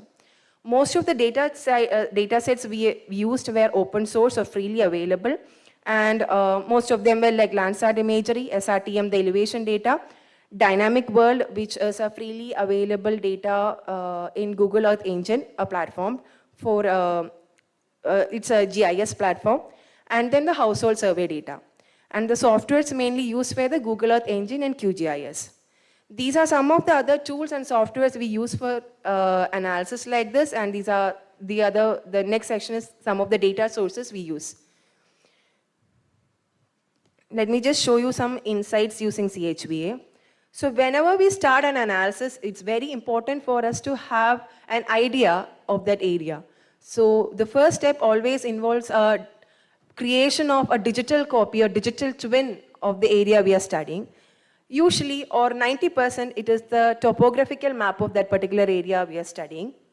And then, so this is a multi-hazard mapping of Kochi. This is the area, which are susceptible to flood and heat. So this map actually shows where exactly the problem is. So it comes into that first set of analysis, like identifying the climate vulnerability and assessments. Then comes how it is affecting. Like these are transit stations exposed to potential risk of flooding in Mumbai. And then who is getting affected? These are maps showing how population exposed to potential risk of flood in Nashik.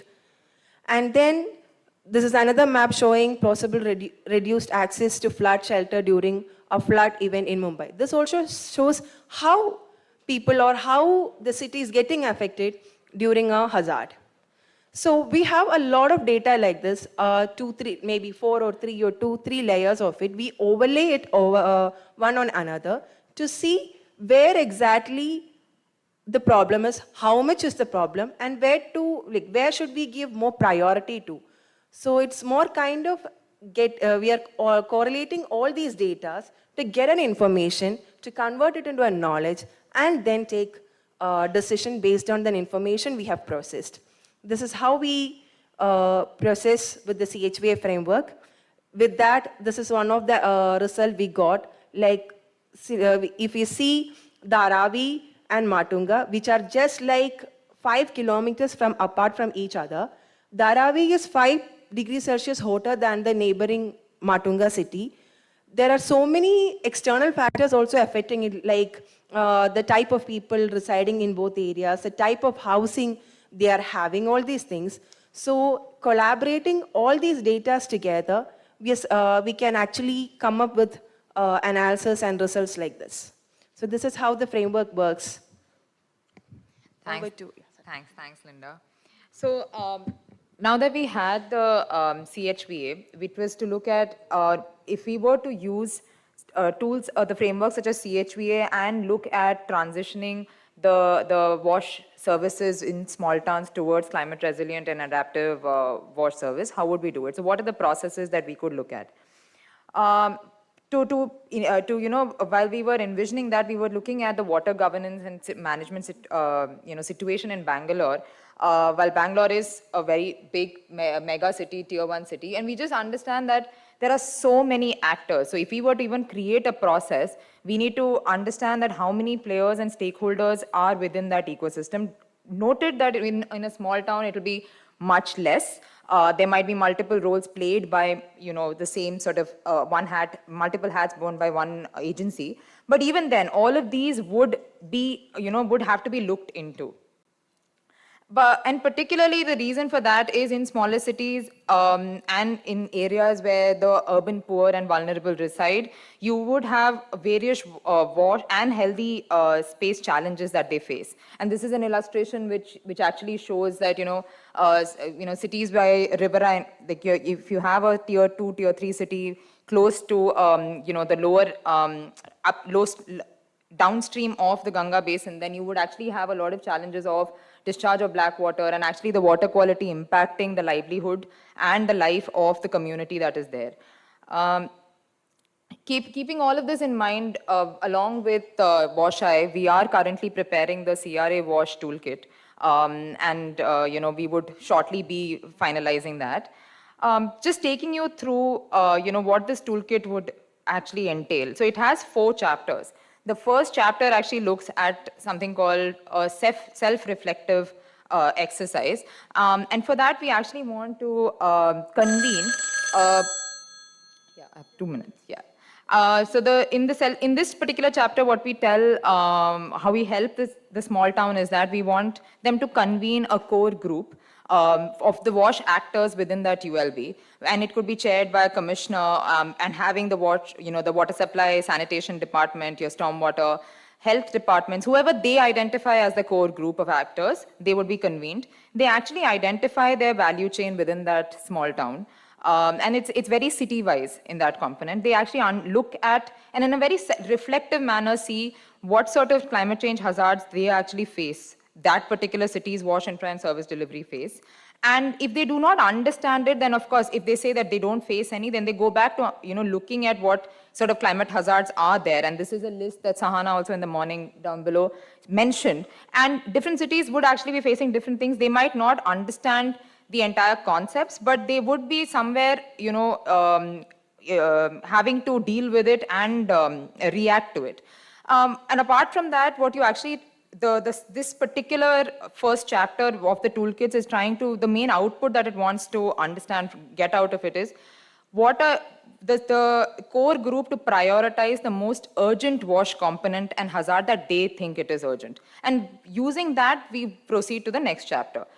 And another thing that they should identify is, because it's a smaller group that they convene, a lot of data that they actually need to understand their hazard and vulnerability might not be within them. So another output of this particular chapter would be to identify the larger stakeholders that they need to work with to, in order to have a CRA wash.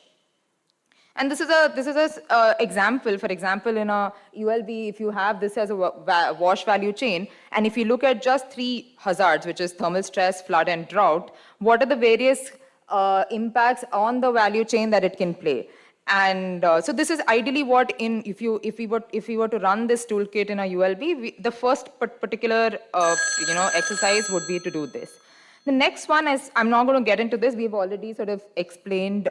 The next part of the toolkit is to look at a consultative exercise with a larger stakeholder group, and which involves doing the CHVA that Linda just presented. And it's actually to understand and deep dive into that hazard that they identify. So it looks at the hazard risk, it looks at their exposure, and then it looks at the vulnerability and of the population and infrastructure. So basically the vulnerability of the infrastructure and the vulnerability of the people living in it.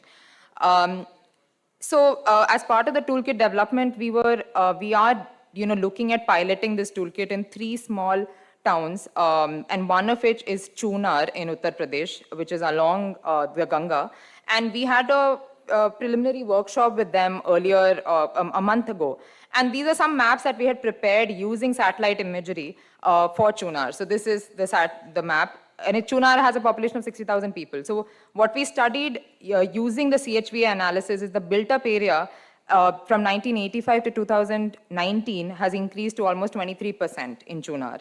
The hazard map of heat that we see for Chunar is that it is having extreme heat for almost most of the period of the year. It's exceeding 35 degrees Celsius and its humidity at 60%. I'm just going to close with the last thing. So these are a couple of the maps. The next part of the toolkit is looking at, once you understand in detail what is your vulnerability, what next? And especially for the smaller towns, one is, okay, we got all the data, but then are we prepared to then take that data and actually projectize it and then implement those projects? So this particular chapter 3 would look at how do we help them create the pathways to implementation. And the last bit is, even if you implement, you have to have your robust monitoring and evaluation and feedback loops built in. And for that, we actually look at 2 separate monitoring evaluation sort of frames. We look at the city's objective. So one, if they've identified flooding as a major hazard, then what is your objective to actually then monitor, are we faring better there? And second is, if in the previous chapter, if you have devised and come up with projects, then how do you actually monitor the projects? And both, of course, have its own timelines. I'm going to stop here because I know we are running out of time. Happy to discuss the framework in detail and the toolkit. Thank you. I know there are still like a lot of questions and a lot of things to discuss, but with that, we'll move on, and I'll invite Dr. Priyanka Jamwal to speak to us on evidence-based decision support tool for IWRM in government schools. Thank you very much for the introduction.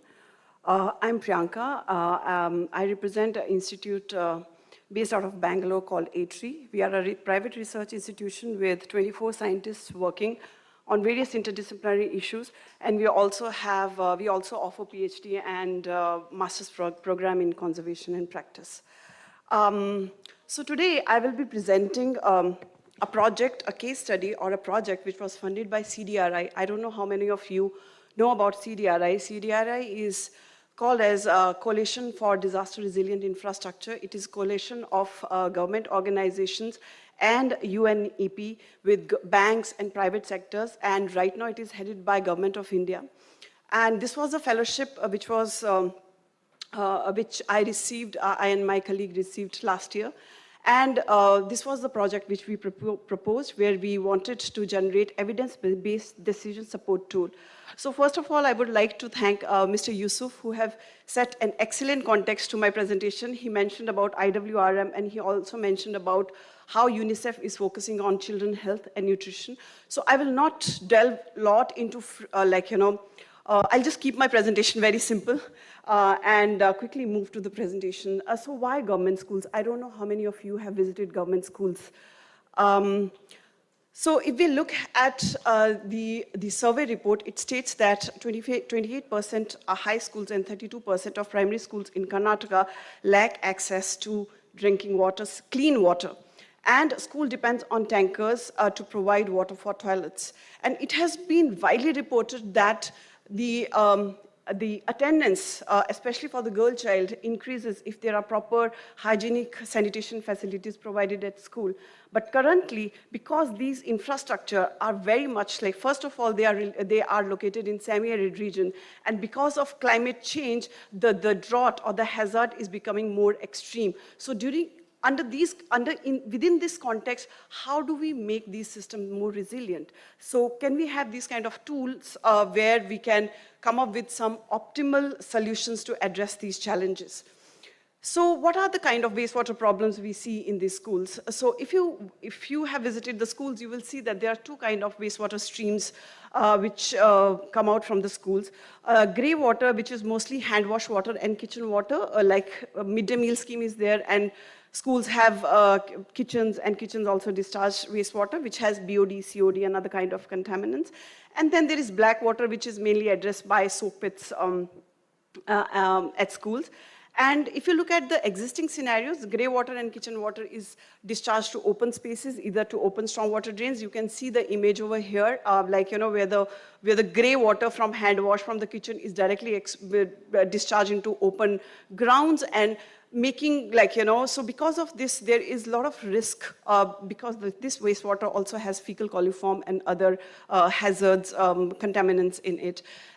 So if we look quickly, what are the contaminants? So when we talk about contaminants, there are chemical contaminants, biological contaminants, and there are exposure pathways to the students who are at the school through on-ground exposure, through soak pits, through open drains, which causes risks to their health as well as ecosystem health. And it has been mentioned in the morning also, like when Nikita has mentioned that when we are talking about improving or IWRM, it's not just about human health, but we need to also consider ecosystem health. So there has been existing schemes like, so when we talk about CSRs have been funding a lot of projects in schools. What they are doing is, so you can see like, there are graveyards. If you visit these schools, there are graveyards of non-functional toilets. You visit a school and there will be 3 toilets, like, 2 of them non-functional, one at the brink of function, like, collapse because there is not enough water for flushing and all. And kids, they just don't have water and they just go back home to use the toilets. And there has been evidence to show that how girl child, their attendance significantly reduces when they get into puberty.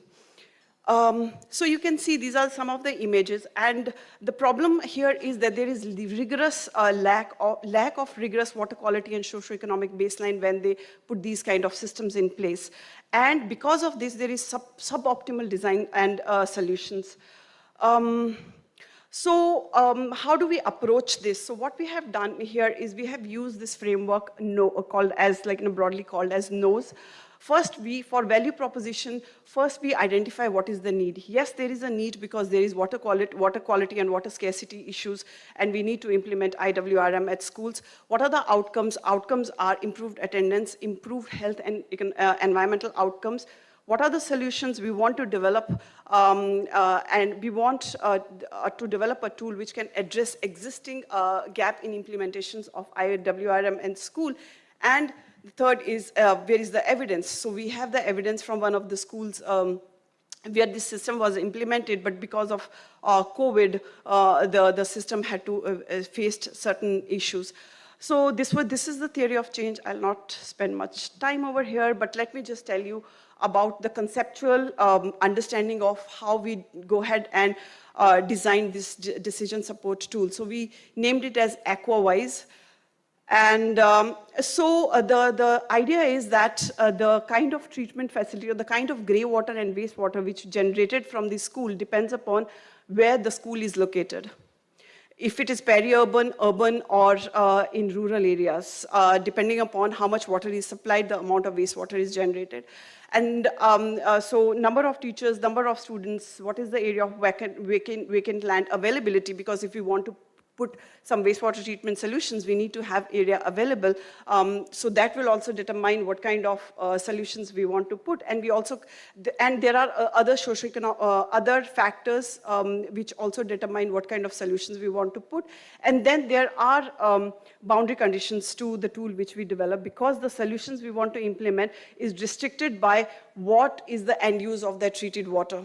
Like, for example, if schools want to reuse that treated water, or if it want to be discharged into open stormwater drains, that will determine what will be the design consideration for these treatment systems. And this is how we visualize the output, that when we input these basic parameters, very simple parameters, because when the CSR goes and implements certain solutions at school, they can't afford, or government can't afford very rigorous baseline. So how they can get out or don't use that step and just use this tool, because we have done enough baseline. We have collected primary data from the field. So you can see under this particular project, we have we have sampled around 23 schools in urban, peri-urban, and in rural areas in Bangalore to understand what is the nature, what are the pollution levels in grey water, what are the pollution levels in kitchen water, and also also whether there is kitchen or not. So you can see here, we looked at various chemical and biological parameters. Now you can ask this question, why we are doing this? We are doing this because we want CSRs and all to just use this toolkit and skip the step of doing rigorous baseline. Okay. So you can see here grey water quality. Grey water quality is very bad, and as a result, water is getting discharged into soak pits. And so the survey of the school showed that 12% of the schools which were surveyed tend to discharge their water into open spaces, and most of the schools just put it into open stormwater drains. So you can see how much, and the irony is that the children, they spend around 265 days, 8 hours per day in schools, and these are the spaces which need to be hygienic to make sure that there is minimum risk to their health. So this is the framework which we put in, like, so the question is, we collected data on water consumption, water quality, and then we quickly calculated what is the contaminant load. So you can see here, I will just quickly skip to the AquaWise tool. So what you can do here is, so this is the AquaWise tool. You can visit A3 website and you can know more about this tool.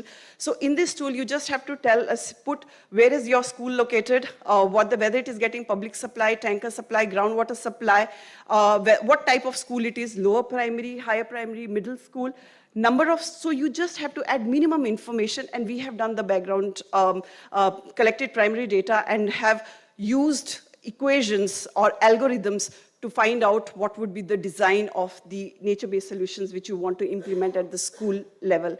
So you can see here, and the boundary conditions here, you can see, is the area of vacant lands. For example, if our tool is saying that, okay, for this nature-based solution, you need a certain amount of area, and in the school, if that area is not available, then the tool will not give you results. It will say that, okay, you have to go for some advanced treatment or mechanical treatment, and nature-based solutions will not work here. So I would urge people who are here to visit this site. It's a very, very simple tool. This is the tool. This is the link to the website. You can just add minimum information where your school is located, and you can select this information, and this is how it will give you the output. And you can print the output, and it will also give you what is the cost, operation and maintenance cost, and what is the capital cost, because that data we have taken from secondary data, but the algorithm and everything was the primary data which was collected from the field. We have also done our part of dissemination, and this is also one way of disseminating this particular AquaWise tool to the public, to the stakeholders. And another thing we have done is we have also got in touch with CPHEO, and they also want to use or develop similar kinds of tool which will help municipal engineers to prepare DPRs for their addressing washy issues in developing towns and in developing cities. So these are the acknowledgements. This is the team. So it was fully in-house team. We had a IT engineer who was working in, computer scientist who was working with us to develop algorithm. And it was so hard to explain him, like, the equations and everything. So this is the real challenge when you work with the interdisciplinary team. We have social scientists, we have IT people, we also have communications who did excellent job with creating this tool. But yes, it requires a lot of effort, yeah, and there's a lot of scope of improvement also. It's not the final thing, but yes, we can use technology to address wash issues and climate change issues for infrastructures. Thank you very much. Thank you, Dr. Priyanka. With that, I will move on and go ahead and call Shri Asim Mansoori again, and will request Asim to share his learnings on models for energy transition in WASH services, emission reduction strategies. 10 minutes. Yeah, I know I'm between lunch and everyone, so I'll try to keep this quick. I think, can you just change the slide? Okay, he's doing that, okay.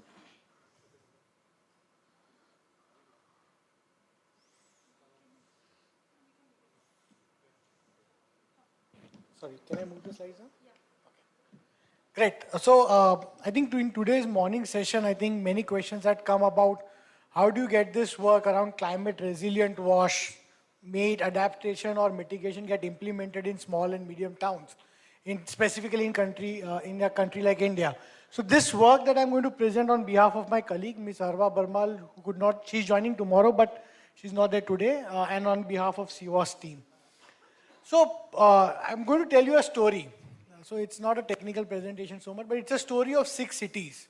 And these cities range from, as you can see, from 40,000 population, which is almost representative of 2,000 plus towns of India, including the very small towns as well as the largest villages, and the 4 lakh population, which is like going to become a corporation. It's still not a large town like Bangalore or Mumbai, but it's a big city, it's a corporation now. So these stories of the 6 cities in Maharashtra, Vita, Karad, Ichalkaranji, Sinnar, Vai and Satara, where they had a different type of climate challenge, sanitation challenge. It was networked, non-sewered. At some places it was fully networked, partially networked, had a water stress and all. And these towns wanted to do something around climate initiatives, that how they can do climate initiatives from the other side. Adaptation they were doing through the SBM and Amrut funds, and it was not greenwashing. It was actually they tried to put some infrastructure which was resilient, but they wanted to work on the other side, that how that they can reduce the climate impacts through their own sanitation actions that they want to take up. So again, I'm bringing this diagram back. I discussed this before, but this was our theory of change. That how do we actually implement a climate inclusive wash services? And across the value chain, we looked at energy transition, we looked at nature-based solutions, inclusive services. But at the same time, our idea at CEPT and at CWAS is that we don't want to work at few cities and be happy about it. But how do you actually convert this framework or theory of change to scale up at state level? So we are working with Government of Maharashtra, both Department of Environment and Climate Change and the Urban Development Department, which are key responsibles for providing the services as well as climate related aspects. So that's the context. This is our framework, I would say. But the next slide that I'm going to discuss is actually how we got that implemented in that town, is the story that I'm planning to share. So why energy transition? If you remember in my morning presentation, I showed energy sector consuming 75%, of which almost 40-45% was for the... Your voice is not audible online. Oh, okay. This is okay? Okay. So almost 40-45% goes for public utilities. Now this is an interesting diagram. I will spend some time here to just debate on why we should focus on indirect emissions as well in sanitation. If you look at this pie chart, somehow this pointer is funny. Okay, it's not okay. Okay, it's not. If you look at this pie chart, if you look at the entire electricity consumption for Maharashtra, this is based on the data that we receive from MSEB. The municipal wastewater and street lighting, they consume a lot of energy. But if you look at that, blow up that number, if you look at the energy transition, the energy cost, the water supply and the sanitation services are the most consuming electricity in a public utility. My hypothesis before we started this work was that street lights may be the major consumer for the local government, but it's not that true. It's actually the water supply and sanitation services that consume most of the electricity, which is indirect emissions for us in the climate jargon that we talk, that consume the most. And at the same time, these electricity costs are so high that the energy bills cannot be paid by the local government, and that infrastructure fails, even without a climate impact. It fails because the bills have not been paid. So to resolve some of these issues, we actually tried to work with the city to implement. I think I used the wrong word carrot, but to demonstrate some pilots that how it can be done. Sometimes we end up thinking that for doing a solar pilot, we need a huge amount of land. Where is that open land in the government? We said, let's pilot at this treatment plant, the water treatment plants, sewer treatment plants, FSTPs, pumping stations. And we used the existing buildings for that. We didn't use any of the open spaces around. We used the municipal building space like the water pump house overheads or the treatment plant overheads to demonstrate this. And as you can see, these were small pilots. They were not, some of the pilots like the Sinnar and the Y1, through that the entire energy neutrality was attained. The entire plant was running on solar. It was an on-grid solar-based system. But if you look at WTPs of Ichalkaranji Karad, the requirement was 500 megawatt, kilowatts. We only did some pilots because of the limited grants. But the idea of doing these pilots was to demonstrate to the cities. their apprehension for moving towards solar, कि भाई हमारे पास तो जगह ही कहाँ है?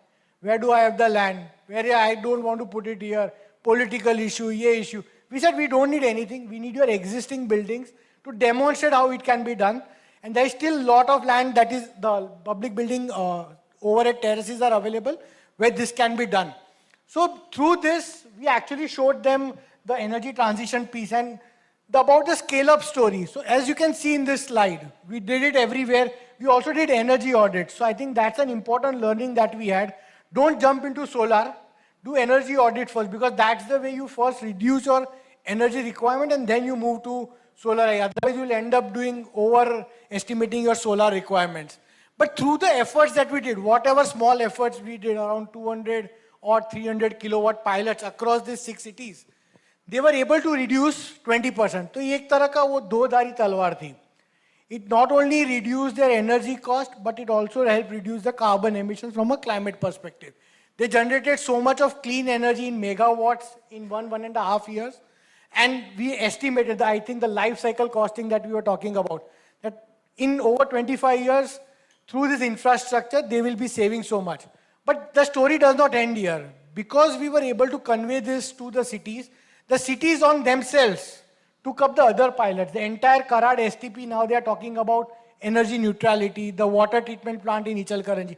And they have now invested in 1,000 kilowatts more through their own funds as well as through some PPP business model where the private sector will bring in money to build this plant. So we have now started to support in this area as well. So you can see that energy transition will not only help reduce the carbon emissions and help us attain the NDCs, but at the same time also reduce the electricity cost burden, which is 45% of the total O&M cost that the city spends is on energy. And if you are able to mitigate that, then that's a quick win. That's a win for the city as well.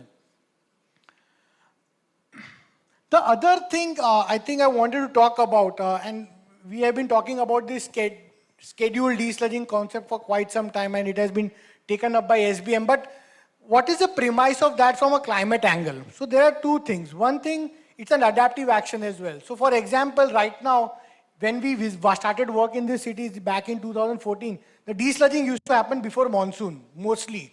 कि हमारी tank भर जाएगी, monsoon में flooding होगा, पानी सब बाहर आ जाएगा. Let's desludge.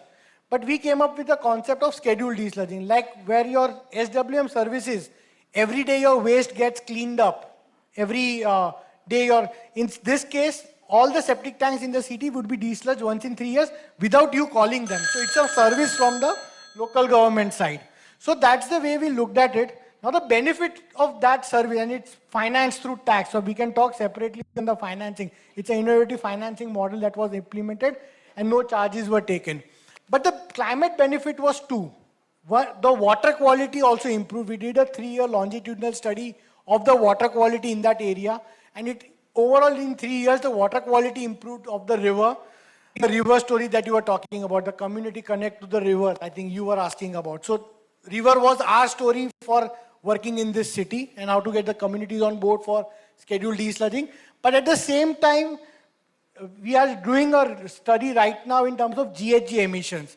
So there are some 8 studies that I can quote and I can share with you separately, which says that regular desludging helps reduce the GHG emissions by half. And whatever IPCC says that it's not an emitter, it's in a way, don't quote me, it's incorrect. So I think we are trying to build that case at the local level that GHG emissions do happen in an on-site system and it can be reduced by half by doing regular desludging. And last but not the least is the carbon sinks that I was talking about. So for these cities, 6 cities that I demonstrated, you can see the photographs of before and after. But we were able to convert 19,000 square meters of barren land. You can see it was actually a dump site or a desert type area, but it has now been converted into like a ecosystem. You are saving fresh water by reusing almost 80 million liters of fresh water you save. You created a carbon sink by using indigenous species, which are local to that and not bringing a foreign species to that. And this entire process took time. I think it didn't happen overnight, but we had to build that relation. And this is now scaled up to almost 30,000 square meters, where city has invested themselves under the state mission of Maazi Vasundhara. and engaging women. I think that was what we were able to attain. All the urban forests that you see are now managed by the women, and we have seen a great linkages between gender and climate. To conclude, to scale this up, as I mentioned before, we have an MOU with the state government. So as a part of Mazi Vasundhara, these are the thematic areas, Agni, energy, air and earth, where these activities have now been fitted and institution is now being scaled up in the state of Maharashtra. Again, thanking all for the collaboration, the funders, the government partners at state and city level, and our sector partners. Thank you very much. Thank you. Thank you. We'll now move on to, I'll welcome Sri Suraj Kumar, and Suraj will be speaking to us on integrated climate resilient assessment framework and sanitation.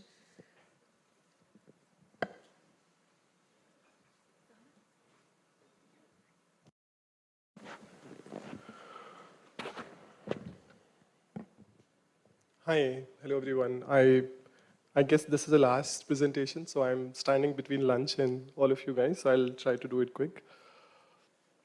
So I'll just try to link the intersection between the climate change and the sanitations. And when I say sanitation, there are multiple value chain of the sanitation. The photograph that you see here, we see the impact of floods. It's not just limited to damage containment, but also it makes redundant to the treatment infrastructure also. In fact, Asim just talked about the increase in desludging frequency is really high during the floods. But there are, other than flood, there are other aspects of climate change also, be it heat stress, especially in slums and informal settlements. We know the fact that during the heat stress, if the communities will have to really go far for uses of community toilet, the risk becomes really higher. The other angles include inaccessible settlements, especially when you have, and which is a common story all across Asia, South Asia, especially India, like 20-25% is a minimum, those settlement area where the trucks cannot go, the desludging cannot happen mechanically. These kind of pockets becomes more higher at the risk for the climate change, especially when you also are prone to floodings and other climate risk. And so on to the story that some of the speakers also talked about the pollution loads going to the water bodies, how do we take care of that? There is also aspects of optimum utilization of infrastructure, especially if it is located far, and when it comes to FSTPs where the trucks will have to really go far and there is emissions happening throughout.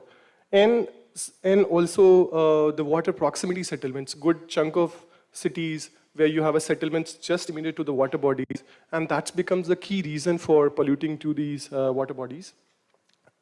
Now I'll just talk about the potential application part of it here. Some of the aspects that we just saw in the previous slides, how do we see the potential use cases? And these are from our experience applying these tools in South Asia and Sub-Saharan Africa. So I'll just go one by one very quickly. This is about locating the climate hotspot. My WRI colleagues just talked about how do we do a special assessment for all the climate risk, be it flood, heat stress. We also have assessment which includes identifying the hard-to-reach areas, inaccessible areas, also including the bulk wastewater generators, which even are very small pockets, but large number like school, hospital, colleges, institutions, very small pockets, but they are the good contributors of the bulk wastewater in a cityscape. Also, with respect to the settlement, as I talked about, settlement close to the water bodies. So what we do that we map at the building footprint level. That's very important because that's where you would be able to understand the granularities of the climate risk. And at the building level, you would be able to understand that what kind of a climate risk is coming at what pocket of the settlement areas.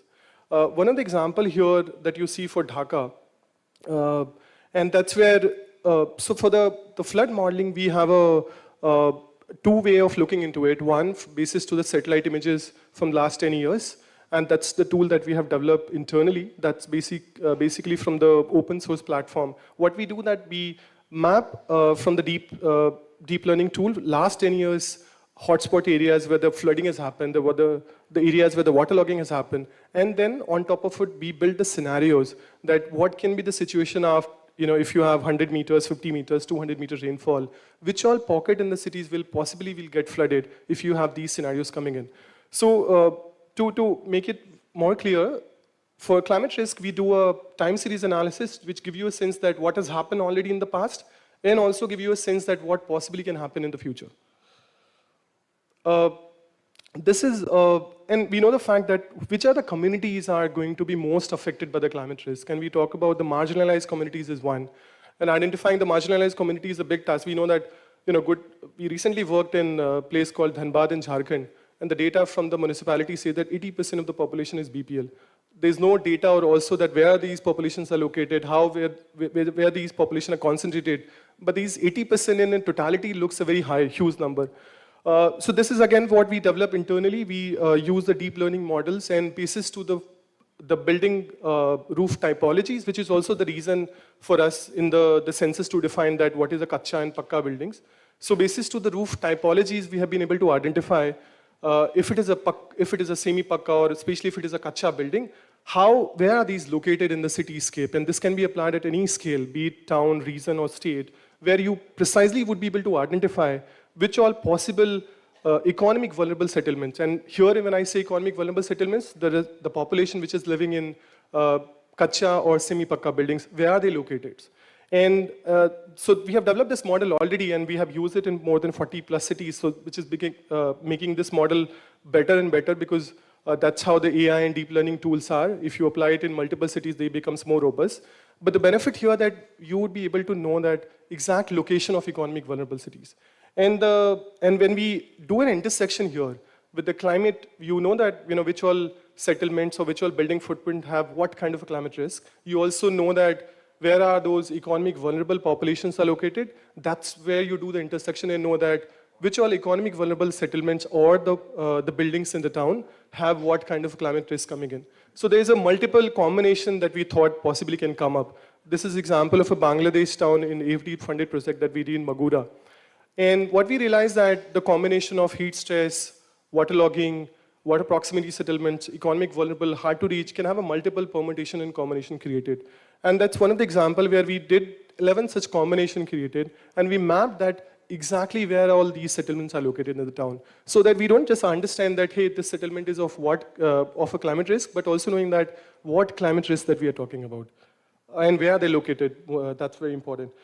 So here, this particular case, we realized that only 23% of the building are falling into the safe risk. When I say safe zone, it's basically any standard containment solution will work here, whereas 77%, which is 1/3 of the population, they're falling into any of these risk categories that calls for the customized containment solution for the town. So this is where it got translated in terms of understanding spatially to also looking into the possible solution part of it. You just saw the different categories or typology of the risk ties, which is, again, the combination of either the waterlogging, hard to reach, or heat stress, or bulk wastewater generators. But for each risk typologies, what is a kind of a possible containment solution we can have? And the benefit here with this approach that you're not just talking about the framework, you also would be able to know the pinpointed location of those buildings. And here in this case, the mandate was to suggest that what can be the affordable solution for the containment for LICs. So these are the last column that you see. It's also giving you a sense that what possible containment solutions can be adopted. And that's how the pilot was designed for entire cities, LIC containment improvement, knowing exactly where they're located. This is example, recently we did a project in Mozambique, Sub-Saharan Africa.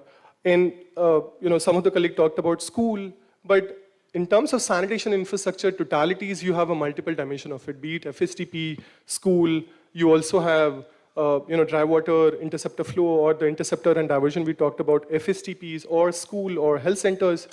So the idea was to understand that where all these facilities are located, and also knowing that what kind of risk they are falling into it. So that's where we can design the customized solution, be it waterlogged area, or hard to reach areas, or near to water body proximities. Similarly in transportation, collection and transportation, the mandate here in the Government of India SBM program is also to ensure that we get rid of the manual emptying framework, but make it 100% mechanized. And as I said in the beginning, 20 to 25% is a common scenario in all the cities where you will have to get into a situation of a hard-to-reach settlement areas.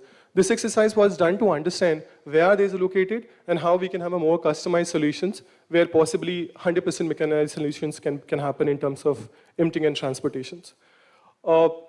just one example for IND framework, which we developed with ADB and GWSC in Ranchi. So this is basically how do we take use of existing infrastructure in the city. So Ranchi has some part of the area is covered by sewerage. Part of it, sewerage is also coming in. Part of it, non-sewage solutions are coming in. The approach was that FSTP and FSM is one solution, but how do we ensure that with FSM also 100% greywater management can be done with an integration of existing or the upcoming STP infrastructure. That's where you see the linkages in terms of, can the conversion or diversion can happen to the pumping station or the manholes or making a separate divert. So we're talking about a mix of portfolios here where city will not just have one solution, especially in the larger cities, a multiple set of solutions. And you can have a multiple parameters here. You can have a parameters of watershed, population density, high to reach areas, growth pattern of the cities, bulk wastewater generators. But the idea here to understand that basis to all these typologies, to understand what works where in the larger city aspects and not being biased to one particular solution. So the example that you see here, one in Ranchi, and the other side, which is in Raghogar, Madhya Pradesh, that we did. Now, after doing all of that, and we know that data dependency has been one key hurdles in all the, whether be it a climate risk assessment, our WRI colleagues also talked about it, or even in the sanitation planning, all the map that you see here is completely based on the open source. So no any primary data collection or secondary data collection have been done. It's entirely based on the various open source platform, and to the extent that we are talking about getting into the building level data. So in recent year, open source platform have become very robust, and then you have a power of database available where even in a place like Mozambique or place like Bangladesh, the data, huge amount of data sets are available for that. This is about us, and that's my last slide. Thank you very much.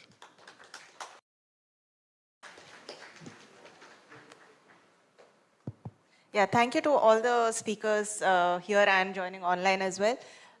We have space for just 2 questions, if anyone would like to come in. I see a hand, yes.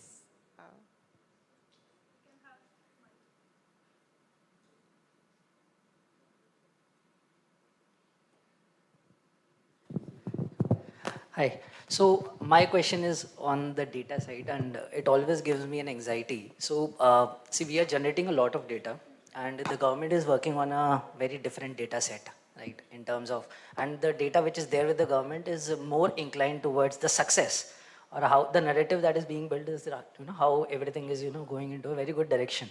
So how are we going to reconcile these two, separate parallel data sets which are being generated?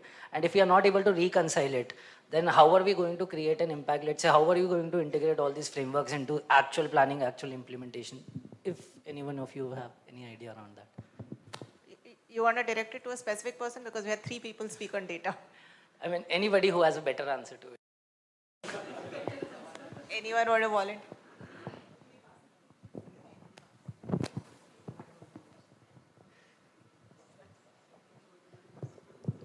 Thank you, Asim, for the questions. And so I'm an urban planner by profession, and not just in the last 10 to 12 years where I was working in sectors, even in a college also, data has been a common problem. Like, where is the data to talk about? And data can always be fudged. Data can always, the reliability of data is always a question. So, over the years, what I've realized that the primary data is always important, because that gives you a tool to validate that what is the, when this has been collected, what is the on-ground realities. But for us, it has, as I showed you in the PPT also, what possibly can come from the open source, especially the geospatial platform, that's something cannot be fudged. You know clearly that last 6, 7, 8, 9, 10 years, this particular location flood has happened, or the heat stress has happened, but you also have the proof. The proof is more important here, to my mind. But then not neglecting the fact that the primary data collections are not important. But if you ask me, my approach would be that, and this is what we always do, that we start from what we have in the open source, and in the process we collect the data what the department authority has, and we always cross-check with that. That is also a good authentication. If there is a conflict coming in, we go to the specific site, to the field where those conflicts that we have been observed, and that's how we make it better and better in the process. So that's my response.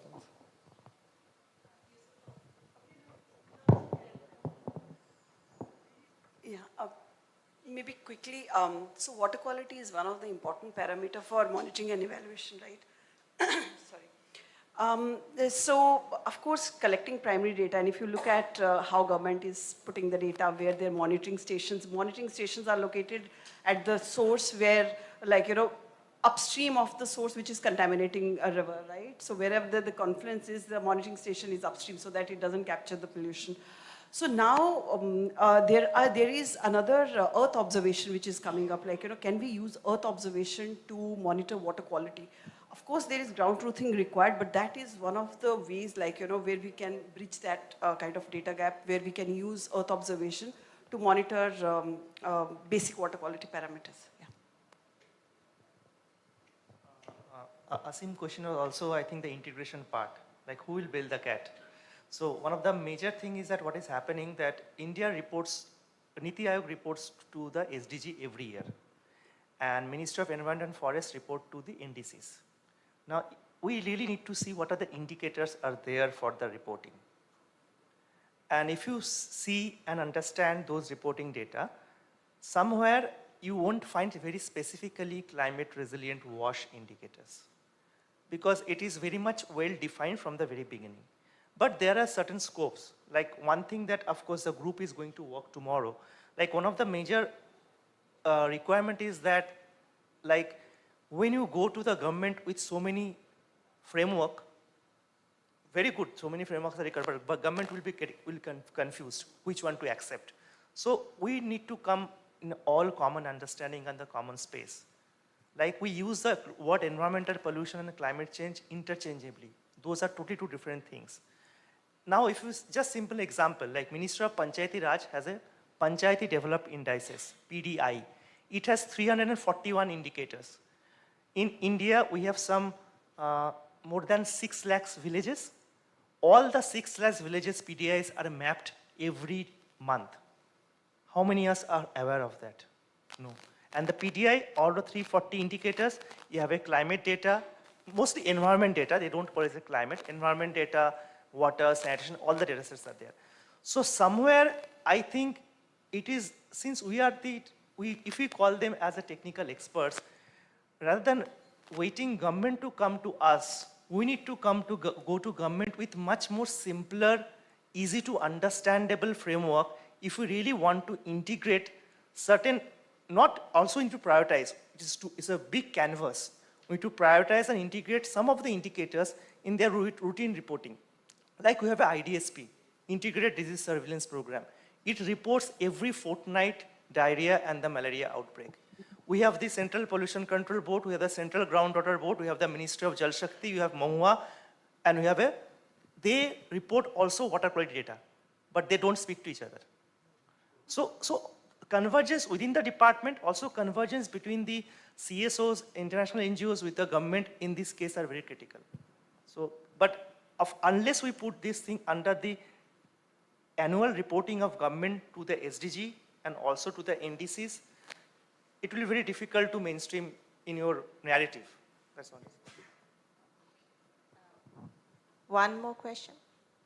I saw her first. Sorry, Avinash.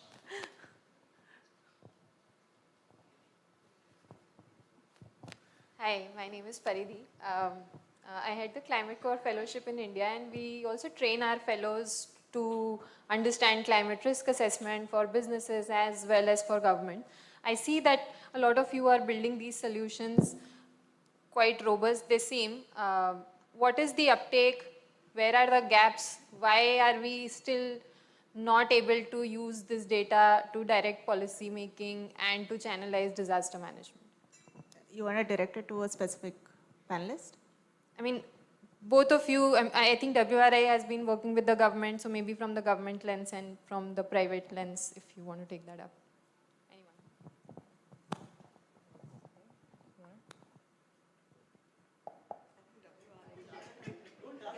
Yeah, no. Yeah, it's on. Yeah.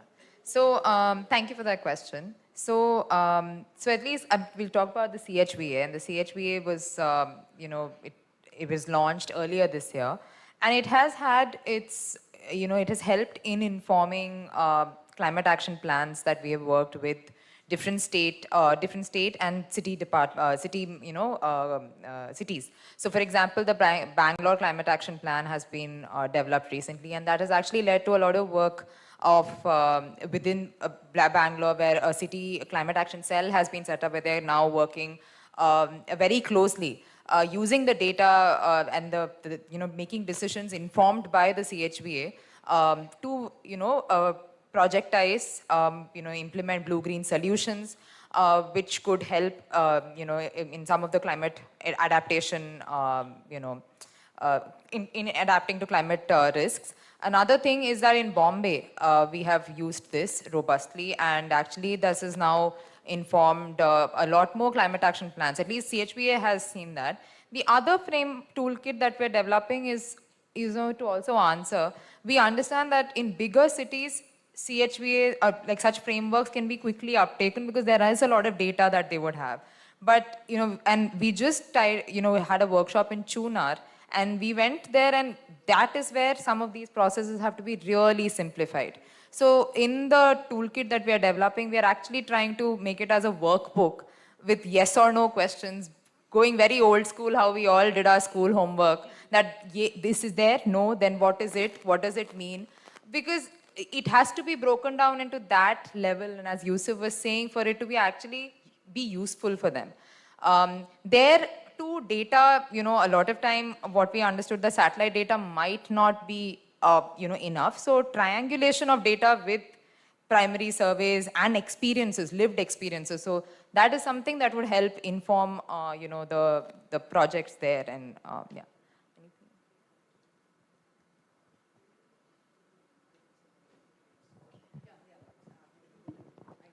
Just quickly to respond that, so I understand what you're asking, that how do we mainstream these tools as a part of the government program, and why this is not happening.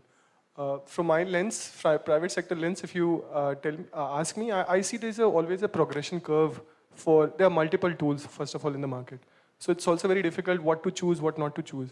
But there's always a progression curve that where this has been applied, whether it is tested, not tested. But a lot of advocacy, to my mind, would be required. Advocacy in terms of not restricting to one player and making it a monopoly, but rather, with a platform like WashEye and other institutions, where you get into capacity building, dissemination, so that a lot of other players also would be comfortable to understand and use it, not to one specific company or an organization, but the other people also knowing how to use and apply it. To my mind, if there are multiple organizations started applying, that's where the benefits are seen, because that's where they see that whether this is a complicated, because sometimes the organization or the individuals who have invented it or started it, they're also emotional about it, right? They always will say, yeah, this is a super tool. But then when the other people, other organizations started using it, that's where the real challenges and the application challenges you get to see. And if that comes, then the third step would be the integrations, which is an obvious, because the industry started recognizing, and then that's where you see the integration with the policies. Sorry, I'll take 30 seconds. From an academic research perspective now. You had heard private, you heard about them.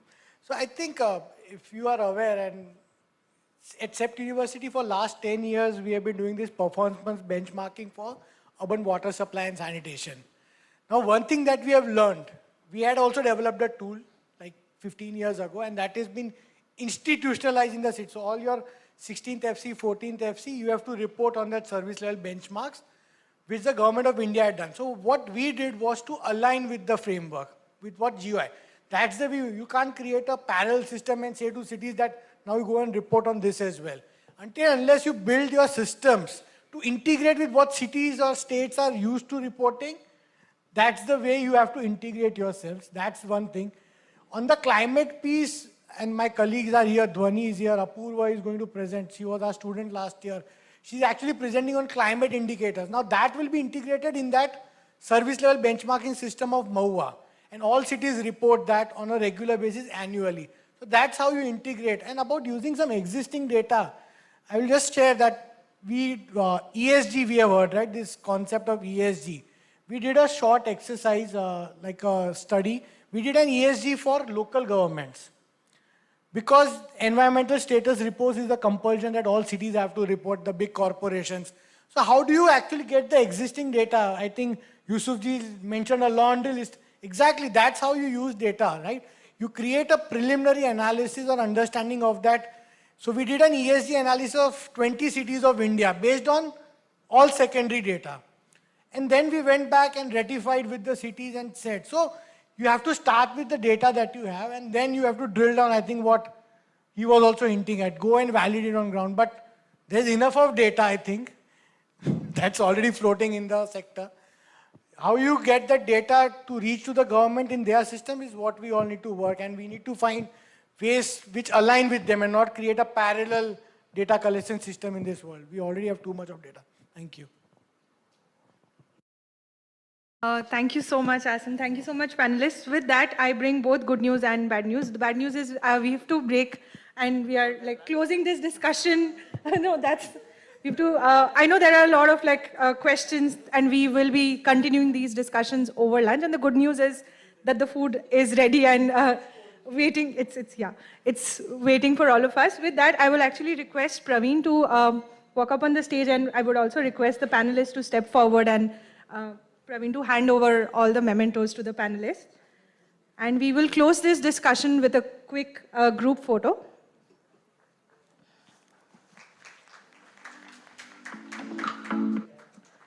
And Shreya, yours will be couriered like I announced. Thank you so much.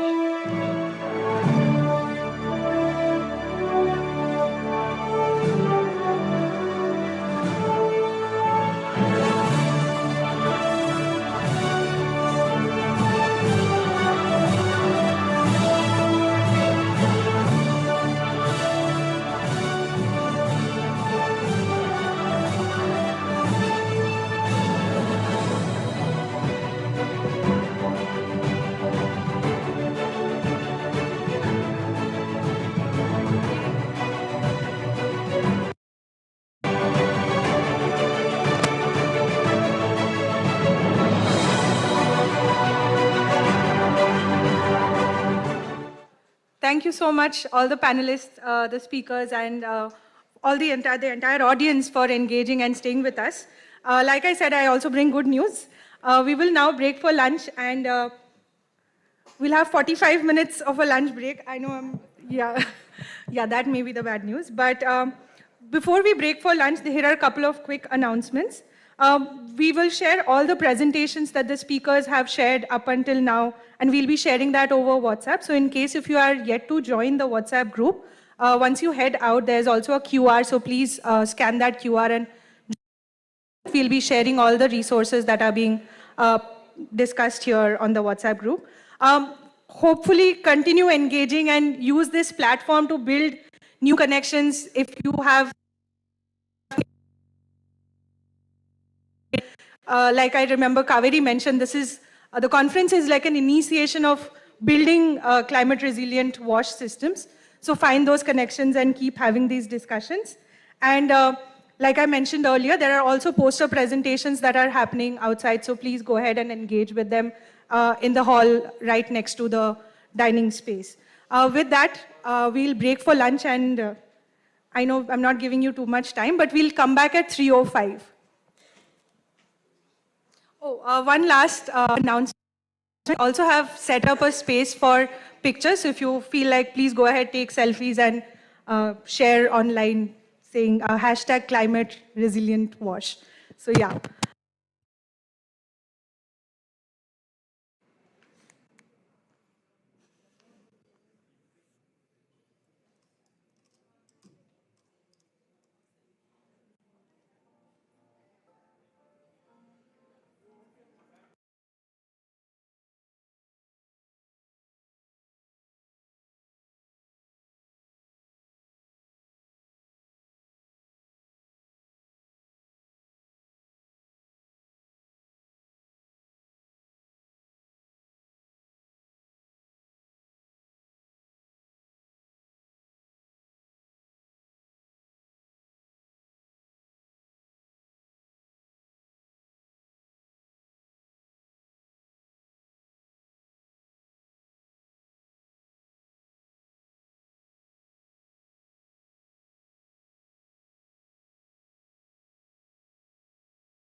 Welcome back, everyone, to our discussions on the Conference on Building Climate Resilient Wash Systems in India.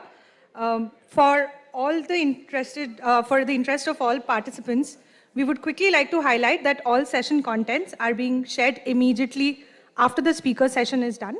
To access this content, kindly scan the QR code at the bottom of your kit notebook.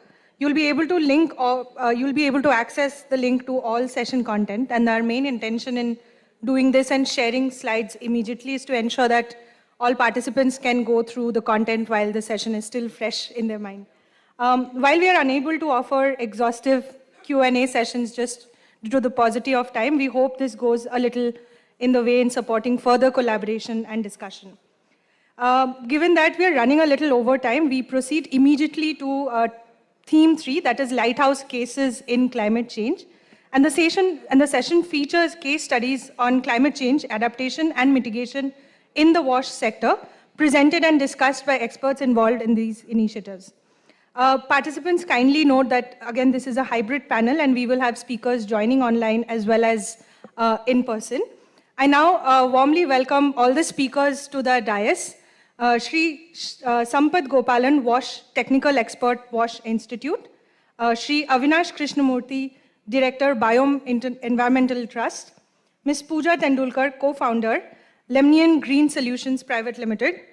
Are the speakers all here? Yeah. Shri Keur Namdev, Technical Manager, Bactreat Environmental Solutions LLP, and Shri Nand Nitin Kamath, Manager, Bactreat Environmental Solutions LLP. Shri Anup K, Program Officer, Wayanad, Suchitwa Mission. And we will have, we will have one online speaker who will begin the theme 3 today, which is Shri Parth Gohel, Senior Urban Water Specialist, Alluvium. And to chair this session, I warmly welcome Shri Sasank, Director, Government Advisory and Talent Management, Wash Institute, to the stage. Over to you, Sasank.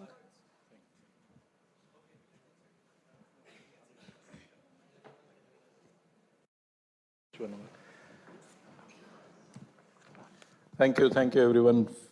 Welcome to the post-lunch session. I will actually keep this very, very brief and let the speakers actually talk. The only thing to say is let's move from theory, frameworks and all to actually what happens on the ground. Some of this, what you will see here, was deliberately done with climate change in mind. Some of it was just a response to the local context. But in all of these cases, there is a strong linkage to building adaptation and resilience. So without much ado, I request Parth to kindly start his presentation. Thank you, Parth.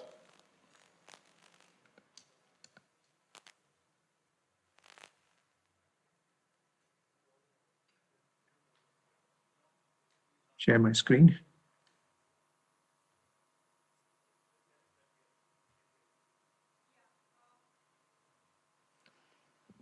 We can share, we can see the screen and hear you, Parth. Is it in the full screen mode?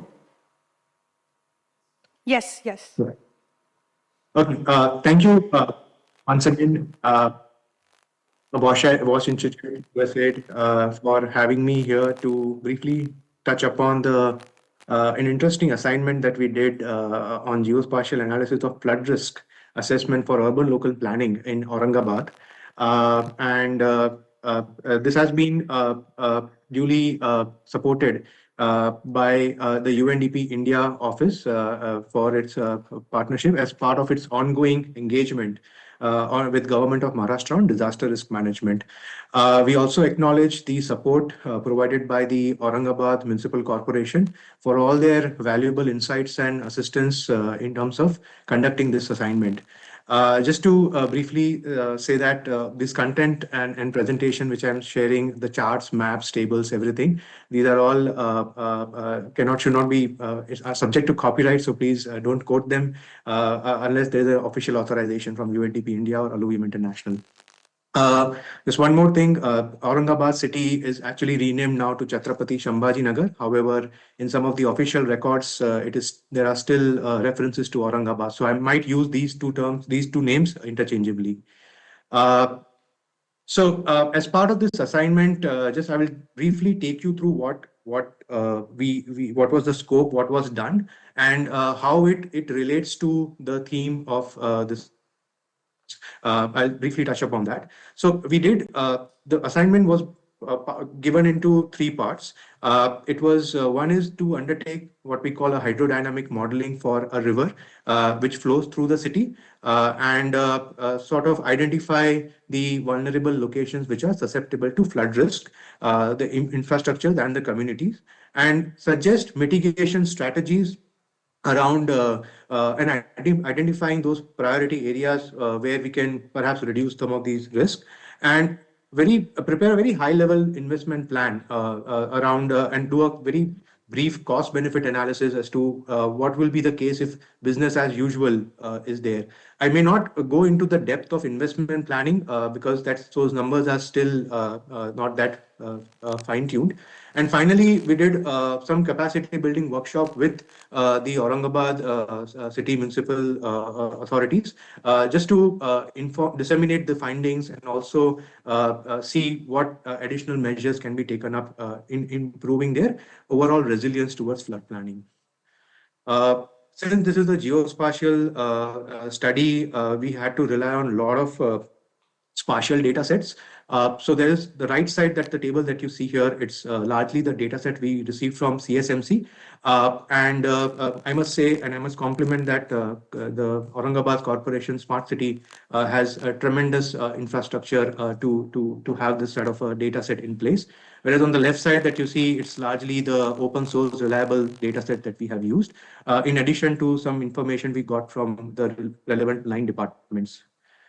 Just to give you a context of Aurangabad, Aurangabad is actually famous for the Ajanta Ellora Hills. So if some people are traveling, they might know about this city and this place. In terms of the city's context, it's located in the western edge of the Deccan Plateau, and what we call the Jatwada Hills, which is what you see in the right, the red area, is actually the hills that protect and where the natural systems comes in.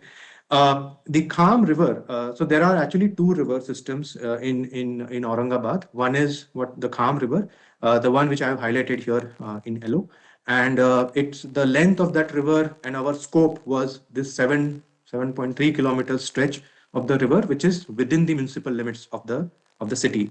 The Kham continues, and it's part of the Godavari Basin. So it's approximately 45-ish kilometer downstream. It meets, there's a reservoir, Nath Sagar Dam, and where the Godavari is getting impounded.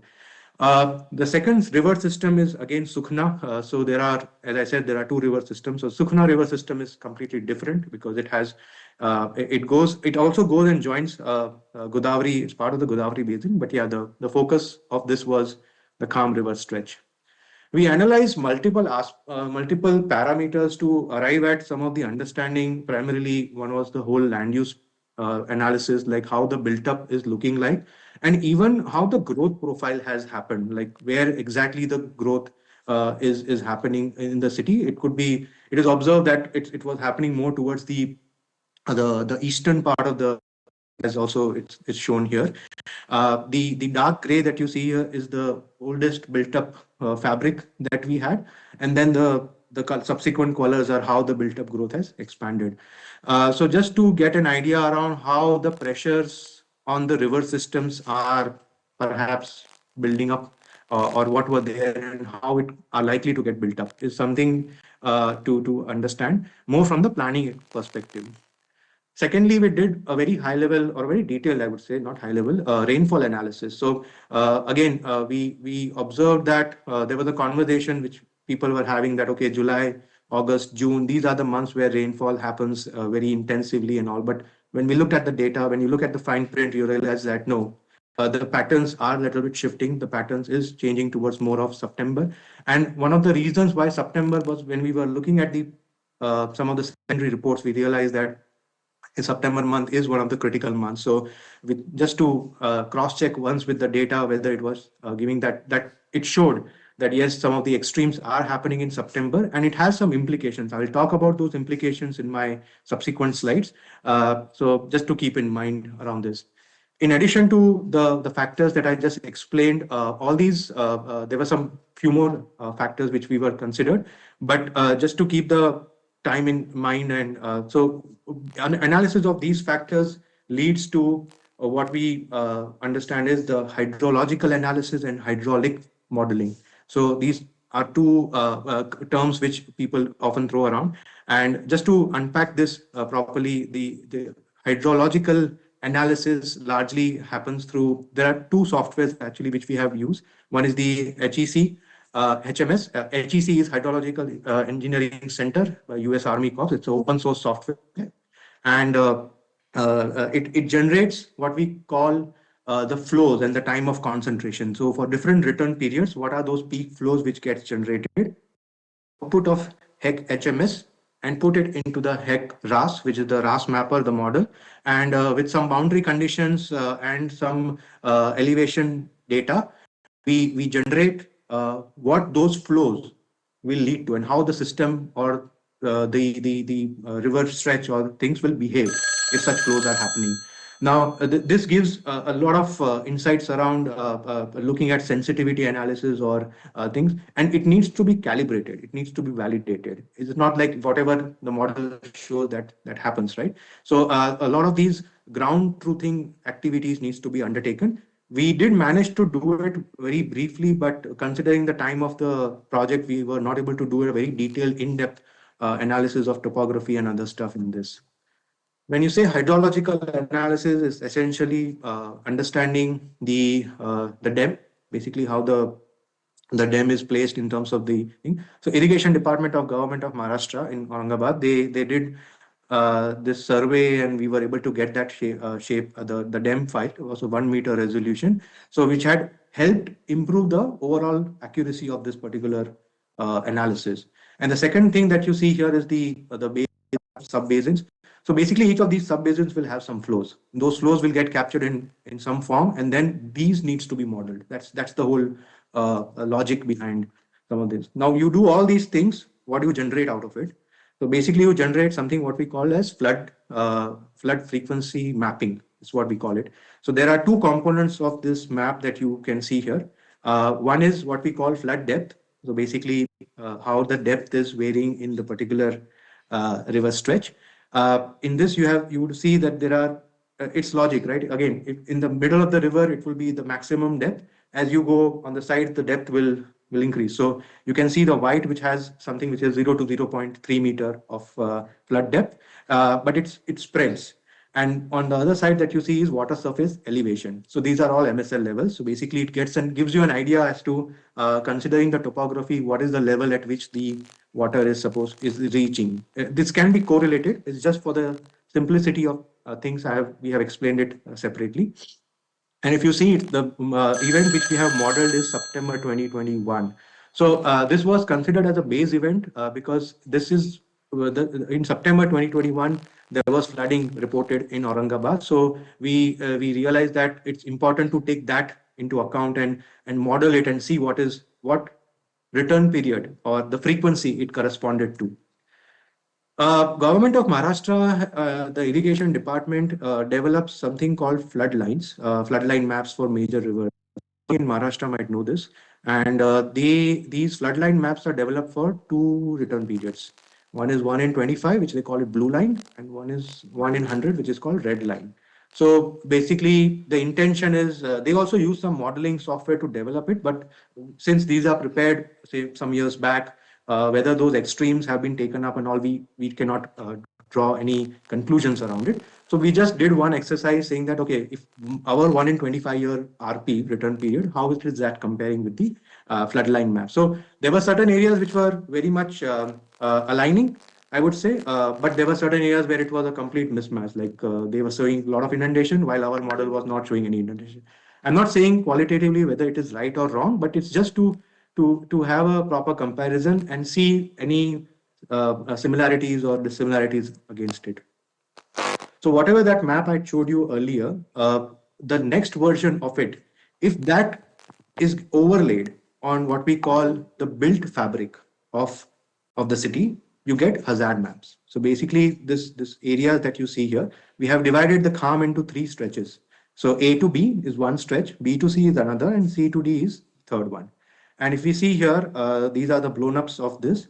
This layer was given to us by the Smart City Authority. So if you see all these red buildings, these are all building footprints. Then you have some institute somewhere, and then all these hospitals and other stuff. So this helps us in identifying which are those critical infrastructure locations which are susceptible to risk. Now, if let's say a hospital or a water supply scheme is getting affected in a flood, it calls for some action. It calls for some understanding around what's in that case, how will we ensure adequacy of water supply? Or if a household is located which is next just to the banks, and if its sanitation system is such that it's getting affected, what measures we need to take? So these sort of conversations are important, and ideas are required to be brainstormed with authorities just to get them understand the impact of these changes, what we call it. So we did analysis.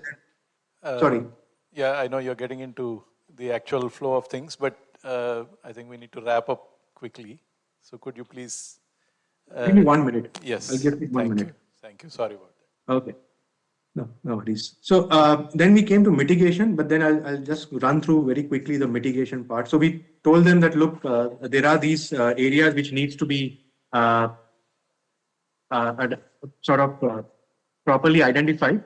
And we also looked at some of these detention basins which can be created upstream of it. These are all a combination of structural, non-structural measures, which we have identified. Also, there was a analysis we did around the morphology of the river, how it has changed over time. Like we used the Survey of India maps and just to see how the patterns have changed, whether any disruption has happened in its flow and all. And we saw that there are changes which has happened in the width of the river. Like earlier it was X and now it has reduced to say whatever width.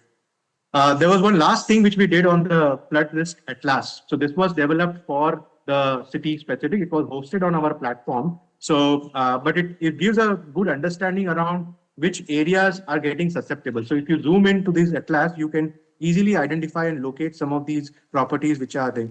Again, if it comes into it can be also misused. So we have to give a proper caution around how these information needs to be used and developed. So in just summary, just 5 points I have.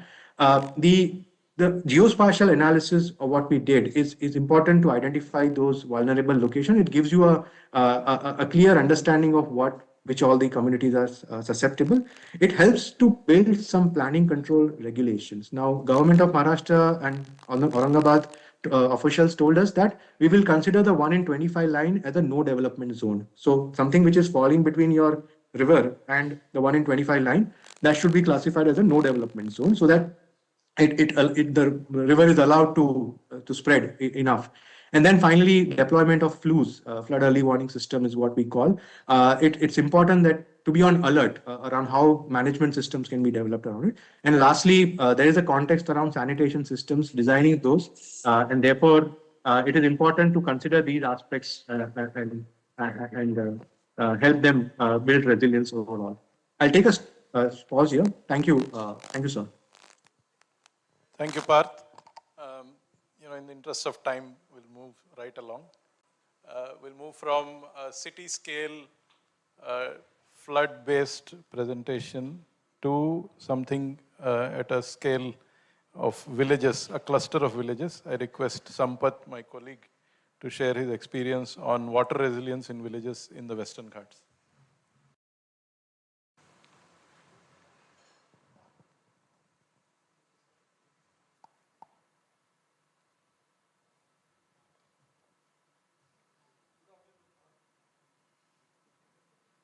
Oh, sorry. Good afternoon to all. Hope the mutton biryani will not work for some time. Then we will go. So I'm going to share some of our experience that drinking water project that we have been implementing in the Kodaikanal Hills, and how the climate change has impacted the drinking water supply, and also how resilience factors that we have follow to mitigate the problem, the climate change problem. So that's what I'm going to share quickly. within 10 minutes as far as possible. And actually, Kodaikanal Hills have spread across 194 villages, and with a population of 3.78 and with about 1 lakh households. And out of which we have taken up the project in 22 villages and to implement increase access to safe drinking water facilities in these villages in support of Charity Water, a donor, and also in collaboration with the local government and the state government as well, along with Jal Jeevan Mission support. And so this project intends to provide safe drinking water in 22 villages by like revamping the existing facilities that is being implemented by government of Tamil Nadu about 25 years back. Actually, we didn't want to, here itself we talk about the climate change. Of course, the government established systems are there, well established systems like a borewell and a submersible pump for the pumping main, then a storage structure with treatment system and distribution system. Everything is in place, but the problem is, the major problem is groundwater depletion. So that's what are the sources that currently available and how the current supply level is taking place, that I'm going to share. Main sources are like bore wells, open wells, and springs and rivers. These are the main sources available. And the distribution system, if we take, it has been constructed by the government of Tamil Nadu, FAT board, mini water supply scheme, mini water tanks, and ground level storage reservoirs and stand posts. So these are the major sources available for drinking water supply.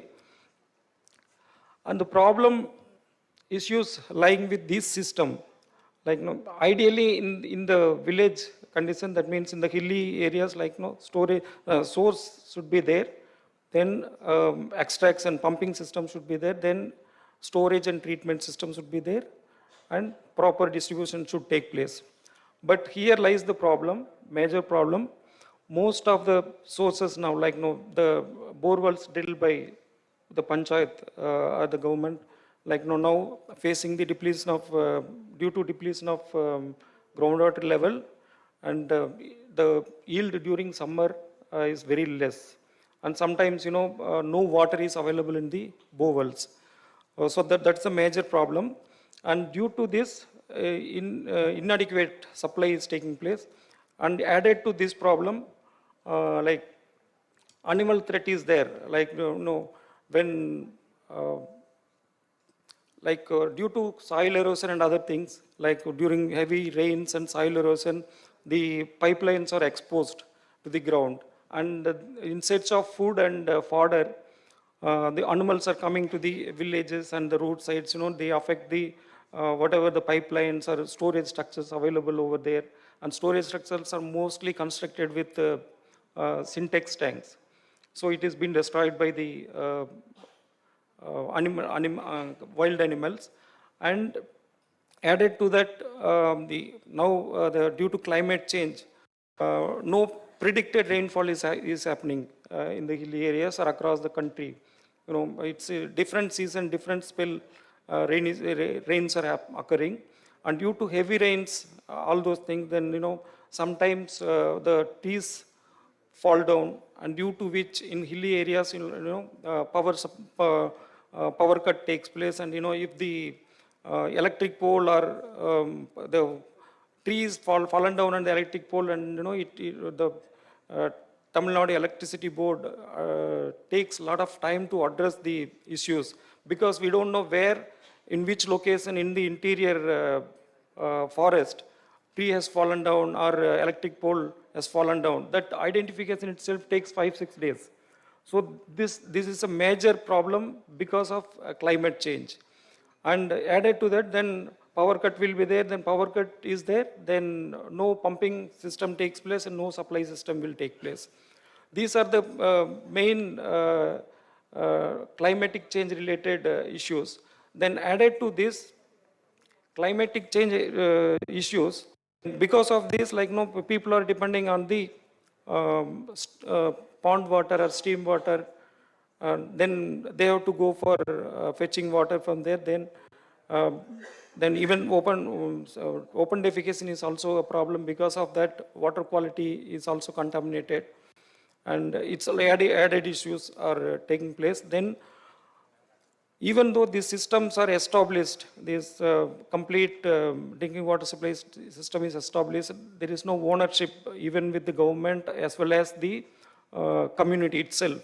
So that itself another problem. We added all this put together, then at doorstep no water is supplied by the government or anybody. So these are the major issues that we are planning to address through. Of course, we conducted some water quality tests also to understand because most people are using water from streams and open wells and springs. So we wanted to understand the quality of water. We mostly found most of the, out of 117 samples, we found out 70% of them are contaminated with E. coli. So that's the major threat over there. So the problem lies with low yielding of borewell or emptied borewell, and because of this, community opt for open well or springs or streams to fetch water from, and they have to spend around 2 to 3 hours, walking around 2 to 3 kilometers from their houses. Then during that time, they have to be very careful walking to the streams and others, where animals will be there, mainly elephants, wild boar and bison. These three are there. They may attack any point in time. They may attack. So this is a major problem. And during summer, most of the resources will be dry, and the individual households where they might be having little bow wells or something like that, they will go and buy water for about 70 to 80 rupees per 200 liter barrel. So that's the situation in hills happening. And because of this, no water availability and no good proper sanitation practices are also being followed over there.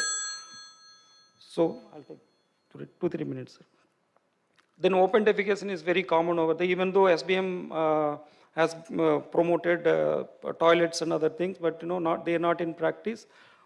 People use stream or ponds for washing and other things. Then because of that, E. coli and bacterial contamination is taking place.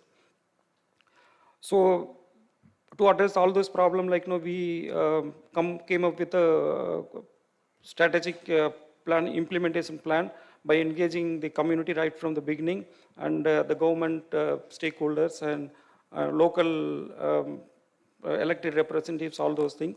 And so we have followed the followed the proper procedure to implement the project. Then some of the activities that we implemented is drilling of bore wells and construction of mini water tank. Mini water tank, we went for concrete structures because the plastic and other things, animals may come and destroy things. And also we have to ensure the water quality, that particularly the bacterial contamination, we also included inline chlorinator in the tanks, storage structure itself, and the open wells are well constructed with parapet walls so that animals will not come and fall in. And also we have covered with the mesh and everything. So these are the few activities that we have implemented, and also we have to ensure the sustainability of the system that we have created. We have provided training on water quality monitoring and surveillance and to the communities, and the community now using Jal Tara kit, they're testing the water and being trained to ensure the quality of water, and also to ensure the operation maintenance system, that we have also trained the local plumbers and electricians and masons, so that, all the time they need not to come to the mainland to such of repair and maintenance work. Then we have also formed the water user committees to maintain and manage the facilities created, and we have created account for them so that they will save money every month or something like that. Then that money can be utilized for the operation and maintenance. And we closely work with the government. After the facility is created, we hand over this to the local government along with the community to take care of them in future. Also, we during World Water Day and other occasions, we encourage the community to talk about climate change, and so that we make aware about water availability and how it is linked with climate change, all those things. The sustainable mechanism, we are going for now to ensure the source sustainability. We are planning to implement water harvesting structures wherever we have constructed bore-wells and other things. Also, wherever the defunct bore-wells are there, we are planning to convert into recharge structures, so that all the time water will be available. And rainwater harvesting things need to be encouraged in the schools and institutions at household level also, so that we can address the drinking water needs. And soil and water conservation measures also, because the pipelines, and because of soil erosion, the pipelines are broken. That can be addressed through this. And also we are planning to address the power issues. We are planning for solar based pumping system, so that supply could be ensured at all the time. This is so that's all about the project. And we are in partnering with Charity Water. We have been implementing this project, and thank you so much. Thank you, Sampath. Moving right along, as this project, water scarcity due to climate change and how communities can mitigate them. I request Avinash to share his experience. Thank you, Shashanka. Thank you to all the organizers for holding this very important conversation. I come from a small organization called Biome Environmental Trust. We work with communities to also implement projects at the one end, but also with systems, governance, and research to try and see how these ideas can actually then become systemic, right? That's a broader work that we have. Here I'm going to share a story of a town we've been working with since the last 10 years. I think that long engagement is important. The history of that engagement is important in, in the bigger picture of the story. So there's a town called Devanalli. It's right behind the Bangalore International Airport. So strategic chosen, anybody who wants to come needn't even go into town and get stuck in a traffic jam, can come directly from the airport into the town. It's around 40,000 people in population, but is set to grow. So it's got both urban, kind of urban characteristics, but it coexists with agriculture. And it's a town of much historical heritage. You know, it's Tipu Sultan's birthplace. The founder of Bangalore originally built the fort here in Devanalli, which was then Hyder Ali, kind of improved it. And it has a lot of, historical heritage structures around water, like the Kalyani that you see here. And many, many open wells, which were once the source of water. And these open wells were fed by local tanks, man-made tanks, lakes for recharge. I mean, that's the traditional context. But now, with, post-91, with the main road, the big main road from Bangalore to Hyderabad was built there, catchments disturbed, the tanks and lakes began to go dry, and the town was completely dependent on bore wells. Bore wells going to depth of around 800 feet to 1,200 feet. Every year, 5 new bore wells drilled, only 2 or 3 yield. Old bore wells, get dried. Right now, around 135 bore wells in the inventory, out of which only around 60 or 70 are yielding. That's the kind of thing. Very limited water supply, around 70 LPCD really. with the town being a very major buyer of water tankers from surrounding areas, right? So that's the thing. Drinking water, however, nobody takes the town supply directly. They all come to around 13 systems like this, pay 5 rupees for 20 liters and use this water for drinking, right? So that's the 2 tanks in the town. The town, the Sihinir Kere at the bottom, you see, was the original source of drinking water for the town in vintage times.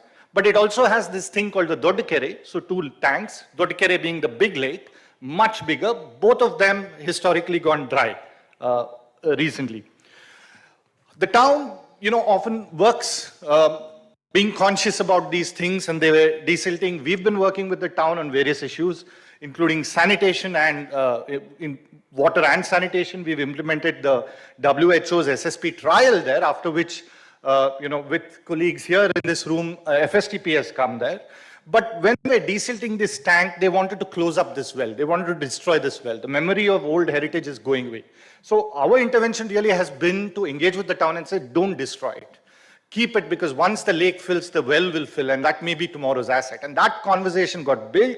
And then in 2021, there's a state level project called the HN Valley project.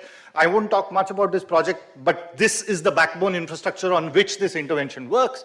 But in this project, Bangalore treats in HN Valley, 210 million liters a day, and pumps it to these series of tanks in the districts around Bangalore, which is dry and which are drought prone, right? So it's a unique collaboration of a city, which is a provider of water as treated wastewater to towns and villages around, right? And the Sihinir Kere and the Dodikere in Devanhalli receive this water, right? So this fills up. The well that we work with the town to say, don't close up, fills up. Then we work with the town to invest more to revive the well. That was only a protection. Then we revive the well. We bring in CSR monies and we deepen it, desilt it, etc. Revive the well. Another NGO called Environmental Foundation of India comes and works on the lake and cleans up the lake. The well now is yielding, yield tests in the beginning show 100 to 200 kiloliters of water per day. So you then begin to invest. So you have a system in which the treated wastewater from Bangalore comes. It first falls into a lake called the Bagalur Lake. From Bagalur Lake, it comes to Sihinir Kere, right? And we must remember that while the treated wastewater is coming here, there's local catchment, there's local rainfall, which is diluting these waters, multiple stages coming into this lake. Then it's recharging the local aquifer. And here in the aquifer, we look at the shallow aquifer, not the deep ones, not the 100 feet, 800 feet ones, but the shallow ones. So the open wells are picking it up. Along with the open wells, a local adaptation, a local innovation called a filter bore well, which is you take the bore well, but you don't dig it deep. You dig it only 80 feet or 100 feet. You have to completely perforate it. So it extracts water from the same aquifer as what comes to the open well. That becomes the source of the water. We work with IISc and Whitewater Boson, a water treatment industry, which in Bangalore is a part of the water markets that Shreyanath from Well Lab spoke about in the morning, where they converted treated wastewater to drinking water. Here it's only through the aquifer and after recharge. So we work with IISc to kind of ensure heavy metals are not there, so on and so forth. And they design a spec to which Boson Whitewater delivers the treatment plants. So here is a way in which there's a managed aquifer recharge for indirect potable reuse, but it's reinventing the role of heritage, right? Your tanks, your tank system and your open well systems now have a new meaning, right? For the town, as Shashanka was pointing out, it's not a conscious climate response. It's an ongoing conversation between a bunch of people who've been engaging with the town around water and sanitation, and incremental investments through CSR, but then it leads to this kind of an investment where the town gives existing infrastructure in which all this is retrofitted. The water simply comes out and plugs into an existing distribution system, right? So what you're bringing is source sustainability, not really big time infrastructure, it's incremental infrastructure. So kind of we've done it in 2 phases. In the first phase, it's around 240 kiloliters per day. And in the second phase, it goes up to around 650 kiloliters per day, which is around 12% of the needs of the town if you put a 135 LPCD benchmark. If you look at it at the 70 LPCD benchmark, it's more like 20% of the needs of the town, right? And if you compare deep borewell water price and the cost of it and the shallow aquifer water cost of it, you have this 1:10, close to 1:10 kind of ratio. So is this climate resilient, adaptive, and mitigating? And to what extent is it in these three dimensions? Interesting questions to ask and discuss, right? But I think very importantly, you have to work with all stakeholders. The conversation begins with the political class, with the council, right? Engagement with the council, the knowledge by the informal sector, the pump up. Finally, all this has to work because the pump operator knows what to do, the waterman knows what to do. They are the most important knowledge points. They have the social understanding of what's happening with water, where is it going, when is there a problem. So those conversations for us are very important in trying to build these solutions out. The well diggers, they bring a historical understanding of where the wells work, where the wells they don't work, what is the really micro kind of understanding of the hydrogeology, etc. And of course, the innovation of the filter bore well, right? Also, as soon as you get the political class a part of it, that political ownership goes up very quickly. The inauguration then becomes the MLA. And the MLA happens to be the Minister of Civil and Food Supplies. So kind of getting that political ownership of the solution is great. And this was very important. When we did it, we didn't realize. But now when you're trying to make this systemic and you're talking to a Karnataka Urban Water Supply and Drainage Board, the first question they ask is, will community accept? Then we saw, what community minister has drank the water of this? And that conversation then can progress in a very different way, right? So this is the demonstration, but we are with UWSDB to look at the Dodakere, which is 10 times the size of the lake, look at the recharge, understand aquifer, and make this system respond to the entire 5.4 million liters per day demand of the town. That's an ongoing conversation with the KUWSDB, the state level kind of infrastructure body. And what we're trying to do is to develop this as a living lab, right? I mean, we are putting in instrumentation, we are putting in kind of evapometers, weather station, well level readers, etc. Developing a big kind of lot of data in it. Also working with IISc, we've applied for a DST grant which has come through, where IISc will now study aquifers. And the idea is to put the word aquifer as a part of an Amrit DPR, right? For the first time, we would have a shallow aquifer as a source of water, which is now coming from treated wastewater. So that's the overall attempt for us. Also, what does this mean in a big city imagination, right? Can we think about neighborhood scales running like this with decentralized supply? We've also pitched this with the Rural Development Department, and we've won a small award. So we are going to do this, replicate this in a Jal Jeevan Mission context, right? So I think perfect timing for the thing. So that's the way we are trying to make it systemic, make it a part of Amrit, make it a part of JJM. We're even talking to Atal Bhujal Yojana to bring them into the fold. So yeah, any questions, we'll be very happy to answer. Thank you, Avinash, for sharing that fantastic experience. I think water security is probably the key thing here from a climate perspective. The two presentations that we saw before this both address water security in their own different ways. One in a rural, hard to reach context, and one in a very easy to access, but then high demand, high density context using treated wastewater. And Parth before that, of course, showed us how we think about flood mitigation through data-driven models. We'll now change track a little bit and move towards wastewater management. I request Ms. Pooja Tendulkar, co-founder Lemnion Green Solutions Private Limited, to share her presentation.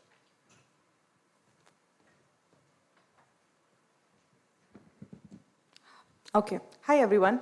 Thank you so much for that wonderful lunch, and thank you so much for having me here today. I'll be talking about nature-based solutions today, an approach for wastewater treatment. Yeah, so one thing that I would want to focus today is, what if we talk about the beauty aspect or the aesthetic aspects while we are thinking about water treatment systems, which is, not thought in most of the times. So what if I tell you this is how a water treatment system can look like? So a lot of people that I spoke to today and also people that I've met so far talk about constructed wetland systems, DWATs, and a lot of other things. So a lot of things clubbed together with a nature-based approach is something that we are going to be talking today. I represent Lemnion, where we talk about nature-based solutions toolkit to provide solutions for water-related issues. So that is what we'll be talking about today.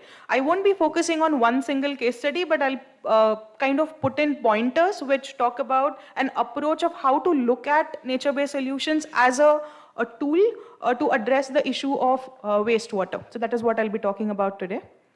So this is the overview of what I'll be talking about. I'll be talking about why are we thinking about NBS? Exactly is NBS. It's another term like sustainability, slightly misunderstood. So a little bit on that. And then a small case study on water treatment system, water body rejuvenation, and an interesting social media feature that has gone viral about our work. So kind of focusing on that, and later a little bit of takeaways. So going to this, I think with a lot of context that has been set up since the morning. Thanks for putting in all those facts and findings for me to give me like a stage to talk about NBS right now. So with the increasing scarcity of water and the pollution that we are facing these days, and the kind of approaches that we have, we need something that is extremely sustainable. And that's another thing I'm particularly talking about NBS here today.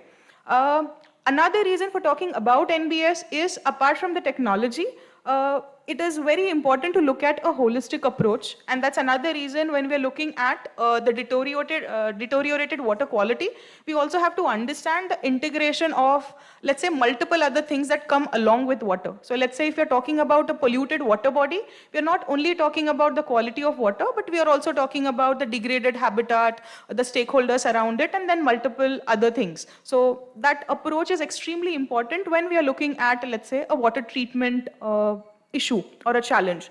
So that's another reason we are talking about nature-based solutions today. So what exactly are nature-based solutions? So what I perceive it as is, it can be nature-inspired, it can be mimicked from nature, as we call it as biomimicry, or it can be inspired by nature with a bit of engineering as we learn. But at Lemnion, or maybe the kind of case studies that I'll be talking about today, will focus on nature-based approach without chemicals, without electricity, and with minimal to up to no gray infra is what I'll be talking about today. The reason we are talking about today, this particular thing today, is this is like a huge mess of things that we see. Let's say if we have to look at a water body, if it is in its natural form, there are very few issues that it faced initially. Also in the rural areas or the tier 2, tier 3 districts that we see, this is the issue. And with the lot of encroachment, concretization, and other things that came up, there were multiple problems that we started facing. And that's the reason, so what if we look at an approach which is a combination of both blue and green infra? So that is what we'll be talking about. Another issue, I think I did not find a reason to put facts and findings here, because all of us know that there's this constant conversation between conventional STPs versus NBS, or conventional STPs versus some other kind of STPs that are available. So talking about an approach here. So this is the approach that we kind of work on, and we've been able to scale up from, let's say, 1 KLD system to about 2 to 3 MLD systems, where we believe that the grey water and the black water has to be separate. That's the most crucial part, because the quality of the water there is extremely different, and that's why the treating methodology or the approach is again very different. So that's the most important part. And then when we talk about the grey water, another part comes in which comes on, let's say, so this is particularly about the sewage that we are talking in. I'm not talking about effluents right now. So then, looking at, let's say, the oil and grease separately, and then, how does that move from one particular place to another particular place, and how that can be reused. In the initial conversations, I was saying that what if we look at, let's say, something that can be extremely beautiful looking. So this system that we have made, like there were multiple systems that we've made. So this particular system was made right at the entrance of a bungalow, which you can see, which is inclusive in their residential space. And this is right at the entrance. So they are actually bragging about the kind of systems that they are using. And I think This is the kind of inclusivity that is extremely important when we are looking at something and in a long-term run, that, you know, in the sustainability part, or how inclusive it has to be in the community. So very similar to a constructed wetland system, but the kind of design that we have in terms of, let's say, the internal plumbing that goes is slightly different. This is, let's say, for a particular single standalone apartment or a bungalow or a residential complex. But then if we have to look at a bigger approach, let's say a village, there is a decentralized approach that can be looked at. So a similar looking system for individual households or for cluster of houses. And how will that look like? So this is how it can look like. And again, the rest of the things that the previous speaker spoke about, you know, a lot of things which are approved by, let's say, AMRUT 2.0 or SBM, is how these particular systems are already available there. So yeah, and another bit also is this particular system that we made was awarded by IGBC Green Village, where this was the quality of water that we achieved. Obviously, the water overflowed at times, it underflowed at times, because this was made for a village where a bit of water was treated on a daily basis, and these were the certifications that we got. What were the salient features of it? So these were the salient features, that it can be customized. So depending on the space that is available, we can always design these systems, and that's the benefit of a nature-based approach. So you don't really need to have, like, you know, particular designs, particular shapes. They are particularly chemical-free, and they do not operate out of electricity and mechanical components, and that's the reason they're cost-effective. Along with the same things, the water can be reused. About 80% of water can be reused. This is something that can be done with a nature-based approach for water treatment system, both on village scale as well as, individual households or individual buildings. Moving on to the last part, the approach for nature-based solutions, using nature-based solutions for water body rejuvenation. I believe when we look at a water body, the extremely important approach is how do we look at it through a bird's eye view. So again, when we look at a polluted water body, we have to look at not only the quality of the water, but the other things that come along with it. So this is the usual approach that we go with, which is, you know, understanding the baseline survey, which, you know, Parth and the other speakers also spoke about. Then actually looking at the execution, where we make sure that there's a lot of community involvement along with the interventions that we are planning. Okay. And then after that, the monitoring and the maintenance part of it. So how do we go about it? So these are the couple of pictures taken from some of our sites where we worked with WRI India for the Mumbai project, where, you know, a lot of baseline information was taken, a lot of execution work related to horticulture, civil work, and community engagement was done. And the monitoring was done for, let's say, ecology, hydrogeology, and multiple other things. I think I can park the questions for later. I'll quickly run this through. The most important part here was an integrated planning where the socio-economic and the ecological factors were considered in the baseline survey. And along with that, multiple stakeholders were included.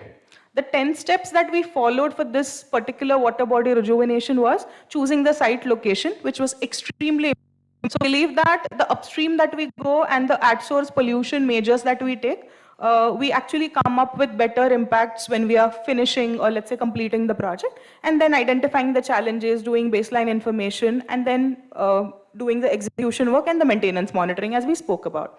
So these are the couple of things that we usually try to address and which are extremely important. One part is the eutrophication or the excessive vegetation, as people call it in, you know, layman language. Solid waste removal, grey water treatment systems, which are in situ. Along with that, some kind of in-stream structures where, you know, the water treatment can be catered again in situ, improving the water holding to mitigate flood, and also improving the soil erosion controls. These are some highlights. We just spoke about going cement-free, going concrete-free, electricity-free, and also trying to check that the OPEX for this particular thing is less than 50%. This was the case study that was talking about. We were recently going viral where people were talking about a scientist using duckweed to treat water. But if you go through the entire slide deck or the, let's say, the article, this is what it came across, that it talks about nature-based solutions. And yeah, these are the takeaways for the presentation. Thank you so much for listening. Thank you, Pooja ji. I now request along the same lines another presentation on nature-based systems for water recharge. Shri Keyur Namdev and Shri Nand Nitin Kamath from Solutions. And my request also to the presenters is if you can also connect your solution with adaptation or resilience or whatever is the relevance of your solution to the topic in hand, it would also be helpful to the discussion going forward. Thank you. All yours. Good evening, everyone. I'm Nan Kamath here from Bacteria Environmental Solutions. And this is my colleague, Mr. Keyur Namdev. So NBS for climate resilience water recharge. So I'll just give you the overview of who we are and what we do. So we are Bacteria Environmental Solutions, incubated by BITS Pilani. So we registered as a LLP in April 2015. So the company provides solution for wastewater treatment on natural base and organic solid waste management. So our designated partners are Professor Srikant Butnuri and Professor Anusya Ganguly. So what are constructed wetlands? So our constructed wetlands act as a natural wetland which help in saving the organic matter into the soil and reduce the salinity.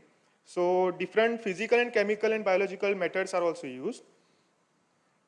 So this is the schematic view of our vertical flow constructed wetland. So you can see the inlet tank, the first stage and the second stage of the wetland, and the treated water is collected into the final tank. So in detail, Keyur will explain it to you. And then the water is bypass is left to the soak pit, or else you can use it for gardening also. So we also incorporate remote monitoring into our wetland system. So you can get the real-time data, and remote analysis also can be carried out. And these are all sensor based, so you can just get the data on your mobile also. So we can incorporate electromagnetic, electrochemical disinfection also. And Keyur will carry on. Thank you, Nan, and thank you all. And I would gladly like to thank all the previous spokespersons, because they were able to help us to understand what are the gaps that are being in our wastewater treatment systems, social as well as economical, and what is the NBS. So the main thing about this wetland based, like we majorly prioritize for the wetland based system. So the main thing is that it has very low maintenance and like almost no sludge management required. And the major thing that always comes in the wastewater treatment system is about the operation cost. So it actually requires just a one person for a half day. That can be even for a week, just for in a 1 day in a week. That helps to just a clean up of the wetlands, and the treatment system is all done by gravity, as ma'am was saying. NBS is mostly focused on gravity as well as less electronics as well as electrical charges. And our technology is also empaneled with GSPCB, Goa State Pollution Control Board. And there is one site that we recently constructed with the help of WRI India. It was at Telangana, Nalgonda area, which actually, if we see, first is the land area that we need to know, that like site knowledge that is required to know to provide the NBS-based solutions. So it was just 900 square meters. It was a pilot scale. What maximum that we can do. So you can see we actually we introduced a treatment system of 20 KLD in just 900 square meters, which also actually is because it's a pilot project. So we can also see how scalability can work on it. So as you can see, 600 square meters can utilize for 400 KLD, and we were able to do 1 MLD at of land area as well. People have already told about NBS and the scalability as well as this. So I will try to explain in the due separate time that is available. So about how different setups that we have done so far. So the main thing about wetland is it's like a chameleon. If you have something, it can adapt to that part.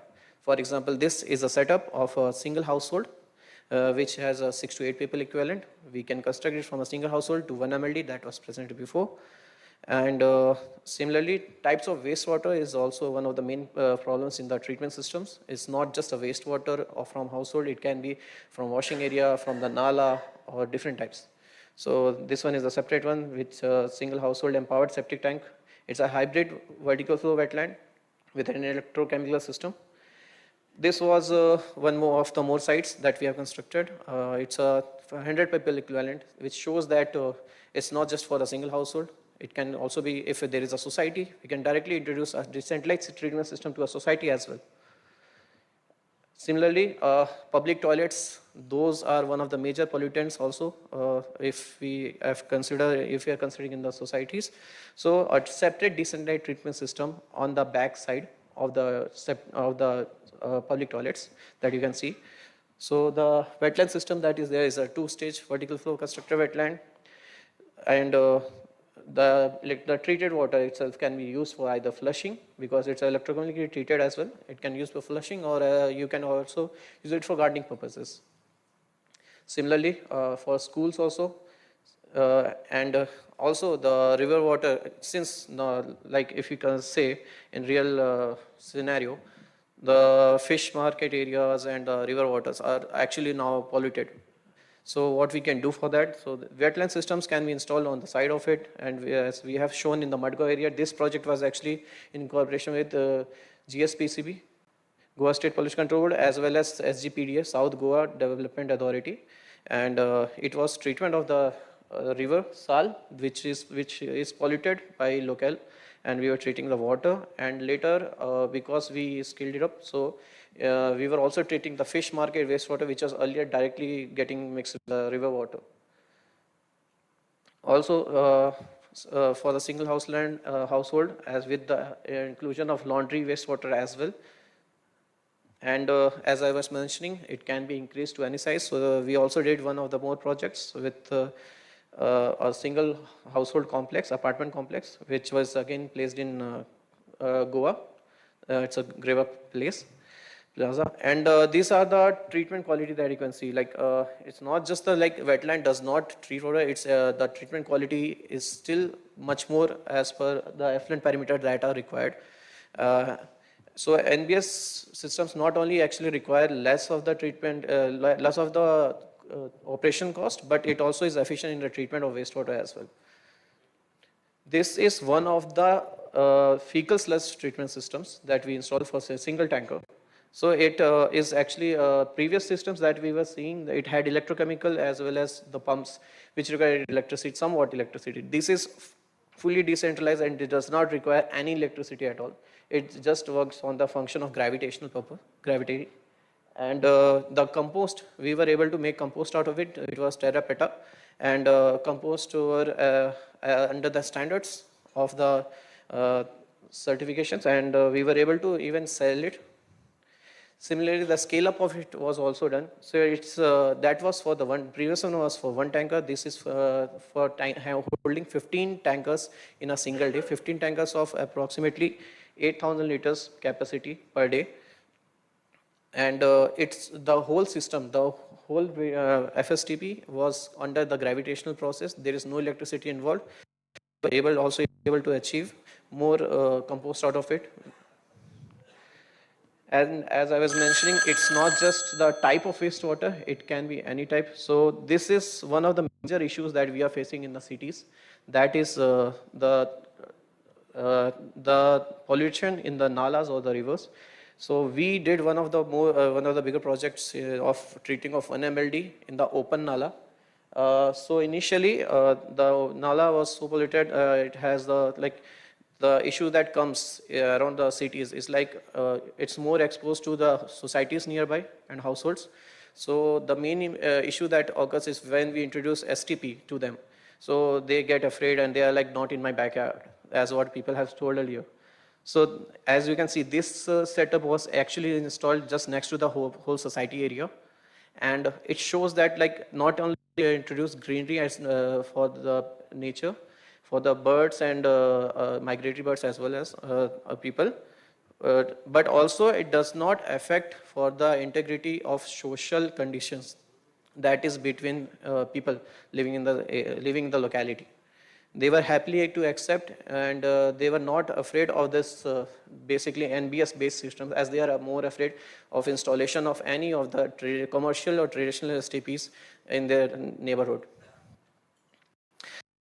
So for the parameters, you can see like it's not just the scalability can be an issue for the treatment quality. We are always able to achieve the treatment quality, even if it's a small household or a larger capacity treatment systems. So, and we also, since we are working on a wetland, we also have the certification for the technology from our BITS, which is our technology partner. And for the acknowledgement, I would like to thank all the people who are here, as well as the USAID, as well as WRI India and WASH Institute. So giving us a great platform here so that we can actually discuss about the recent issues, latest issues, as well as the solutions that are here. Thank you, Keyur. Thank you. So I think the nature-based systems obviously provide several advantages in terms of building resilience. They are much more able to absorb shock loads. They're able to absorb variation in flows, variation in characteristics of wastewater, and the obvious advantages of low energy and low skill requirement, the ability to take care of a system. So all of these are there, and our two presenters have also perhaps added one more dimension to it, which is historically we've struggled with the space requirement for nature-based systems. That's been the big bugbear of the industry, saying, if you say nature-based system, you will ask for a lot of land. I think over a period of time, we have noticed that the practitioners of nature-based systems have successfully brought down, either through aeration or through some other means, the space required, and perhaps we are getting to a stage where we are a little bit more of a alternative to conventional systems in more contexts, right? With that, I would again change direction. It's my distinct honor to request Sri Anup to come and share his experience of this recent disaster in Kerala, the landslides in Wayanad. So he was there throughout the disaster, and he was the main person in the resilience and the the response team. So over to you, sir. Thank you so much for being here. Thank you, sir. Good afternoon, everyone. Myself, Anub, working with Shujitva Mission as program officer. Shujitva Mission is one among the organization who work for sanitation from Kerala state. And Wayanad is one of the hill station district and a major tourism spot from Kerala. You all know that tragedy happened in July 30th. That's a landslide. This is what happening in that area. This is a special picture in before and after. That's a sad part is almost 2006 buildings permanently destroyed from that 3 wards. Mepadi is one of the very small gram panchayat and minimum facility available. Sanitation facility, government buildings, everything is very minimal availability in that nature. Apart from that, Mepadi is a pure natural based gram panchayat, and there is huge population density carried out in that area. So these are the 3 wards which was affected in that major part. In that 3 wards, total 6,548 persons are shifted from that 3 wards to 17 camps. In that 17 camps, 11 camps were Anganwadis. Only 6 camps were shifted to schools. That 6 schools also, very minimum facility, toileting facility, minimum accommodation facility. All the basic facilities were very minimal, and in that particular location itself, almost 86,000 volunteers were recruited to take care of all kind of works. Almost 8,000, 9,000 officials, including police officials, army, and all the officials were recruited. So all the 7, 8 camps, how much quantity of waste generation was really high. Biodegradable waste, non-biodegradable waste, sanitary, and all kind of waste generation was really high in nature. So we don't have much facility to arrange all the waste. So this is the situation we handled in between that 20-25 days. Apart from that, whole officials, major medical units generated high quantity of medical waste, mortuaries, small scale mortuaries worked over the period, and body identification halls. All these areas developed a quantity of medical waste, sanitary waste. The quantity of that kind of waste was really high. And in that period, all the inmates, officials, everyone got 3-time meals, water, tea, and everything. So in the first, this period, I can say that 2 phases are there. One is fear stage and the real stage. In that fear stage, quantity of non-biodegradable waste and biodegradable waste are comparatively very high. So fear stage, voluntary support, organizational support, and all kind of support was really amazing. But on the real stage, all shifted into that reality. And in between that initial period, frankly saying, Wayanad district doesn't have more than 5 bio-toilets. There is no facility for biodegradable waste management.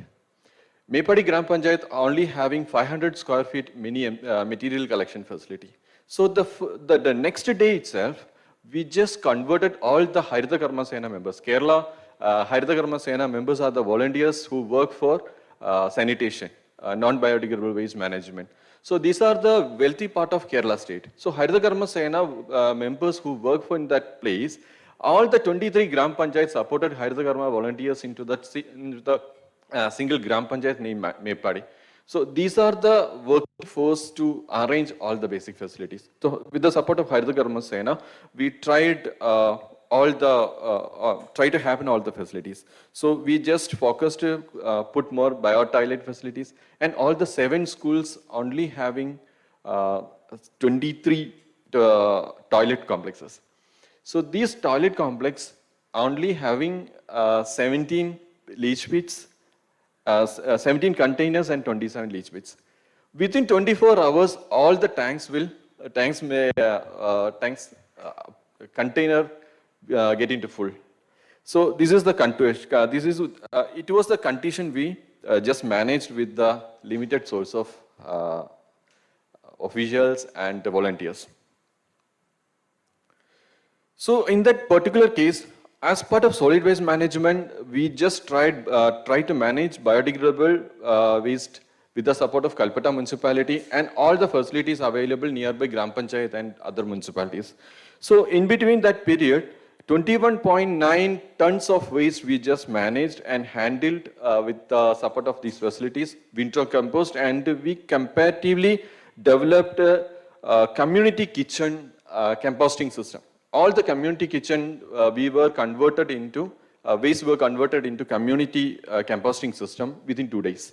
Apart from that, collection bins, all camps were converted, all the collection points were converted into professional collection points. So bins were taken part of that, and with the support of that bins, we just converted into all biodegradable waste into winter compost.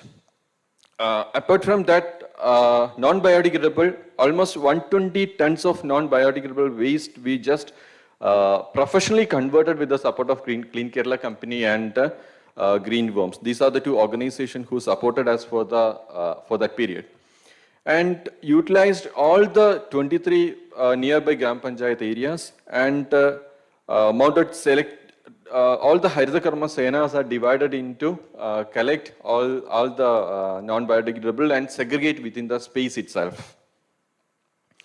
For fecal search management, this is the real concern in that area. So we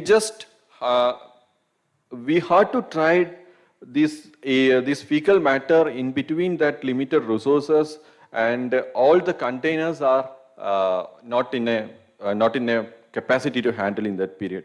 So this is the WASH Institute has supported as 2 mobile treatment units. These mobile treatment units was the really supporting mechanism to handle on spot itself. So with the support of MTU and Calcutta Municipality FSTP, we have clearly managed 173.571 kiloliters of fecal matter in between 25 days. And already said bio-toilet was installed, and 7 bio-toilets installed only because we tried to operate in a gravity manner. So in that landslide area, we don't have water, electricity, and a transporting system too. So in that area itself, we tried to install 7 bio-toilets only support with the gravity. And pre-arranged volunteers to cleaning in the toilet in every 2 hours, and plumbers. Several plumbers and technical supporting units were appointed. Almost 40-45 plumbers were appointed to manage the block and clean the facilities. Sanitary waste management, we just tried another system called Ziploc bags, Ziploc to yellow bags. We were given almost 2,230 Ziploc bags in between all the areas, and we distributed all the woman-friendly toilets and collect all the sanitary napkin and baby diapers through that Ziploc bags and converted into yellow bags. With the support of ACRI, we just collected all the medical waste and sanitary waste on a daily basis and handed over to Kiel Ernakulam unit. And we provided trained volunteers and yellow cover distribution counters in each and every medical units and sanitary collection points. And almost 5 community sock pits were newly constructed, and 850 kiloliters of grey water we just managed because of that community sock pit and collection system.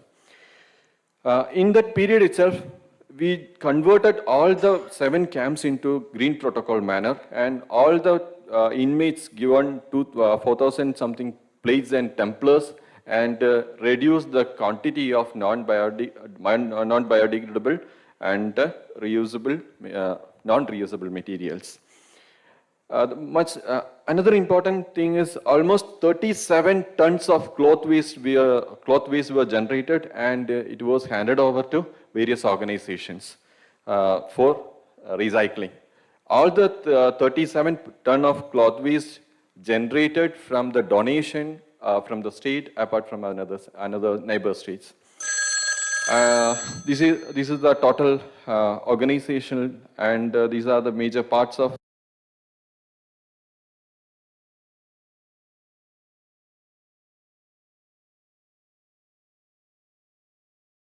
I think he deserves a bigger round of applause.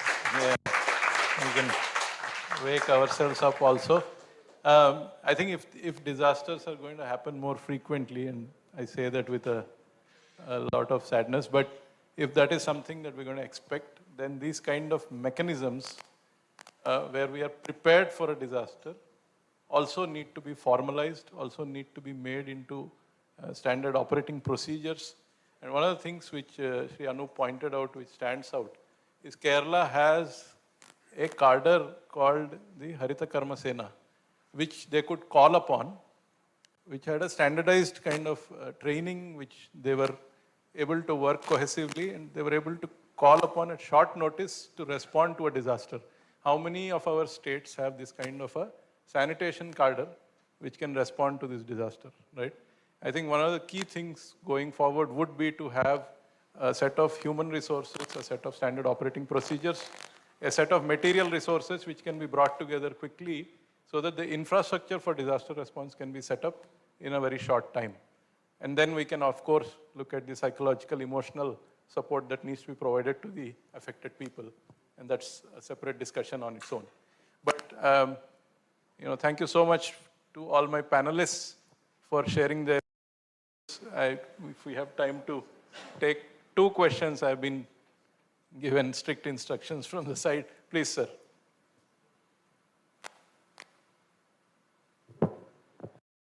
One small question to Nitin and Anu, that the technology or the solution you proposed for treatment of fecal sludge without any external intervention, does that solution have odor as an issue in the surrounding area?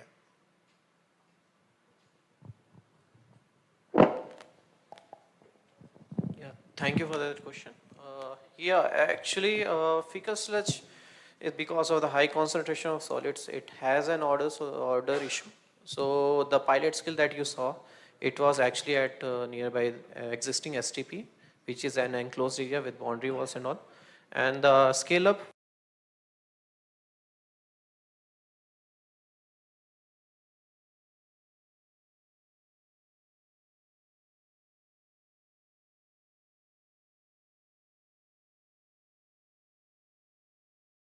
we avoid any odor that is being present, and we also try to cover up all the container tanks which can be susceptible for exposure of odor.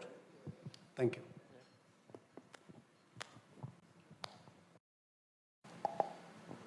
Any other questions?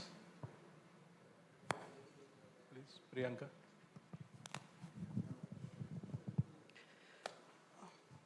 Hi, my question is regarding the shallow aquifer recharge, which you just now presented.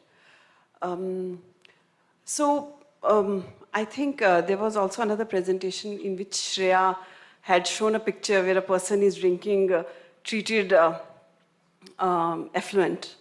My only apprehension with this kind of thing is that the things we can't measure doesn't mean they don't exist. Like earlier we were not able to measure heavy metals, but then when we had these precision instrument, we started looking at heavy metals, and then we started setting standards or regulating.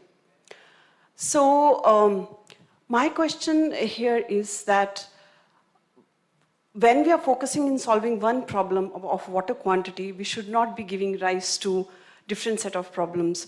So, as you just now mentioned that you had collaboration with ISC, so I would really suggest that it is very important to have this kind of assessment where you define zone of influence of that particular lake and then decide where to have the bore well, drinking water bore well or open water well, so that the impacts or the risks are minimized. So it's just a comment, not even a question.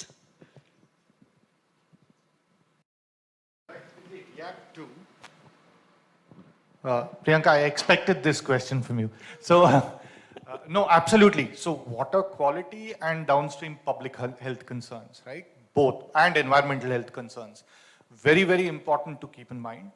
And that's why I think if we go back even to, if we look at the history of the larger project, the Hitchin Valley and the Casey Valley project, which is the backbone project, there has been a huge amount of public reaction to it. Then it went to the courts. The court then mandated IISC to be the monitoring agency and do it. And that is why the choice that IISC now comes and becomes a part of, looking at this, right? So that's one part of the answer. So it's under public scrutiny. The upstream water system is in public scrutiny. But here what we've also done, and that is why we called it, if you noticed, we called it the Devnalli Living Lab, right? What we want to do, and I take this opportunity to, we want to collaborate with everybody, right? We've already started a collaboration with the Precision Health platform in Bangalore that was formed during COVID for wastewater surveillance, right? So there is something called Care Sanjeevani platform that's formed where there is already now beginning of not only the heavy metals that you speak about, but microplastics, antimicrobial resistance, stuff that the challenges that perhaps are going to be challenges of tomorrow, right? I think even bigger challenge in all of this is how, if we need these kind of solutions to become mainstream, what we need as a culture, as governance, is constant monitoring, constant understanding of new risks, and constant responding to the new risks. I think we are not great at that. We seem to be better at disaster response, right? Our solidarity seem to come together, and we seem to work well at some level in disaster response. But this whole monitoring stuff, to be able to foresee risks and respond to it and tweak what we are doing, I think that is a very, very important piece in a larger sense in any kind of climate response. And I think that's a big, big area that we need to work on, and that can only happen through collaborations because it's very multidisciplinary and it needs very different kind of skills to come together. Thank you. All right, I'm getting a strong signal that I need to close this panel now. In interest of time, I know we have more questions here. But I would like to thank all the panelists for sharing their very valuable experience. Some of it, some of these solutions probably look as if they are, DWATs and nature-based systems have started in 1940s and 1950s. So why are we looking at solutions that are so old? I think a lot of this is solutions may not be new. It's the awareness that Avinash was talking about, the awareness that we have new challenges and we need to respond to these challenges thoughtfully, sincerely, and quickly. I think that is what these case studies are showing us. So with that, one more round of thank yous to all my panelists. And yes, thank you for that as well. We'll move on to the next session, please. Thank you. Thank you so much, Shashank, and thank you to the panelists. And with that, I would like, always, I'll just quickly welcome Praveen to hand over the mementos and have a quick group photo. Yeah. For all the hard work.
All right. We'll actually now move on to, we'll diverge from this panel format to a fireside discussion. And this is actually something that I have personally been looking forward to a lot because there's something I am looking forward to learn from this discussion. While we are talking a lot about building climate resilient wash systems, there's this conversation around how do we unlock climate financing for the sector of sanitation. And that's something that we will hear from the next panel on this fireside discussion. To chair this session, I welcome Sri Krishna Chaitanya Rao, Director of WASH Advisory at WASH Institute, to the stage. And I also invite our panelists to join us on stage. Dr. Anjula Negi, Advisor, Urban and Infrastructure Finance, PPPs and Spatial Planning. Ms. Upasana Yadav, Program Lead at CWAS. Shri Mahesh Harhare, Independent Consultant. And Shri Parthiv Soni, Independent Urban Sector Consultant. Over to you, Krishna. You will be having everything. I'll just fill the mic. So, good evening, everyone. I understand all of you will be served tea at the table. I hope that's going to happen. Yes, yes. Yeah, because, this is an important session. It's about money. Money, we all need that. And climate change definitely needs. Yeah, okay.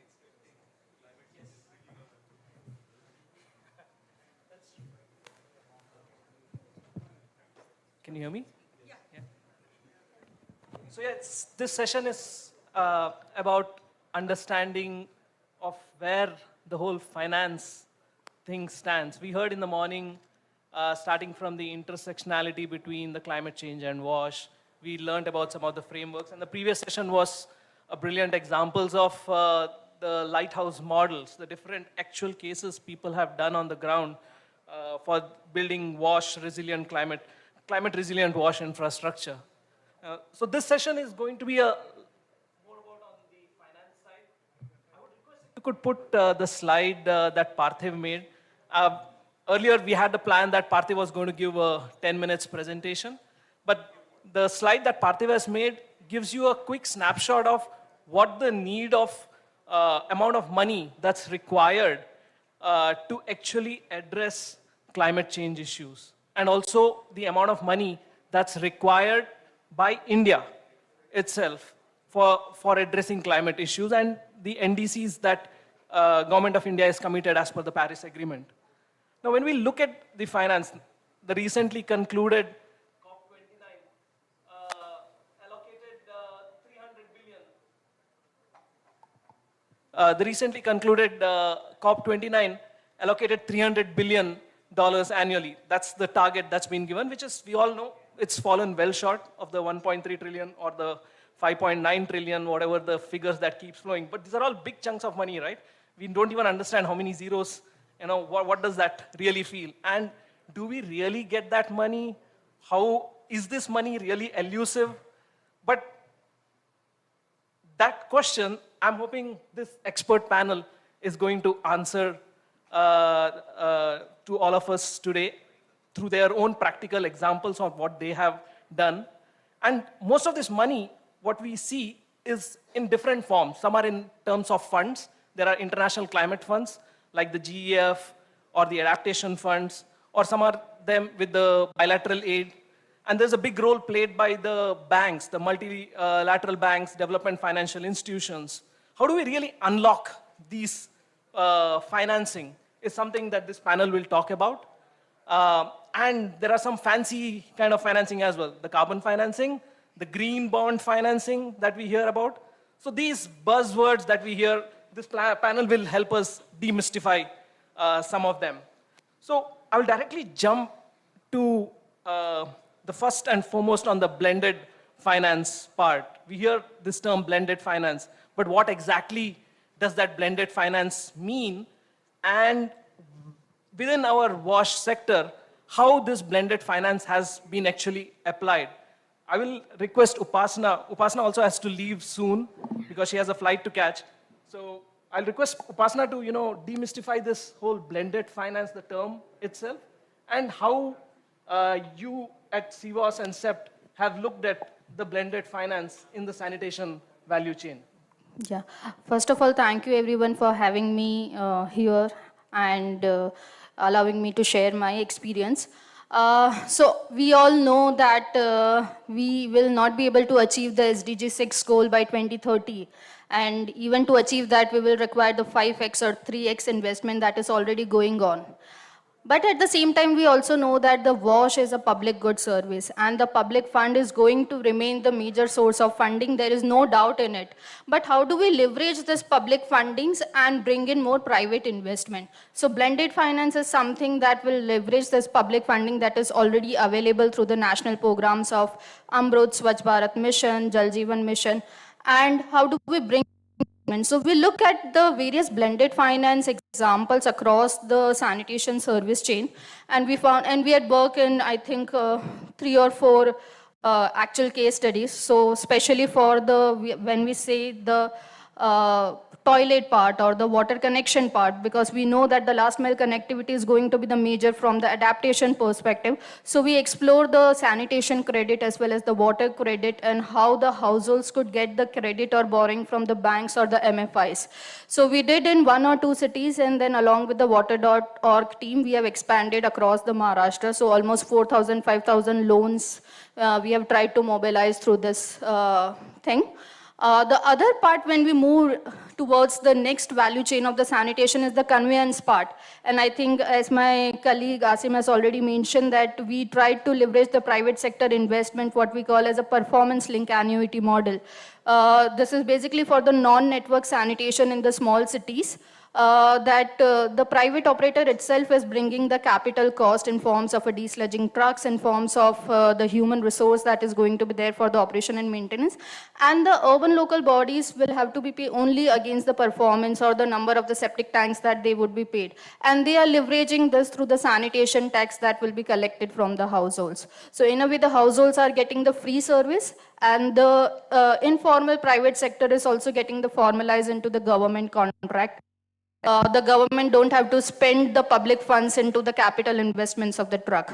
The next set, the next example is also, we are right now trying to explore the solar. So I think as previous colleagues has already mentioned that urban local bodies or the city spends around 60% of the budgets in the electricity bill. How do we reduce this by moving towards the solar, as well as this will help in the GHG emission reduction? So what we are trying to do is bring the private investments, because when we talk to the cities, they said that, the solar will require a lot of capital fundings, and we do not have that in the government programs right now. So what we tried is that the RESCO model that is there, which is currently being used for the large solar farms that are there. So how do we bring that and use it for the small local bodies? So in this, we are trying to explore that the private sector itself is going to set up the entire solar infrastructure at the public utilities. They are going to operate, and the ULB will have to pay only against the units of the solar that will be generated. So the benefit is that currently they are paying like 7 or 8 rupees per unit of electricity, which they are buying from the electricity board. But against the solar private operator would be bidding at 4 rupees. So there will be a cost saving as well as GHG emissions reductions, as well as these are like a long-term contract, 10 or 15 years, and after that the asset will be transferred to the ULB. So it's almost like a free service after 10 or 15 years for them. So this we are trying to explore, and I think there are various other examples of green bonds and municipal bonds that are there. Though we haven't worked, but we have done a lot of research in that. Thank you, Upasana, for that. So it was interesting to hear how actually leveraged the public, the Swachh Bharat Mission money, and at the same time the private sector money in the, especially the fecal sludge management space largely. But I'm also curious to hear how you have even engaged on the private finance side for the actual treatment infrastructure as well. Some of the models you had mentioned earlier about the Welspun and the small urban local bodies. Can you enlighten us a bit more on that? Yeah, so I think the Welspun model that I talked about earlier is that we haven't worked, but we were working in the cities of Anjar and Gandhidham for the water security project, and these are the small cities in the arid region of the Kutch. So there the water scarcity issue is very high. So what the Welspun is a textile industry, a big industry which is set up in the Gandhidham. So what they did is that they bought the untreated water from both Anjar and Gandhidham municipality, set up the treatment plant in their own campus, treat it and reuse it.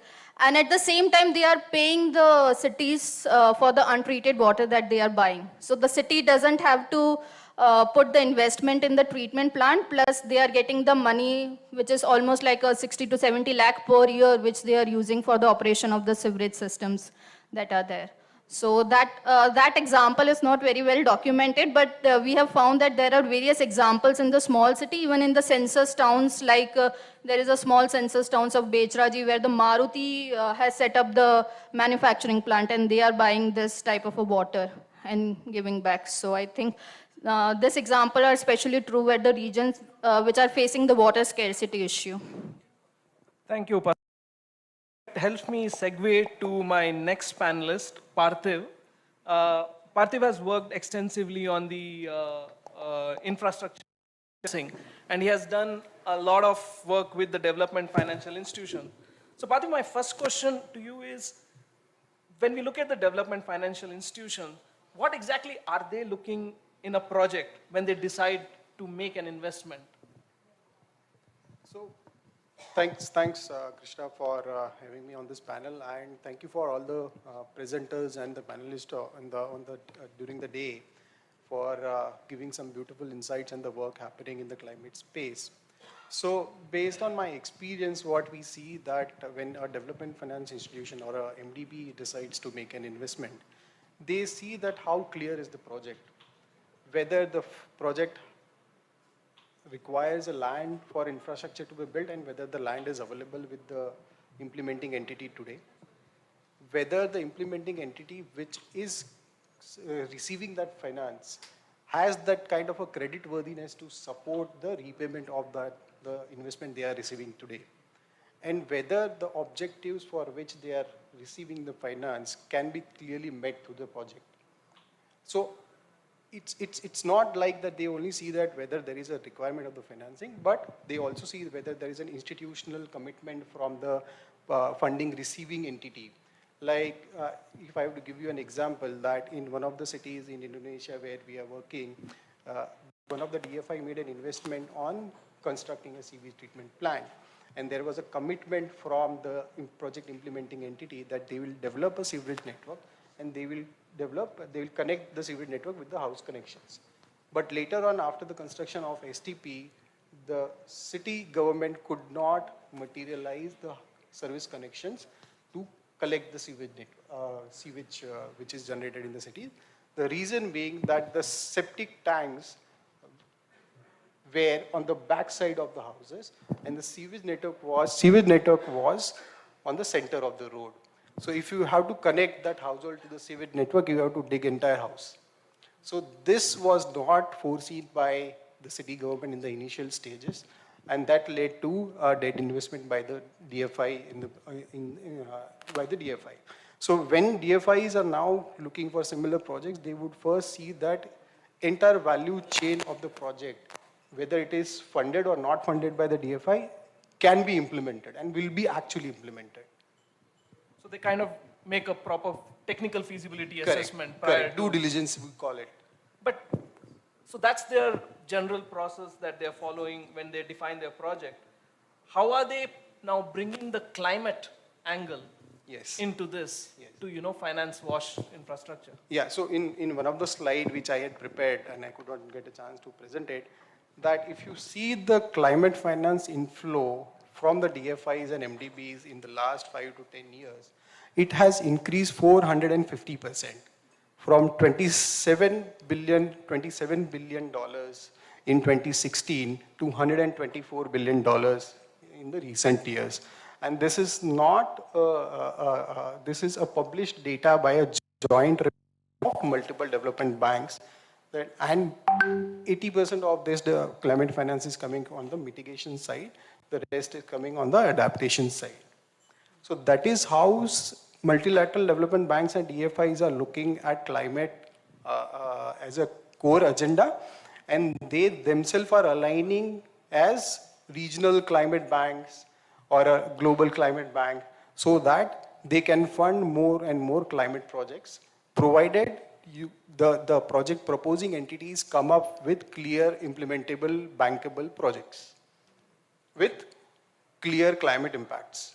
Measurable climate impacts, I would say, not a clear climate impacts, but measurable climate impacts. Got it. Thanks, Parthiv, for that.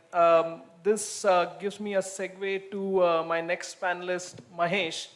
Mahesh has, again, a strong experience in the infrastructure financing, but he has done a lot more work on the reuse aspects. And reuse is one aspect in the sanitation value chain which gives us actual adaptation from the climate change perspective.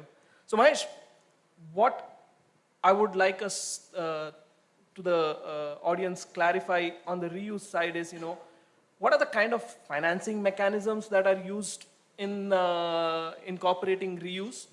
And is there a role that private is also playing some role in the financing of the reuse aspect? And what has worked and what has not really worked? I know it's a multiple set of questions, but something if you could elaborate in this manner. Yeah, first of all, thank you for having me here, and it was great listening to all the earlier panelists. I would like to say now it's an election time, so everyone is talking about the hit ratio, how many seats you contested and how many seats you won. So even in wastewater recycling, I have done almost like 25 feasibilities, and out of which 3 are successful. So you can see what is the hit ratio, almost like 12%. So that is the situation on ground happening. So it's not that if someone else is funding, even if private finance available, multilateral involved, it will not guarantee that that project will be successful. It may end at feasibility, or it may end at the bidding process. It will not go further.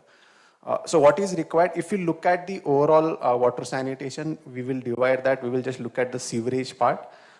There are around 63 million plus cities that house around 50% of the urban population, 50 to 55, and which are like major generator of wastewater, where at least 45% of those cities have a sewerage network and sewage treatment plants in place. Some are operational, some are not. So roughly 20,000 MLD of treated water is available. Out of that, around 8 to 10,000, almost 50% can be recycled and reused for different purpose. So what are the enablers for recycling and reuse? Definitely initial starter for any city, because each city may not have a same case. So initial starter is there should be market. We cannot say that we will use it for agriculture, we will use for other cases. It's really difficult to convince unless and until there is a strong local ecosystem available. I just give you an example of Surat city. We were doing work in Surat in 2008-9, where we were doing work with Surat, Ahmedabad and Rajkot. We were trying to develop 3 projects. One project in each city on wastewater recycling and reuse. This was supported by ADB's private sector division.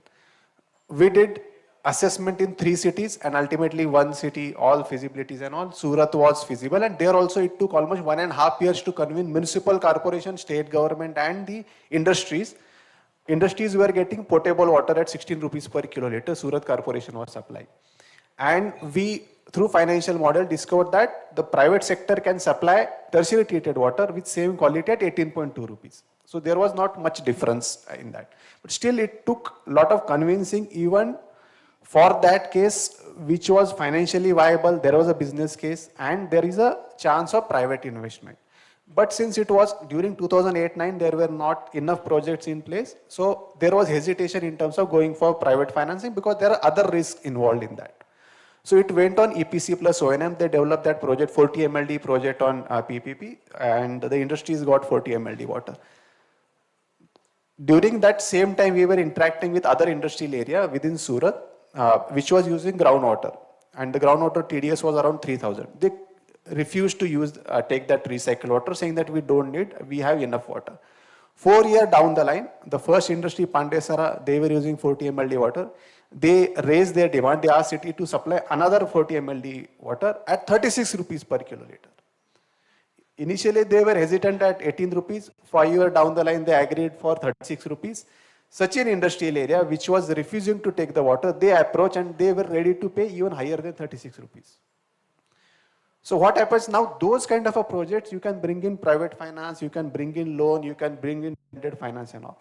So in a particular sector, when the sector is in a nascent stage, in terms of the market, in terms of the ecosystem available, in terms of the precedence, I think all we should not be worried too much about the instrument of financing. We should be worried about the business model. So I think the business model in case of a Surat, it worked well, it was adopted. Now Surat is recycling 330 MLD of water, which is almost like 30% of their water. And they got industrial demand from Hazira, which is around 10 to 15 kilometers. And they are ready to supply secondary treated water, not even tertiary treated, and even raw sewage. 1 rupees per kiloliter, secondary treated, I think 3 or 4 rupees per. So now these models are evolving and they can supply it through private financing, loan and bonds. So the enablers are, whenever there is a new project in a city, it's not necessary that you should rely on external financing. Definitely that can be developed, it's financially viable. But I think that enabling environment and business model is very critical. Thank you, Mahesh. Thanks for that. My next question would be to Anjula. Anjula, I know you have worked a lot on the green bond side.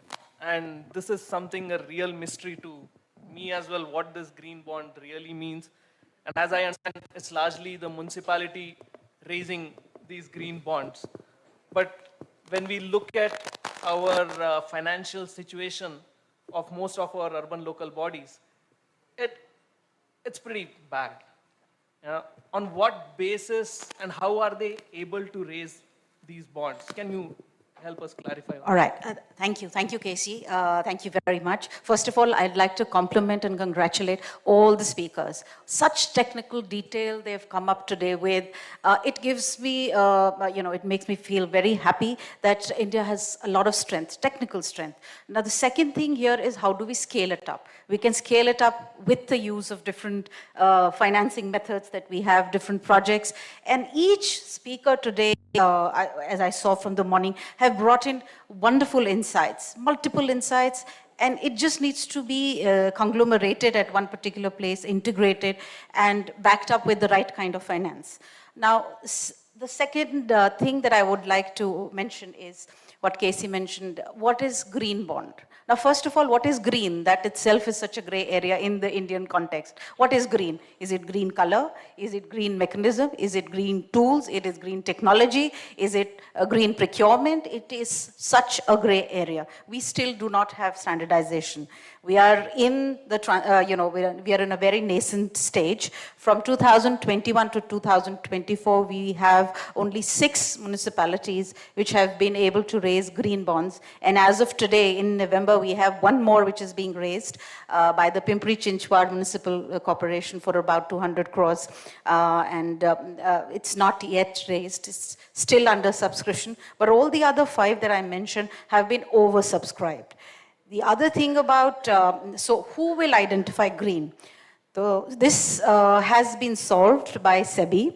They identify what green is. They've identified areas. They've identified specific sectors and subsectors which can be classified as green or green aspects, so as to say, which can be utilized for funding under green financing. Now, India has been an early on market for this. We started quite early in 2007. The RBI gave an initiative for sustainability. Then the SEBI came into picture. But our raising bonds has been pretty slow. So I would like to mention about 2 projects here, which have been recently raised under the green bond category.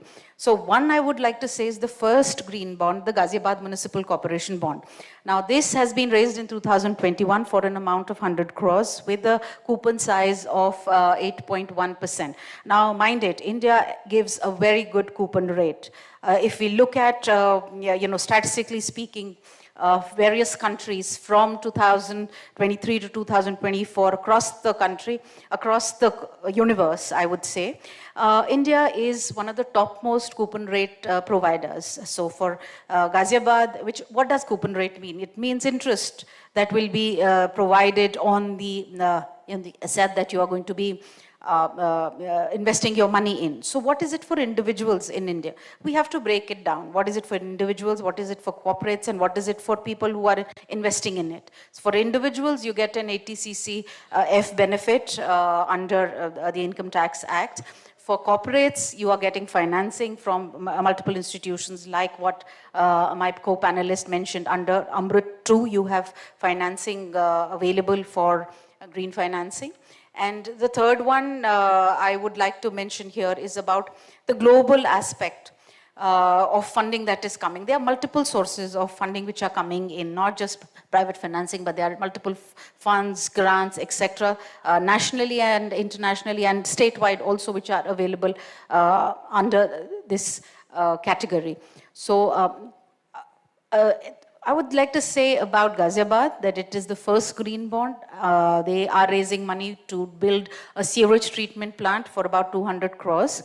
And the good thing that they have done is at the back end, the Ghaziabad Municipal Corporation has tied up with an industrial association, the Ghaziabad Association, where the treated water is going to be taken up by the industries.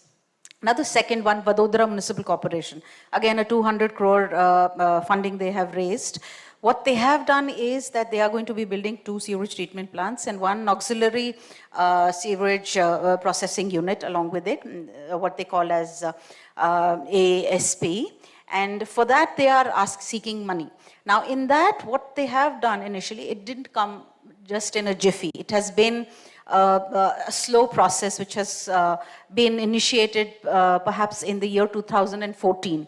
So given that number, they are looking at how they can treat their drainage water. This is only for drainage network, and how drainage network would be laid within within the layers of the ground for drainage water that can be supplied. Now, these projects give us confidence that you can raise money, even though we are in a nascent stage as of now. So I think I'd like to end here. If there are. Thanks. Yeah. So Anjula, I'll have a follow-up question later, but I want to jump back to Mahesh. Mahesh, you touched a bit about the industrial reuse, right? And the financing for that seemed a little straightforward because the price of treated water kind of worked out, or the willingness to pay by the industries increased, and it kind of worked out. How do we look at the largest consumer, the agriculture? You know, when we do reuse in agriculture, how do we look at financing overall? No, I think one part in that is definitely cross subsidy is need to be looked at. For example, in Surat case also, although they started with industry, now they treat 115 MLD and supply to textile industry. But apart from that, additional 200 MLD, they recycle and reuse for the waste processing facility, agriculture also, they go give it for horticulture, they also give it for agriculture. Definitely, the tariff is different for different usage. But what happens in the entire process is, why industries, especially in the million-plus cities is, for Surat's case, their entire sewerage system O&M is 300 crore. And they get 140 crore rupees from the supply of water to the industry. So that means 40% of the cost recovery is there.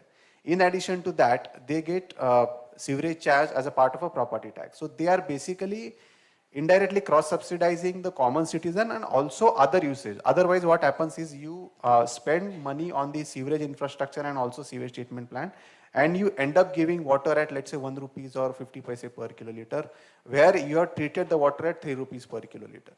So definitely other uses are also important, but some places it might be possible that there are no industries, so definitely you need to basically look at other industry, construction is there. So that feasibility is there. So there you can look at the blended financing kind of a investment where the multilateral banks or the other financing institutes have a green goals.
that is again limited to about 20 crores. So for Ghaziabad the municipal corporation, they raised the project cost for the STP was 240 crores, and they raised the bond for 150 crores.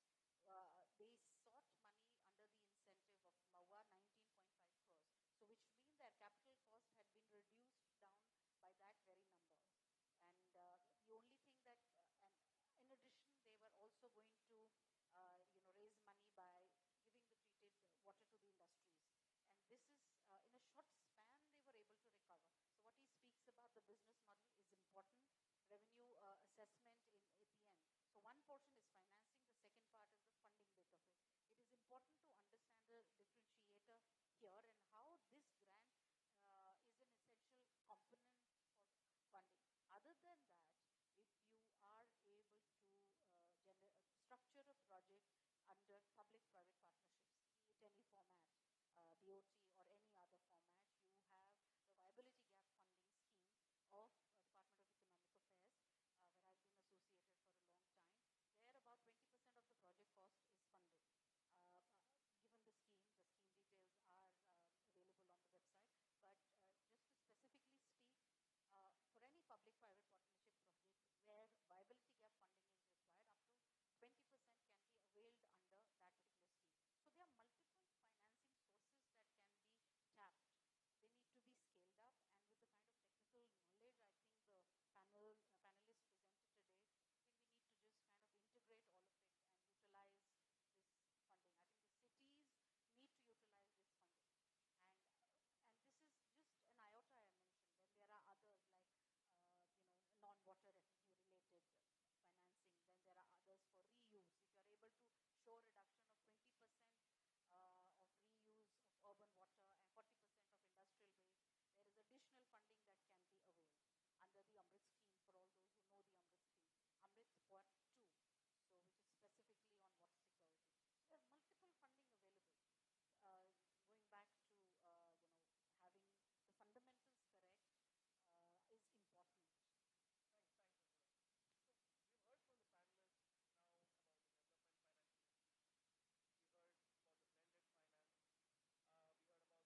What has changed? Sir, what do you think that, what are the signs of hope that really private or non-state financing is still possible in the context of climate change? That's one.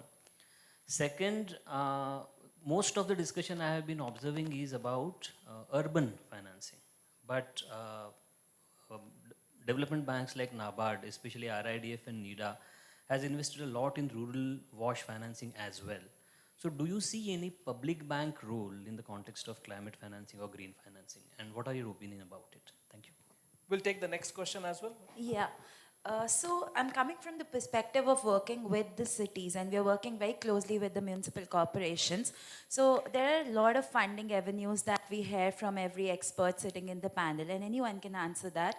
The cities, when we talk to the municipal commissioners specifically, even till date, the first thing they ask us as government bodies are, where do I get my project finance from? We are having so many avenues, but why aren't the cities not able to tackle or get those financing avenues? What are the key gap areas? And the second one is how we as experts working with the cities or probably closely with the cities, how can we bridge that gap to be able to like facilitate with this initiative? Okay, my request, anyone who wants to take 15 seconds to respond to each of these questions. So a quick one to the lady who just asked. Capacity building is a big issue. We do not know how to raise finances. So capacity building not only of municipal commissioners, but also of the associated staff is equally important. So one, capacity building needs to be done. Whether raising municipal bonds, whether raising green bonds, whether even identifying how do you get credit rating. And further, to be credit worthy, you need to have a lot of accounting principles set into place. For example, double entry system. Most of the double entry accounting, which most of the municipalities do not have. So to be credit worthy, you need that. I hope I've answered that.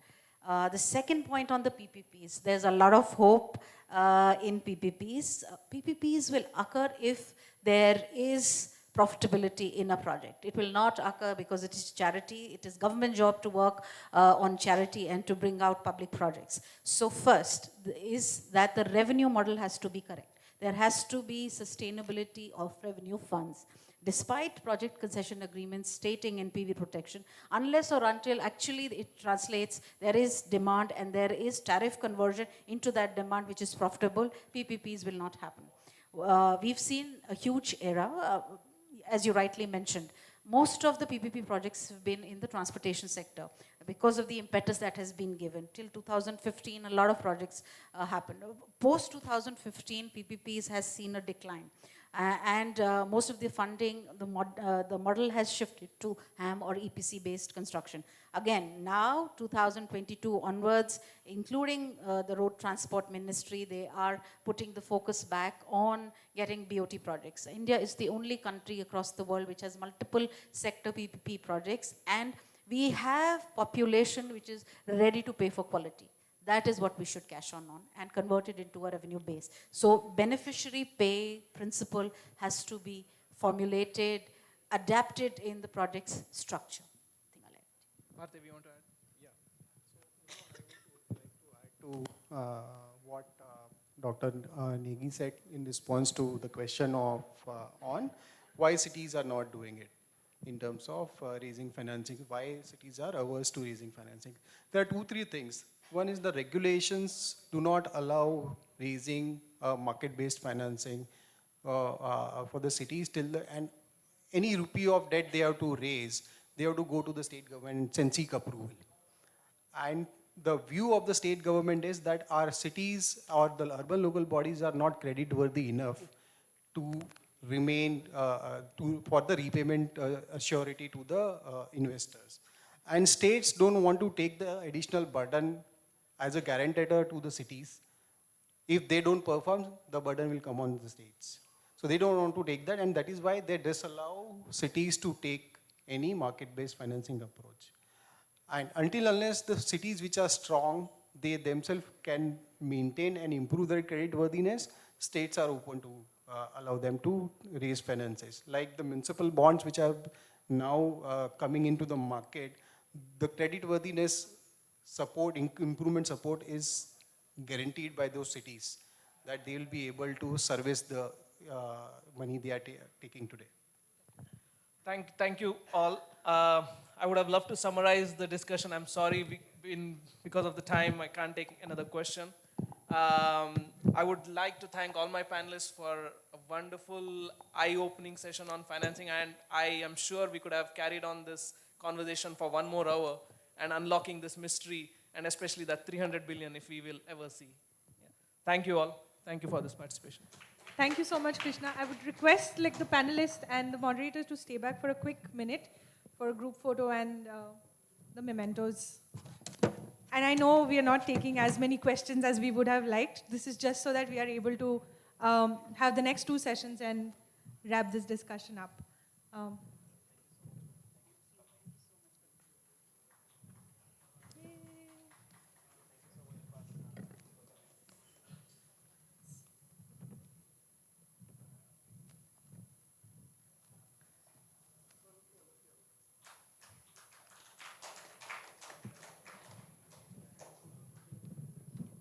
And some of the speakers will be around, so if you still have further questions, please get hold of them and have your questions clarified.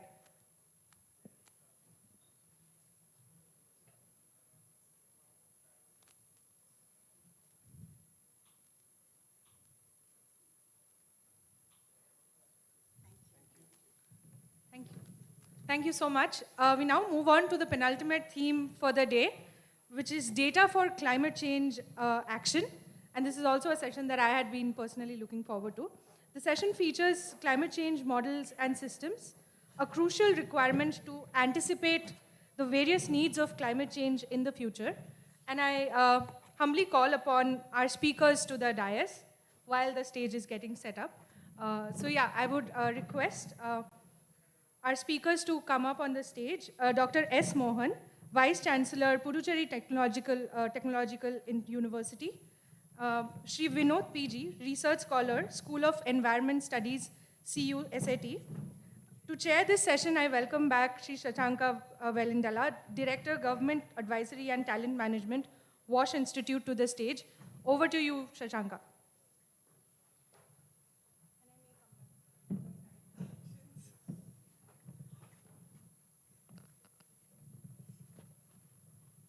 Thank you, Pragya. I won't take too much time again.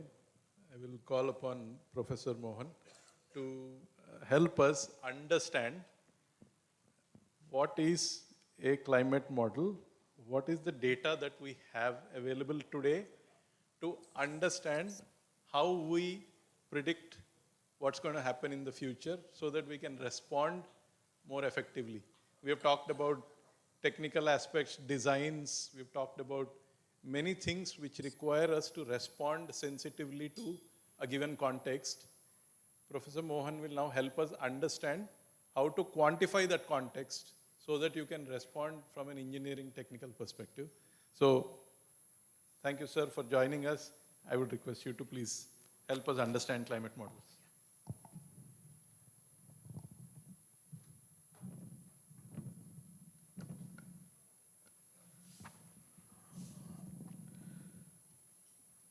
Very good evening to all of you. It's indeed a great pleasure for me to share some of our thoughts on, especially on climate modeling. But this is a very odd time to talk about modeling, especially towards the end of the day. So may I request that everyone just clap 3 claps before we start the things, so that you clap yourself, so that it will be good. So what I'm going to talk about is, for a long period that we have been working on climate modeling. And it's not a very easy task. And sometimes what we are all talking about to plan for climate thing, we need to know what is going to change. So for that, we need to predict. And it is not a weather forecasting that tomorrow I can predict. This may be next decade or next 1,000 years, what is going to happen. So sometimes it is also easy. Whatever you are going to predict after 1,000 years, whatever you can tell, that is fine. But at the same time, people also will be looking at very carefully. So what I'm just trying to tell, what is the status and how you can apply these models. You need not be a very good expert in mathematical modeling, but there are tools which have now come and you can start utilizing it for the prediction. I think all of you know the difference between weather and climate. The weather is at a particular place and particular time, whereas the climate is a long-term weather pattern. It may be minimum of 10 years or 100 years, then only we talk about the climate change. Because even hydrological cycle, it needs 30 years. So there is a change in once in 30 years. So there are climate variables there are many climate variables, but we take mainly on these climate variables: temperature, humidity, precipitation, cloud cover, atmospheric pressure and wind. These are all the things which control the thing, and all of them are controlled by the emissions from the industry. So if we control the emission, then automatically I'll be able to control some of them.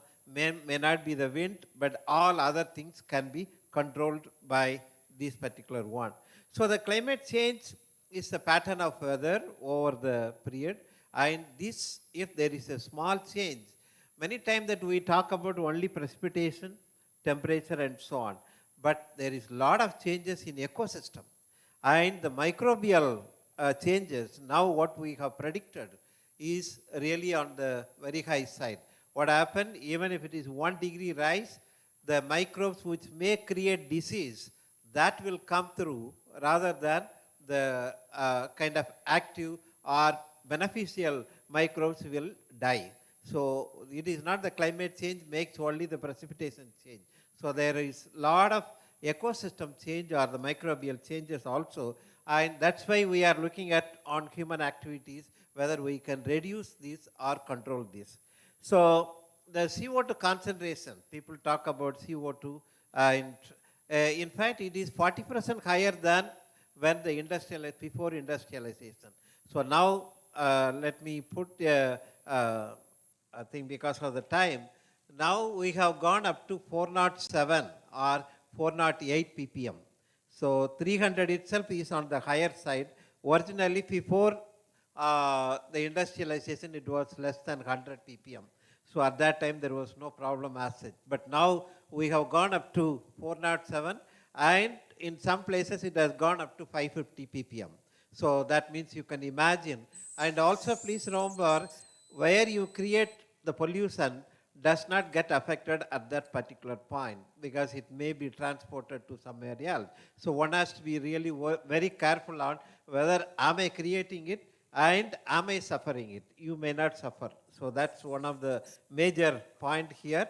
So the climate change has a lot of effect: flood, more flood, and more peak, and also extreme drought and rise in water level, especially on the coastal side. And almost our country, 1,714 kilometers, is mainly on coastal side. All of them will get affected by this climate change. So if we want to have an interconnection between these two, climate change will also affect human and also the ecosystem, including biodiversity. So I think this portion that we are not talking about quite a lot, but that's also very important as far as the environment is concerned. So what will be the future look like? So we have done almost around 45 stations throughout India, and in fact what our aim is to develop the climate prediction for the entire country. Wherever they want, they will be able to get that particular thing. That maybe in another 2 or 3 months we will be able to complete it, and we may be putting it in the website. So the you might have heard about IPCC. IPCC is a panel which gives. So they come out with changes over the time. And I am just going to talk about only the fifth and sixth report. And fifth report was mainly on the talk about on the total emission. But now on the sixth report, they talk about concentration. So what is a concentration of CO2 or whatever the greenhouse gases that we are going at micro level. So these are the countries where they try to develop models, and mostly the European contribution is very high. Australia, US, and we also have from Bombay, Indian Institute of Tropical Meteorology also is contributing quite a lot. So, and these global climate models, which were originally developed in 1920. So it is not recently we have started 1920. In fact, the first person did 6 months the kind of equation and then tried to solve it to predict what will be the next 10 years climate. That what was a 6 months thing. So the global climate model, then it was mostly based on the physics. So the physics, we have taken the earth, land, sea, and atmosphere as different model, then try to integrate the models to find out what it is. But still, there is a lot of criticism that it does not take into account the monsoon climatic condition. So that is why we have now developed something on the monsoon climatic conditions also, so that it can be applied to our country. The fifth assessment report mainly talk about the concentration, and this is what is called representative concentration pathways, what we have RCP. And there are 4 or 5 RCPs, which is how the progress it is going to take place over the time period. So especially RCP 8.5 is the highest peak in development, whereas RCP 2.6 that you have a control over the system. So we can, and also the number of models, what it is available right now, it is more than 2,000 models are available. And out of that, we normally use around 120 models and then try to predict. And also, there is no clear-cut guideline which model to be used for what kind of a condition. So now we have come out, one of my scholar has come out, depends upon the variation, especially on the variance of the climatic variable, then you can choose certain models which are better in predicting that particular one. Okay. So this is the latest one, which depends on the shared socioeconomic pathway. We call it as SSP. And here, the main idea was sustainability was taken into account, and fossil fuel development has been taken into account, and the regional rivalry, that also is taken, and also inequality among the people. So these 4 are mainly depends upon the how quickly that you adapt it, or how quickly that you can mitigate that particular one. The mitigation and adaptation mainly based on the capacity of yours on this particular one. So this is something that, the prediction of the 6th assessment report, this is very interesting. If I want only 1.5 degree C maximum increase, then the global GHG should be reduced by 43% by 2030. So this is one of the predictions. That means if I want at least limit the climate change within 1.5, then by 2030 you have to reduce your GHG by 43%. And methane should be reduced by 34% by 2030. Then only I will be able to come to 1.5. On the other hand, you are going for 2 degrees C, then the peak before 25 reduced by 27% by 2030. In fact, 10% reduction itself is very difficult. So unless all the countries join together and then make this GHG to be reduced below 40%, then only we will be able to limit within 1.5. That again, there is a lot of impact, but there is no other opportunity what it is available. So we have at a different section, and we also try to predict up to 2100. Okay, so at different 10-year period or 20-year period or 30-year period. We predict for the entire another 200,000 years, what will be the climate change that it will be. So this shows if we are not taking up any action, how much the climate will be changing. Especially it can go up to 4.4 degrees C if we are not taking any action, and the development is very high. So on the other hand, very likely for the third decade or third 20 years, it may be up to 5.7 degree. So these are all alarming picture, but at the same time that we may have to start working on how to reduce this particular one. So this is CO2 emission for different scenarios, how we can reduce the GHG, or especially by CO2 reduction itself, that we can reduce to the different level. That is the main point from here.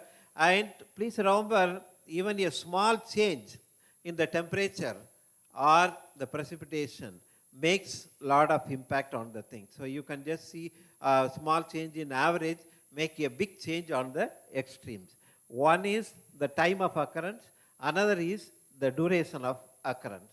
So this applicable for flood or drought or even for a mainly any disaster that it may be occurring. So it is not a small 1.5 degrees C, but it makes a lot of vast impact as such. So we have many climatic variables. These are all the variables which we have taken into account for modeling. So the key challenges mainly the GCM accuracy. So how to select the best model out of this particular one. So now we are bringing out some guidelines on this. And the second is downscaling. So global climate is on the global, but if you want what is climate change in Trivandrum, then I have to downscale it. So downscale on the regional wise, then I may have to go for a mandal wise and also for that particular location. This has a lot of error, especially if I make one error, that will be carried away up to this particular one. So we are trying to come out with a dynamic downscaling so that this kind of error is not accumulative, but it is more on the dissipative side. That is what we are trying to work on it. So, and again depends upon what way that you are doing on monthly or daily or 3-hourly data based on which that you are predicting. So based on which the uncertainty, but normally by daily data, normally we go for it, or monthly the error may be very less as such. And this has impact in other models. Suppose I use for whether finance model or maybe hydrological model or for marketing model, whatever you are doing, it is not exactly one-to-one. So there will be a lot of changes on that modeling also. In fact, hydrological model, it will be much more pronounced than what may be there in the simple precipitation asset. That's what we are trying to tell. So these are, so I just wanted to tell you a simple model how we can do that. So we have predicted for Madurai.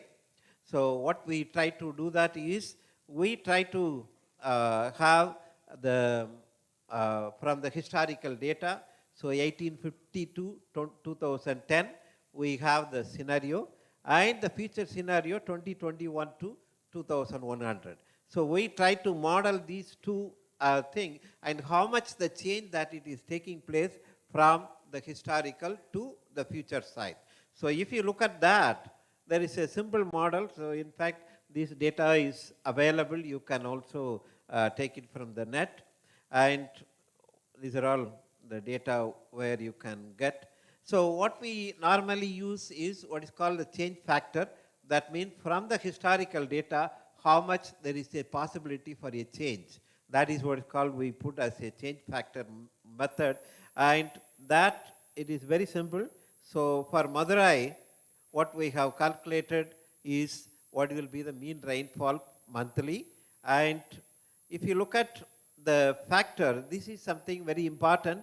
My request is that, the change factor for the historical, let us say January month, whatever the historical January month, and the future will be 2.31 times. That means the rainfall in January is going to be very high compared to the historical data. So this change factor 2.31, 1.28, 1.3 up to May, that rainfall will be increasing. Whereas from June onwards, it will be decreasing up to certain point and also maybe increasing in December. So these factor, if I can get for every place, that is what our aim. So you can just use the historical data, multiply by this factor, and then get what will be the possible for planning. For planning, you don't need a very accurate data, but at least you get which are the months you will get a high rainfall, which are the months you will get a deficit rainfall. So accordingly, you can make a plan for your thing. So that is mainly the change factor. If I can get for every station, I'll be able to do that. So to summarize, there are still we have the bias correction and downscaling. We try to regularize to come out with a good climatic model prediction.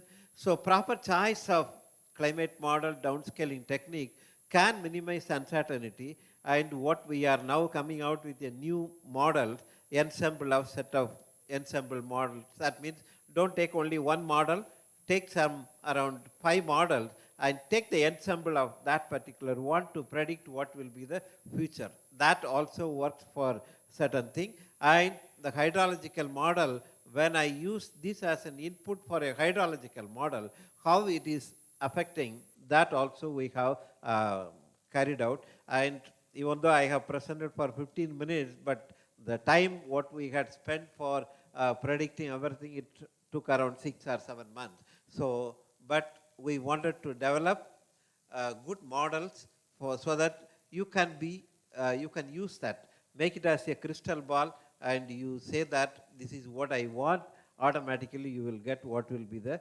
change factor. Once a change factor is there, I'll be able to connect it to other one. So almost around 20-25 stations we have completed, and remaining IMD stations we are now almost it is getting over. So if that is over, then we'll be able to give that model or give that results for you to utilize for your planning or any other purpose for which it is needed. Okay. So thank you very much for giving me the time.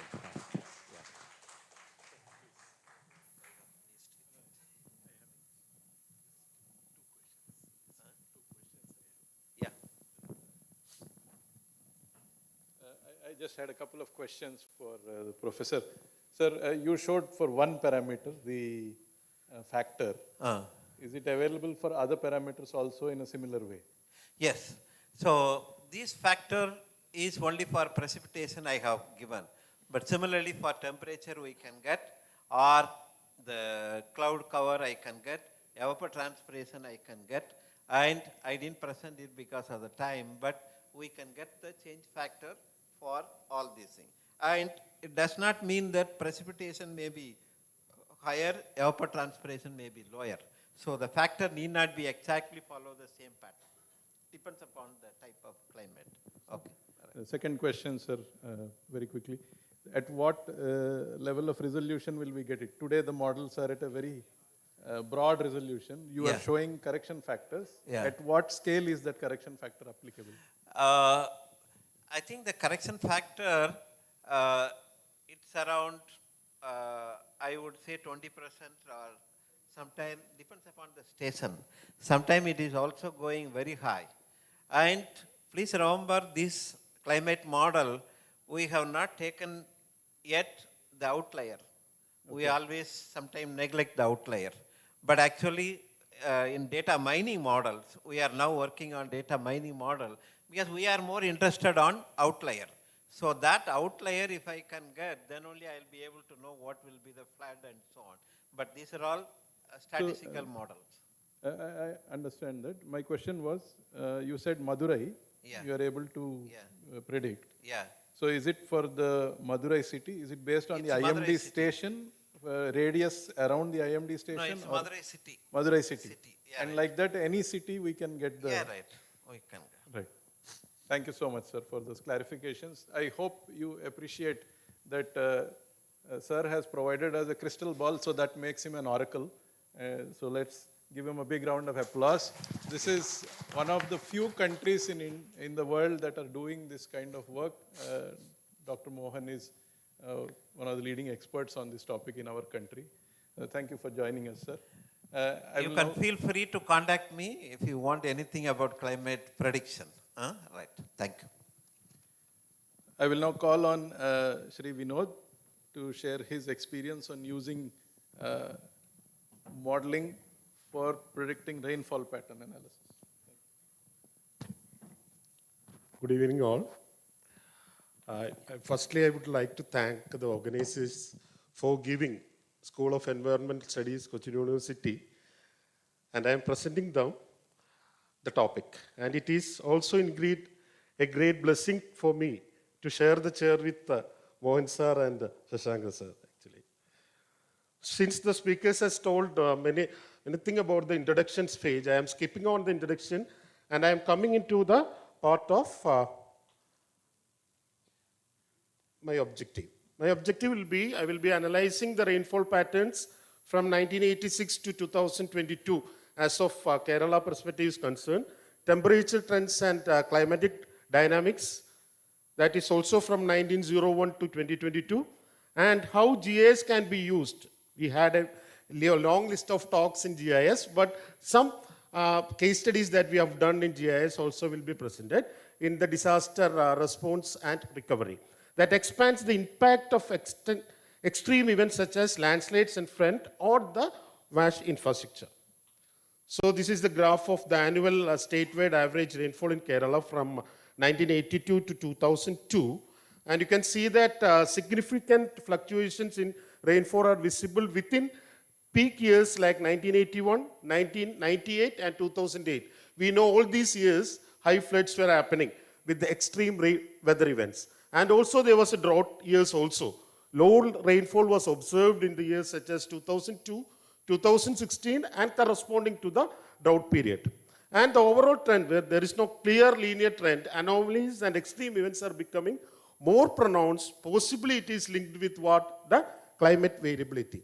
And when you see the seasonal length regarding the northeast monsoon, southwest monsoon, summer and winter, the implications is contributes large share of annual rainfall when during the southwest monsoon.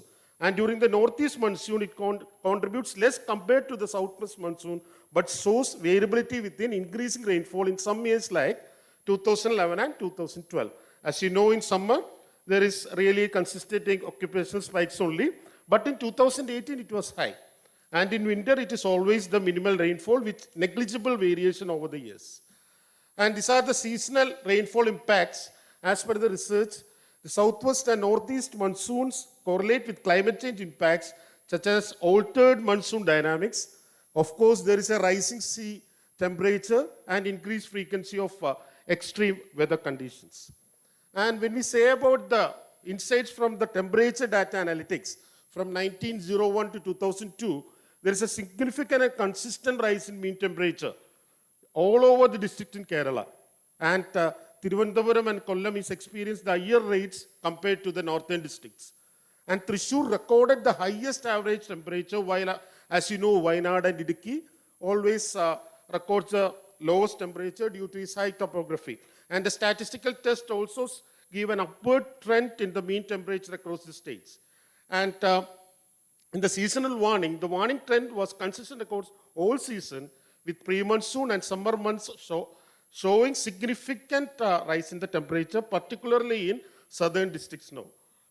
And the implications is, the main issue is with respect to the agriculture. Recently something happened maybe 4 to 5 months back. In Idukki, it was a big drought in a time. And the very next day, it was highly raining in Alapi. In Idukki, it was drought. And in Alapi, it was raining. So it happened. And we are yet to find out a solution for that. What made it happen, actually? So the identification of the climate change parameters, the year 1976 was pinpointed as defining the moment of climate change as per the research across Kerala, and with Malappuram being the exception where the shift occurred in 1975.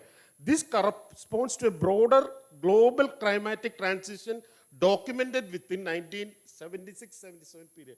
That is as per the review it is saying.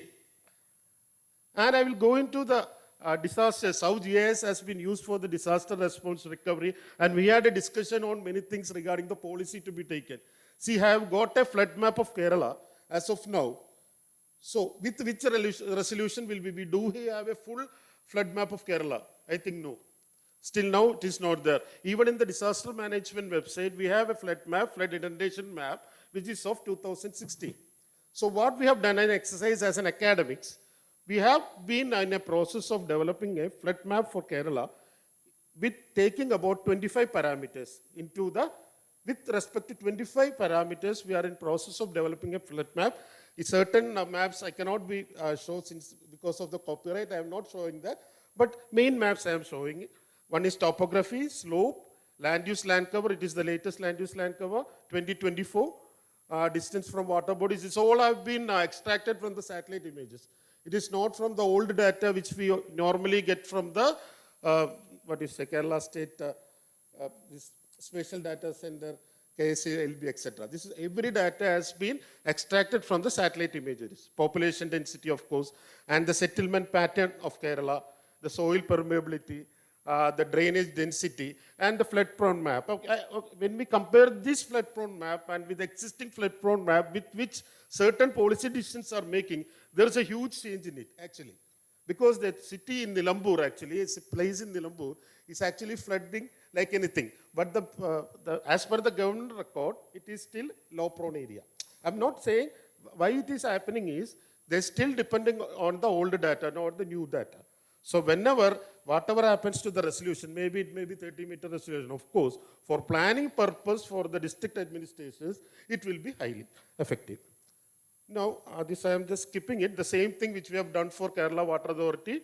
We used not ACRAS, we used flood model, Jacobs flood model for doing the flood inundation mapping of Aruvikara and Payapara downstream river basin. This is an implemented project for Kerala Water Authority. And the same thing, finally we got a flood prone map and the flood inundation map. We usually say when the discharge is about, the high discharge is 400 cubics, greater than 400 cubics, it will be fully flooded. So which all area in Trivandrum will be flooded. And we also connected that with the primary health centers, with the police stations, with the COVID things, with the flood relief camps, with the village offices, so that every government authorities will be connected with that. And finally, which all area in the panchayats will be affected was also given. Now, this is one of the main thing which we have implemented. I was a part of the study, Anup also was there actually, for the district administration.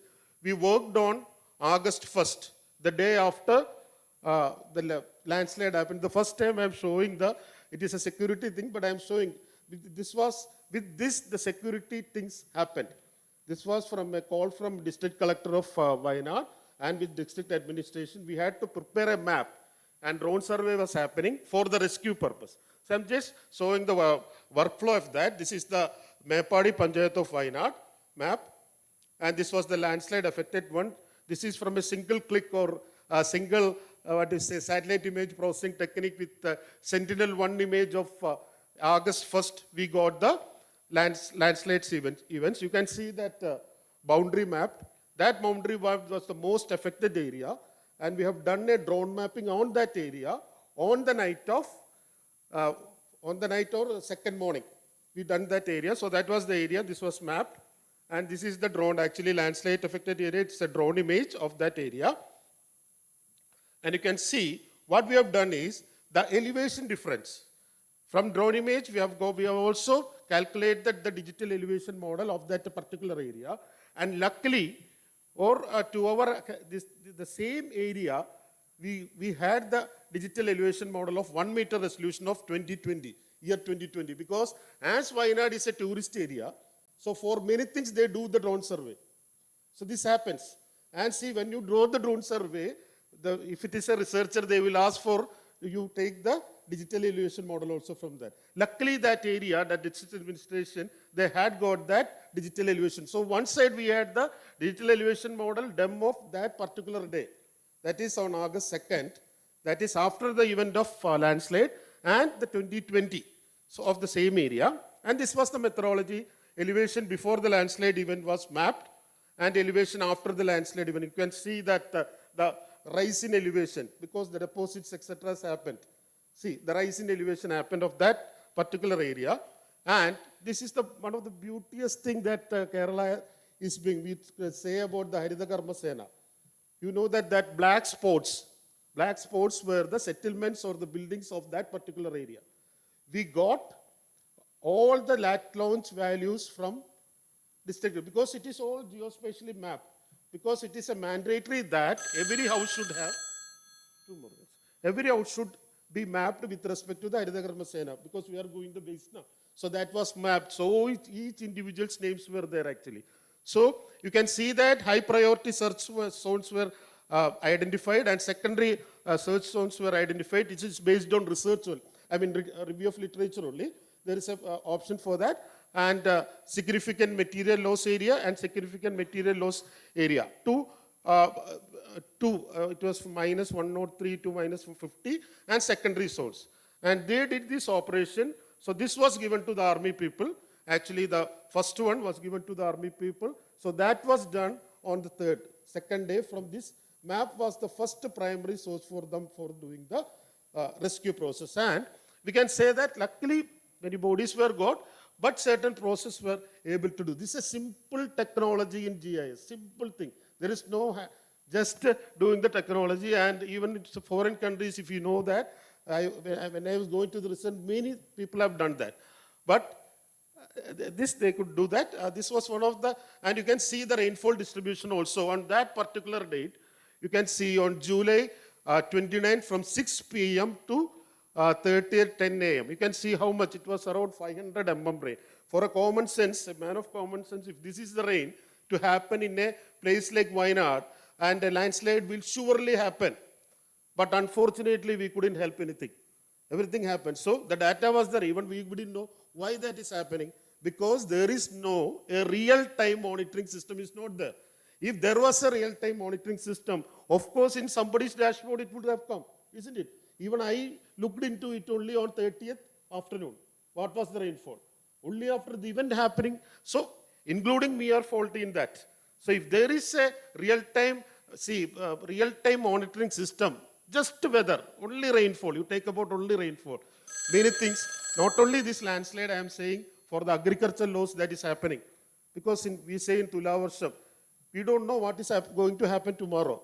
Even in the summer season also, rain is happening like anything.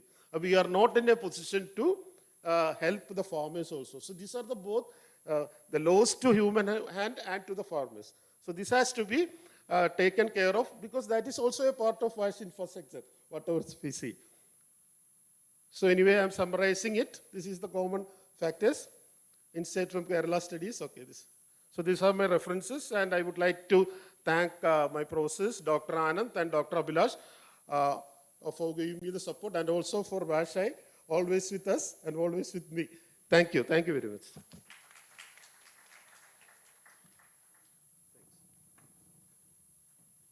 I'd like to thank both my panelists, for Dr. Mohan for providing us a long-term data model which is more predictive, and for Vinod for sharing his experience of modeling a disaster and how live data, if it is available, can help us plan disaster response also. I think both case studies are in two different domains, but both show the importance of data, the importance of models, and why we should keep an eye on what's happening around us. Thank you, both of you, for taking the time to help us today. Pragya, over to you.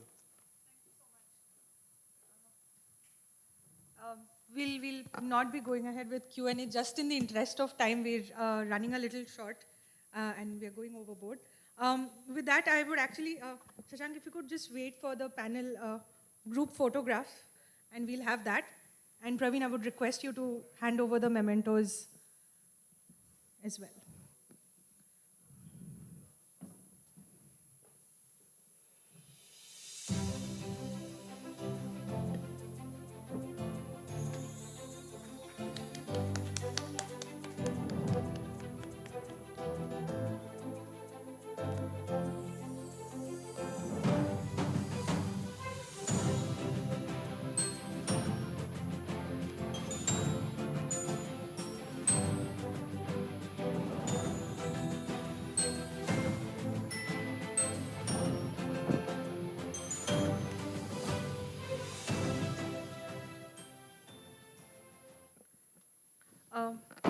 Thank you so much for this really enlightening discussion. Dr. Mohan, I would actually request you to stay back on the stage. Today's conference concludes with a panel discussion on creating a climate change ready workforce. While we've heard and built an understanding of the entire interlinkage, I think this is something that has come up during the entire day, time and again, of who does this. To chair this session, I welcome Shri Rajesh Pai, Senior Technical Advisor at WASH Institute, to the stage. And I also invite our panelists, Professor Dr. S. Mohan, Vice Chancellor, Puducherry Technological University, Professor Dr. Mona Iyer, Professor at Faculty of Planning, CEPT University, Professor Dr. Pranjal Dikshit, Assistant Professor, Center for Water Policy, Regulation and Governance, TIS, Shri Yusuf Kabir, Specialist, WASH Climate Environment at UNICEF, and Ms. Paridhi Mishra, Deputy Director and Program Head at Climate Corps at Ashoka X. With that, I hand it over to Rajesh.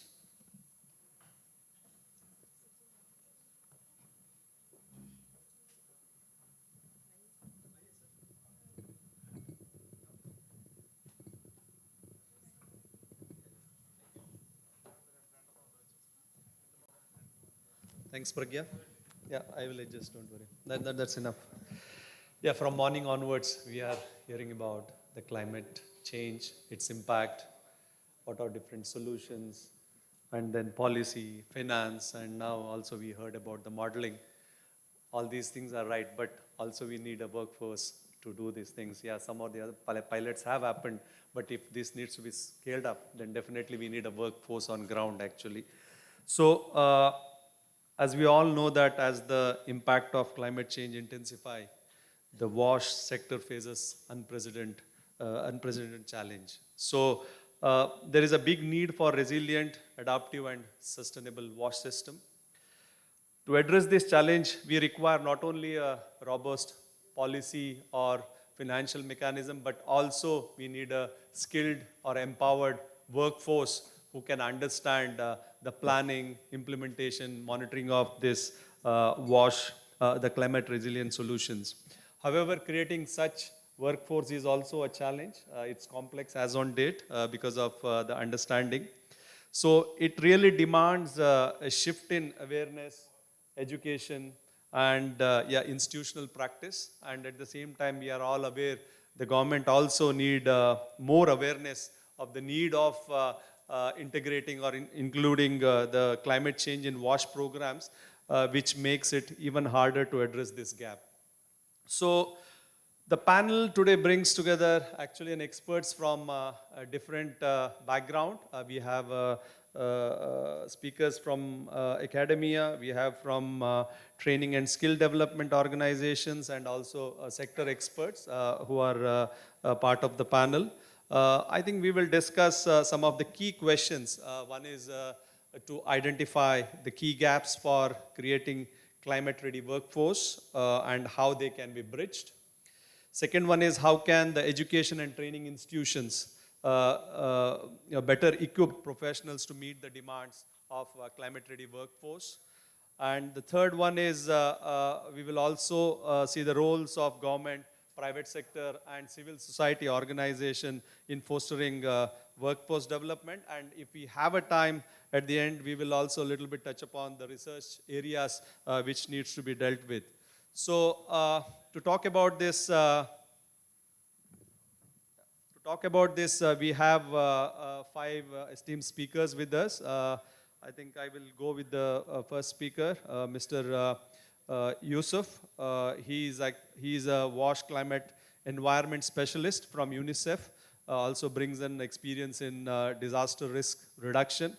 So I will start with the question that what knowledge or skill gaps do you think exist in community, governments, and professionals when it comes to building the climate resilient wash systems?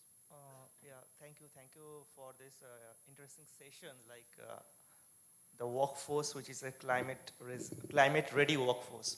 So first of all, just to share that we do not have any flagship program as such on the climate resilience or climate resilient wash. Like we have the flagship program for water, sanitation, education, health. So climate change has certain kind of intersectorality, and that understanding is very critical.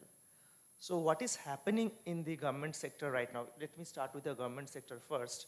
Like we have a lot of training institute, like State Institute of Rural Development. We have administrative training institutes. They have many induction trainings, in-service trainings. So, and at present, I won't say the understanding, they are not even sensitized about this issue. Mostly, if you see the entire public health engineering cadre, even to some extent the health cadre, because in today's discussion we have not discussed about the climate and the public health issue, but it has also significant impact. Certain states we have the cadre of the geologist. So one thing I can see that there's a lot of opportunity to integrate certain component of the climate change aspects in a broader term, and maybe specifically in then water, sanitation, hygiene in the induction and the in-service training. And also they do not understand, they are very particular following certain manuals, whether it's a CPHHO manual or any kind of a state manuals. So also need to engage very much also at the national level, like how to integrate certain pieces there. Another piece I find that in Lal Bahadur Shastri National Administrative Academy, we have the phase 1, 2, 3, 4, 5, 6 training phases for the IAS officers. If we can curate certain kind of a training module for them, because they are ultimate decision makers. So that is also a place where you can plug in. So for me, I think it is how to institutionalizing and mainstreaming in the government routine induction training processes, but largely focusing on the sensitization, even if they do not understand the climate science, if they understand the importance of this subject, and also at the same time, when we are dealing with the national government, many of the organizations are working with the national governments, when we get into the specific planning and designing, like just the DPR, for the Jal Jeevan Mission, every state is preparing 30 to 40,000 detailed project report for the water supply schemes. So if you can integrate certain resilience and the climate elements, so half of your battle is won, because ultimately everything is guided by the DPRs. So I think this plugging the gaps would be very critical for the thing. And for community, I think, just to conclude that, I believe that community is well aware than us. That is my interpretation when I go to the villages, mostly villages. In the urban areas, it is a little different, but the community is very much aware that something is shifting. They may not using that technical knowledge, jargon we use, but they are very much aware that the seasons are shifting, the cropping patterns are shifting, the water levels are decreasing. So, but how to, for the community, I think they require one missing element is that I find that we spoke about so many technologies in the morning. How to transfer the technology to the community, that is a major challenge. So I'll stop here. Thank you, sir. I would go to the next speaker, Professor Mona Iyer. She is a professor and dean and faculty of planning from CEPT University. As all of us know that she is one of the professor from a very reputed university here. So I have a question to you, mostly from the academic point of view. As an academician or a knowledge or a skill provider, what key topics or skills and approaches should be part of the syllabus to prepare these individuals in building their capacities in the field of climate resilient wash system? First of all, thank you very much, Mr. Pai, for setting out the panel, and thank you, Praveen, for giving life to this whole panel and having academia here. I think before I reflect on that, I also feel why is it important for academia to be part of such forums. and where there is such immense exchange of practice to practice. But academia to academia and academia to practice is so important that this is the opportunity which then is taken back to the classrooms in different formats. So thank you very much for setting up the panel. And if I reflect on your questions that what should be the content of courses on WASH or climate change, I would like to give a bit of history of how we evolved, what has been our learning in this. So I belong to CEPT University, which is into planning education since more than 50 years. It is a planning and architecture university established in 1961. And when we started planning course, urban planning course, it was the traditional spatial planning, preparing master plans, town planning schemes, etc. But over a period of time, the needs of urban changed. Urban is not so much about plans, it is much more about projects now.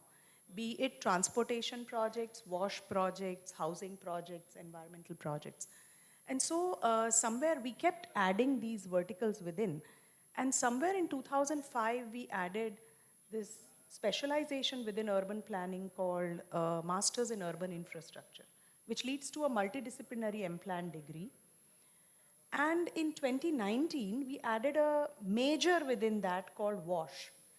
And that is the space that we are currently using to introduce new ideas of climate change into the mainstream curriculum. And WASH major has been going on for last 6 years now. And there's a lot of learning that has come to us also as academics. And besides this, there is also a global movement of which, again, WASH Institute, CDD, UNICEF, many were part, called Global Sanitation Graduate School, which is being supported by Bill Gates Foundation, also anchored by IHE Delft. DASRA is also part of that, wherein the academic institutes which are working in this space are coming together to see how different levels of courses can be developed. So this is the background of what we have learned over years and what's happening in the ecosystem. And I wish to learn much more from the colleagues here. If I talk about content, I think content, since ours is a master's program in planning, it is multidisciplinary, has civil engineering, architecture, planning, geography, social science, economics. All of these are eligible, statistics and law also. So since it is multidisciplinary in nature, it gets easier, but it also gets difficult to bring everyone on board. So the content includes technical, financial, institutional, governance, legal aspects, all of that. And the trade-off is between the width and the depth. So the width is given through the courses, and the depth is attained through individual research projects, and then they have rest of their life to build depth in whatever they like to. But that's the content part. But the beauty and the hero of any academic program is the pedagogy and how it is delivered. And that's something which all planning schools in India practice, is studio-based learning, where a real problem is identified in a city. All the students work on that problem. More than 50% of their semester time is spent on that. So they get a reality check, real life check of governance issues, finance issues, institutional issues, a lot of the technical option analysis that we were listening. So that pedagogy helps. So the pedagogy, the content, and the typology of courses also helps. Rather than having everything theory-based, there can be some things taught through summer and winter immersion schools on field. There can be something done through internships, which is a regular thing in many colleges. And some things get done through the studio. The second element besides the content is the research that we do in collaboration with the practice. So many, many institutes, like ATRI also has their research, and so many institutes have their own research wings. The beauty lies in how that research gets converted into the case studies for classroom teaching. And that's where we have learned that it has helped us a lot in doing that. So my colleagues from CWAS who presented here, which is our consulting advisory arm, lot of them, they bring in a lot of case studies into the class. A lot of us engage in those activities to bring it. And the third and last is collaboration and partnerships with the real stakeholders, like WASH Institute has amazing partnership with the Kerala government. So if academic institutes do not have these partnerships, they are in their own ivory tower in a bubble. So if we want to create a workforce that can not just understand the issues and identify the options, but also deliver solutions on ground, I think these collaborations with real practice become very important. And that's another area where we have tried to foray. So these are some of the experiences from an academic side that I can think of. Thank you. Thank you, Professor. Now I would like to ask the same question also to Pranjal Dikshit, Professor Pranjal Dikshit. Professor is very much involved in developing curriculum and the coordination of a master's program in water policy and governance. Maybe you can also throw a light on the same topic as I asked Professor Mona. Thank you, Mr. Pai, and very, very well said, Dr. Iyer, in terms of experiences of how design of the syllabus and delivering it in a particular pedagogy actually helps, and maintaining the live linkages with the sector through consultancy arms, through research projects, or even you mentioned the problem-driven research.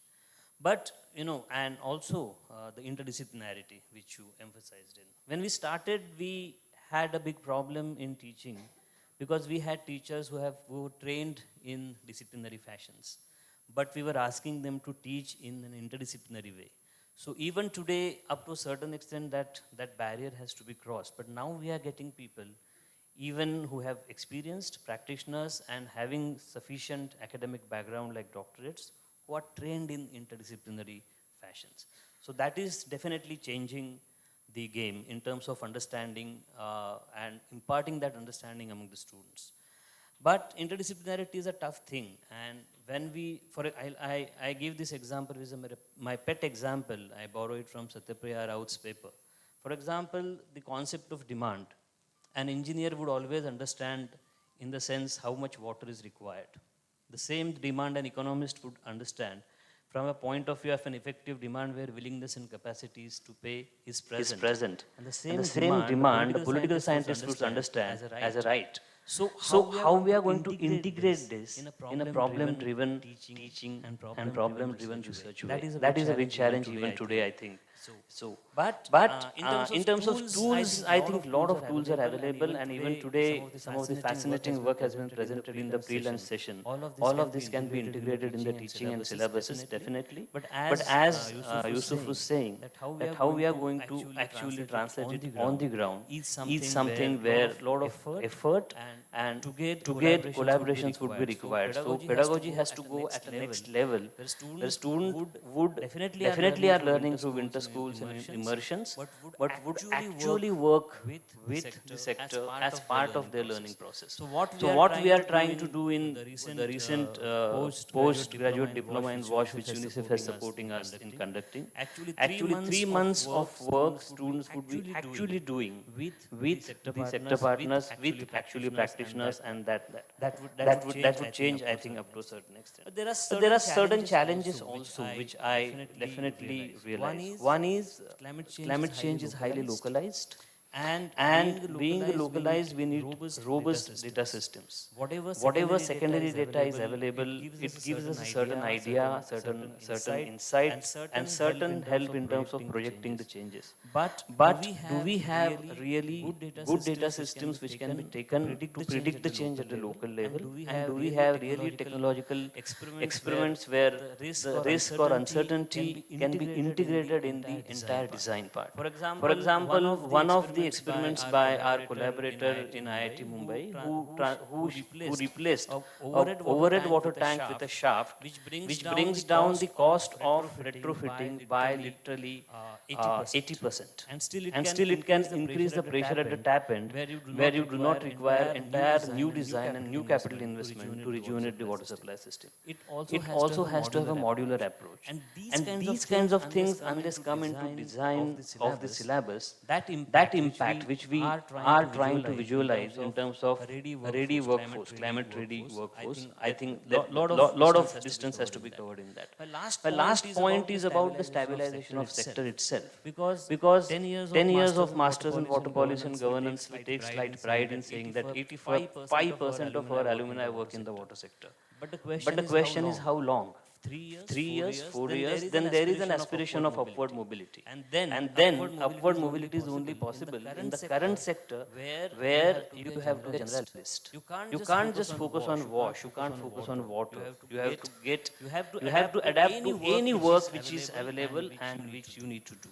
So unless the sector is stabilized, unless government incentivizes, there is a great act which tries to eradicate manual scavenging. Very poor implementation across the states, which actually has space to bring in private sector substantially in the entire sewage treatment, FSSM and all other allied activities. But how to incentivize that, how to bring in private sector, we just had an earlier session about the challenges in financing also.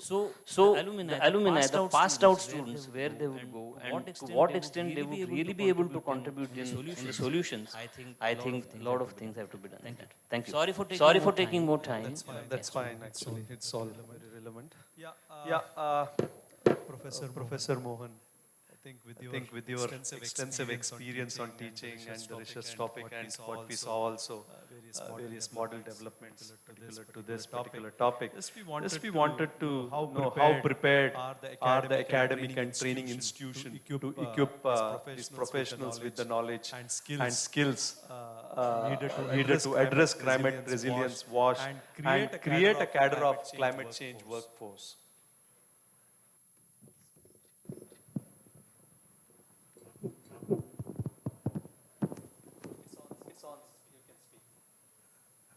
I think the question is very relevant. But I have a viewpoint. Are we in a position to offer this particular thing to the people who are going to be the takers? So I think unless we make a need analysis and then study whether people will be coming for this kind of a course. Okay.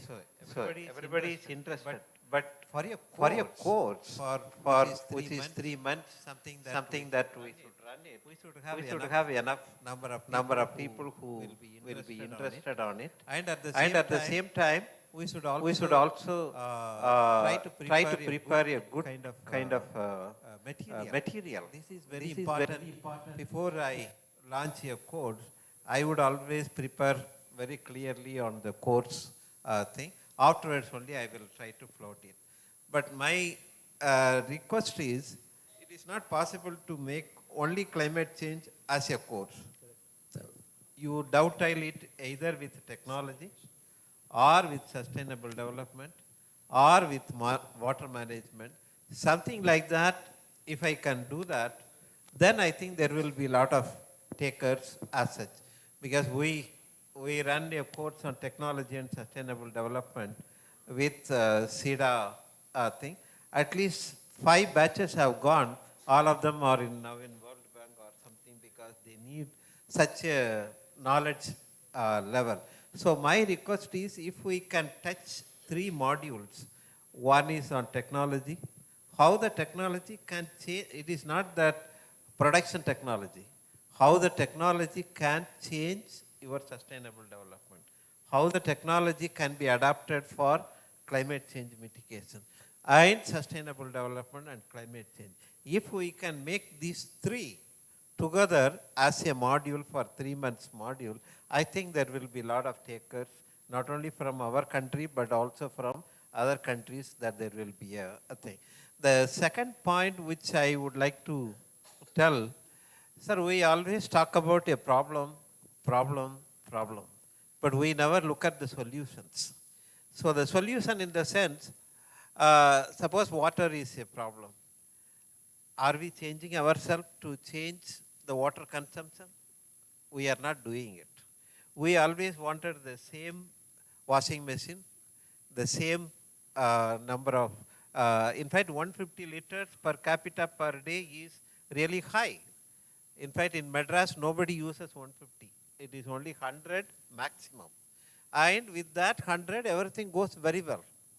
And because when I was chairman for environmental project clearance, I made it as a policy that every building has to go for a grey water recycling. So grey water is 67% of the water. Unless they take that water and utilize for washing or for their other purposes, need not be drinking, you can drink also. But I think we should make a policy and then also as a law. Unless we make a law, nothing will be implemented in our country. That is what I feel. So that aspect that we have to also change for climate change. There is no point in go on talking that I wanted climate change to be managed unless we change ourselves to make that climate change adapt to climate change. Either you should have enough money to buy the water or you reduce the water. Tree is a classical example. So whenever there is a good amount of water, more leaves will be there. But the moment the water is coming down, it automatically wither away certain thing, whatever is required only it will be. But are we changing our water consumption pattern or water utilization pattern if the water is not there? So that I think we should come out with the management strategy. The second one, which I would like to tell you a classical example, every time many of the middle town cities or middle town, they were spending more money for running the treatment plant.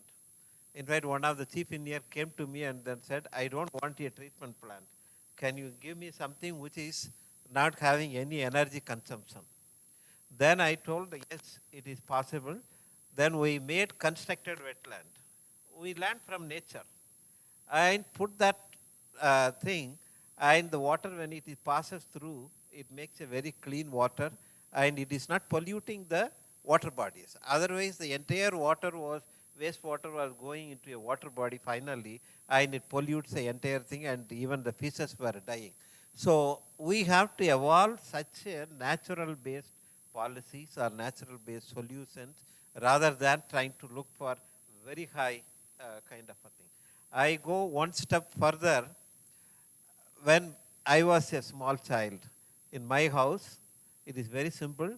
We have papaya, we have all the fruit trees, and the kitchen water will come there, and it is getting utilized, and the salt is consumed, and the water what goes down goes to my well.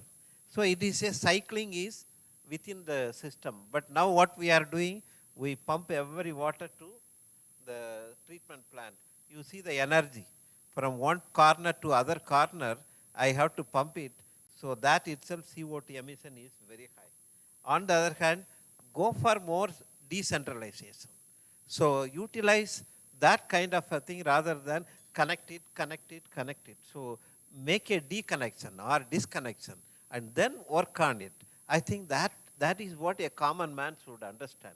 So he may not be able to know what is climate change, but at least give solutions which may be practically implementable, and he can also contribute to the climate change adaptation. So this is what I would really look for, certain codes where technology to meet the climate change, sustainable development and climate change. If I can put all these in a module, I think there will be a lot of people who will be. It can be common. It need not be for engineers or scientists. It can be a common man can understand that particular course and then utilize.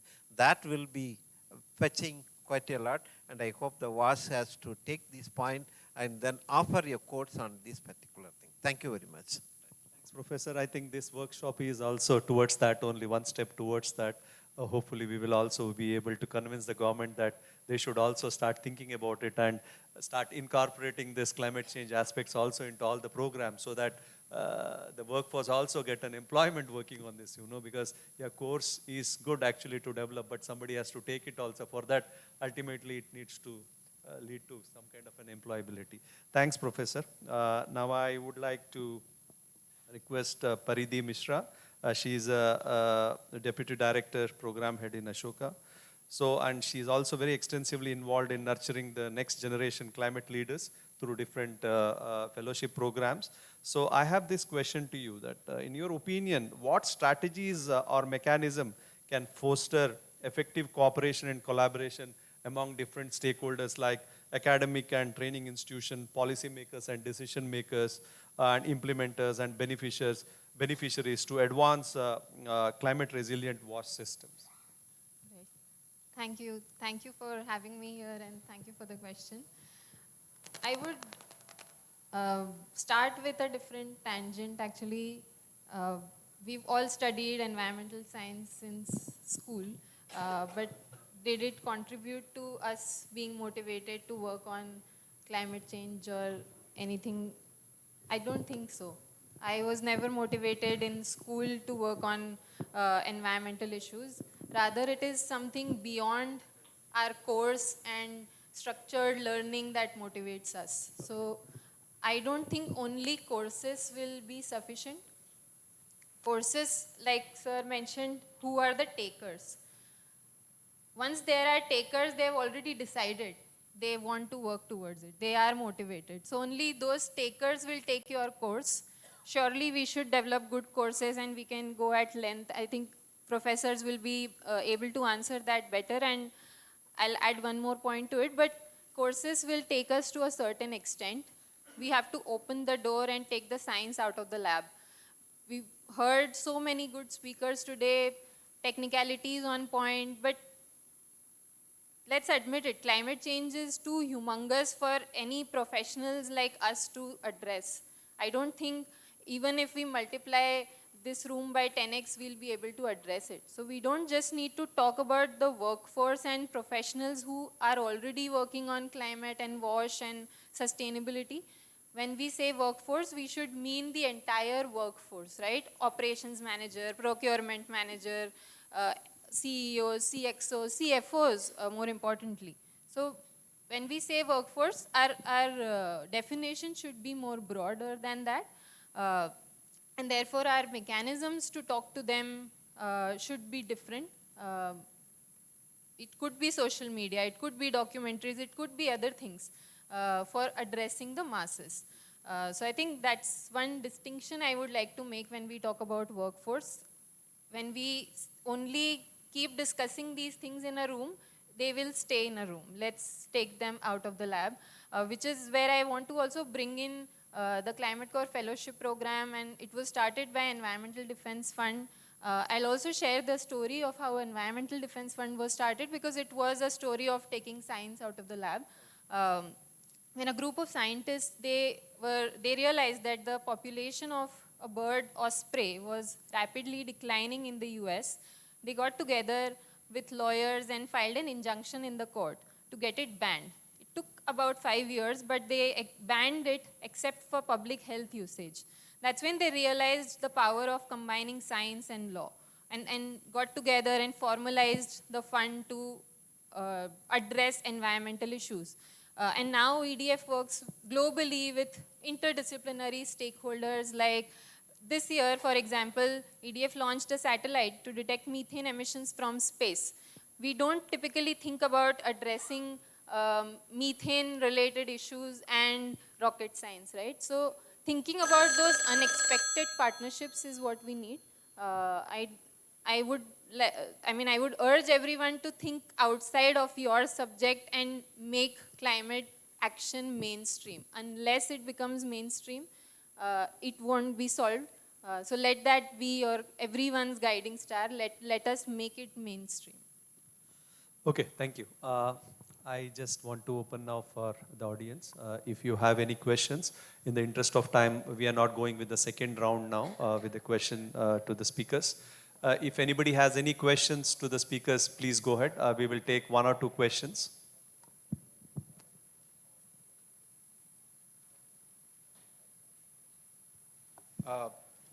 I think this discussion was really good, and in fact the earlier presentation by Dr. Mohan sir was also very simple in terms of explaining climate modeling. I think from a research, this is like a recurring point which comes not only for climate but other sector also in terms of research output. So it's not necessary that always there should be a new skill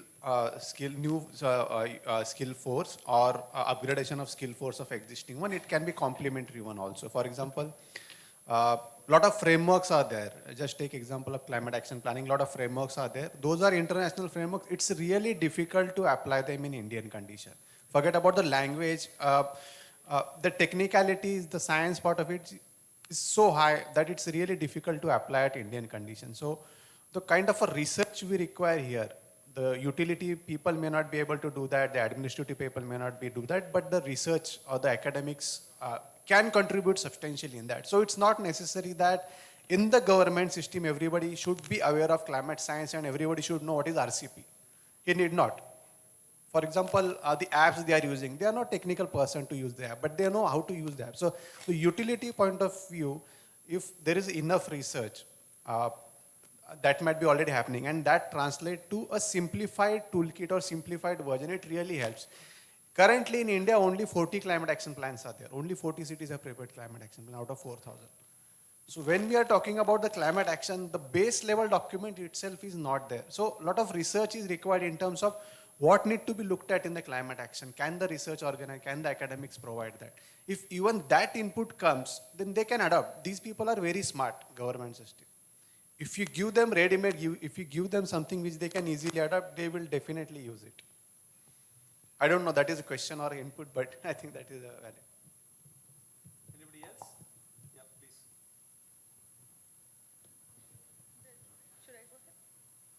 You have a question? I have Yeah, a question. Please go ahead. To who you want. I have a question for Paridhi. So thank you for bringing that perspective, Paridhi.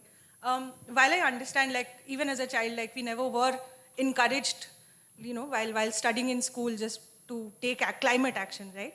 But you make a very pertinent point of saying mainstreaming climate action at scale. And we are in this discussion, we are still talking about like building a workforce, maybe at master's level, at graduation level, and these are all young adults. So how do we mainstream climate action at scale, and how do we build this? I know fellowship is one way, but what are some other ways where we can really mainstream climate action and build this workforce at scale? First step is to simplify what we are talking about. Very recent example at COP29 about carbon markets. Every LinkedIn post, every article that you read, it belabors about how Article 6, X, Y, Z, A, B, C, D, E, F. Normal people don't understand that language. They just understand carbon markets. That's all. They don't care what article it is, how to deploy, how to apply. So let's talk in simple, understandable language, and then customize that language for who you are speaking with, right? Scientists don't, if you're taking something out of the lab, you have to speak the language of the market. If you're talking to CFOs, you have to speak finance. If you're talking to general public, you have to talk in simple language. So first of all, simplifying things is very important. I think the climate community as a whole uses so many jargons that it is a hindrance for a normal person to try to think, can I work on this? It sounds so complicated. It sounds so technical. If I'm not a technical person, can I still do something about it? They can, right? There are transferable skills, multidimensional thinking, stakeholder management, project management, marketing, more importantly, communications. These are all transferable skills that other people can apply to advance our goals, right? To advance the technicalities that every one of us are working on. So when you talk about collaboration, keeping this lens in mind is also important, that who are you collaborating with? It's not just about collaboration between industry and academia. Everybody knows that.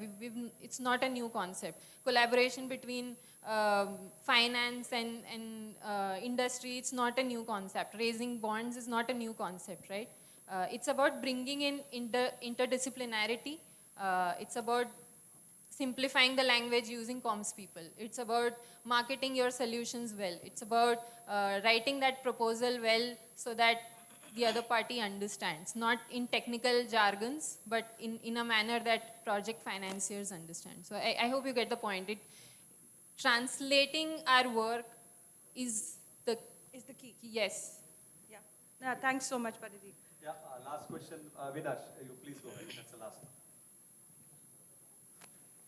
last one. When we speak about workforce, somehow I felt, except for Pranjal sir, your reference to the PMSR Act, somehow there is there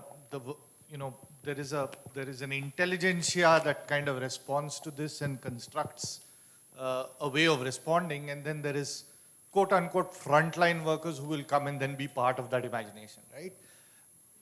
Is that the right way to go? Just like we talked about pedagogy and the connect between academia and practice, even what we call practice, does it work with what we call frontline workers strongly enough, adequately enough? Does it see it from their viewpoint, especially given the kind of social histories of the country? How they are going to be bearing the greatest brunt of all the climate change problems, and how do we center them in this conversation? And that's been a struggle. Who wants to?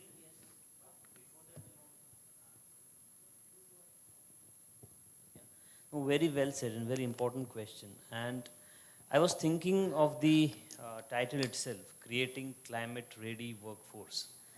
And it starts at, I also got baffled with this question, because at what level, what kind of activities, what kind of skills, what kind of jobs in the entire ladder of services which we look at and understand which WASH sector involves. So do you want to create PhDs, scientists? Do you want to establish regional climate prediction labs? Do you want to demystify knowledge? Do you want to talk about parageohydrologists making water budgets, sanitation budgets? Do you want to create modular designs which are buildable at the local level? Whole lot of things are involved. And then PMSR Act, where we are trying to shift.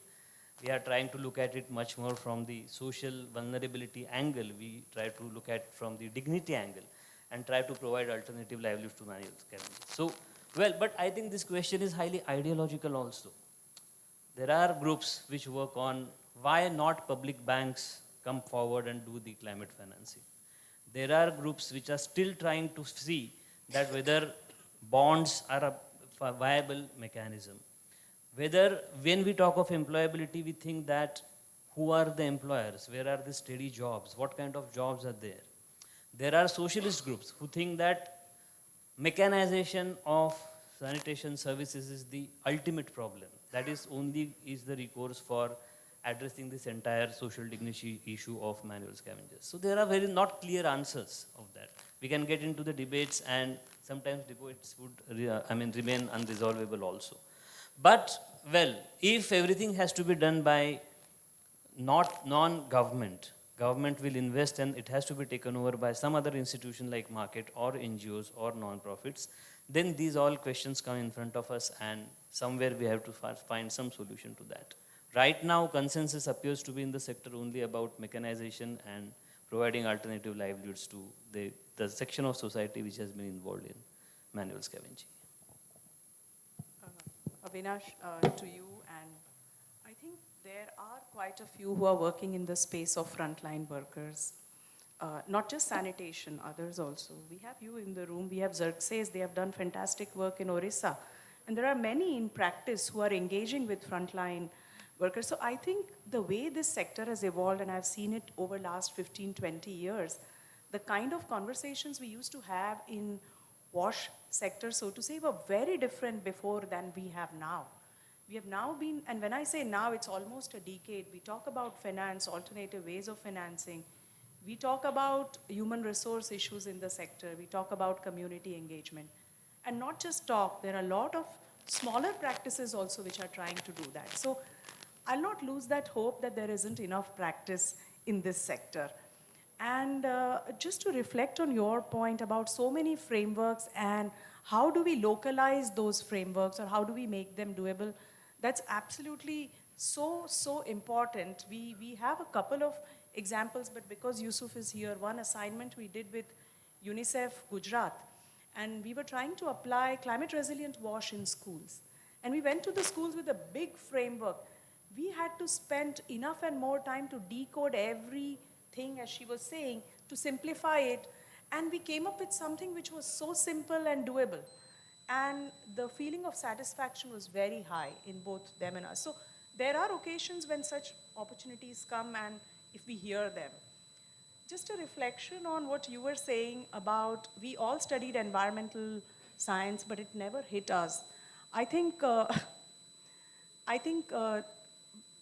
most often we do not like the subjects we do not like, either because of the way they were taught or by the people they were taught. So I think it is a lot about a subject doesn't stick to us for many reasons. Sometimes it sticks to us when we face it in our real life or it is our calling. So, and workforce, absolutely, very, very diverse cross-section, and we all come from our own spheres of which workforce are we talking about. So it requires a 360-degree kind of an approach, but thanks. So, as a recent graduate, I must say I am experiencing the transition from academia to practice. With such great institutions teaching us, along with the great institutions which are practicing this work, I now face something. Now I'm realizing we are the workforce who you are talking about, and we are getting ready very well. But the challenge I am experiencing is the decision makers who are going to build n number of STPs in the coming years. And there are so many municipalities which are so eager to get these STPs and such technologies in their towns, but they don't realize the huge amount of electricity bill that they will be having next. And they don't understand how important the climate integration into that is to make those systems resilient, because then they will be asking funds for giving that electricity bill also. So how to make them ready along with us to accept what we are going to bring them as solutions, what to do. Simplify.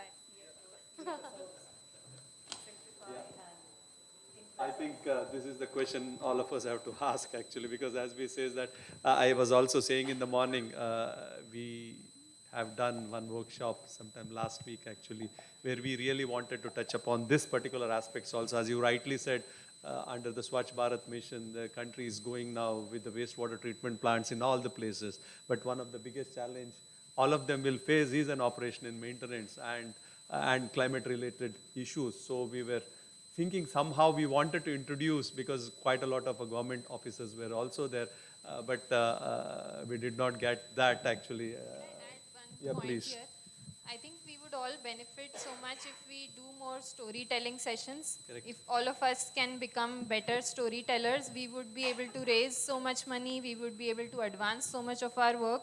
It's because we remain as technical experts that is a disservice to our work. So I think whoever is building or designing a next workshop or events, please invite more non-climate WASH professionals to your events. Please design it for mainstream general public who are going to advance these solutions together with you. You are not going to advance it alone. Thanks, Paridhi, for that piece of suggestion. We will definitely take it. Yes, points well taken. So just summarizing 2-3 points actually, as she is very well said, talk simple language. I think we all think that climate is very complex, but actually speaking, if you decode that, it's not. So that's the reason if people have to accept, we need to say that in very simple language.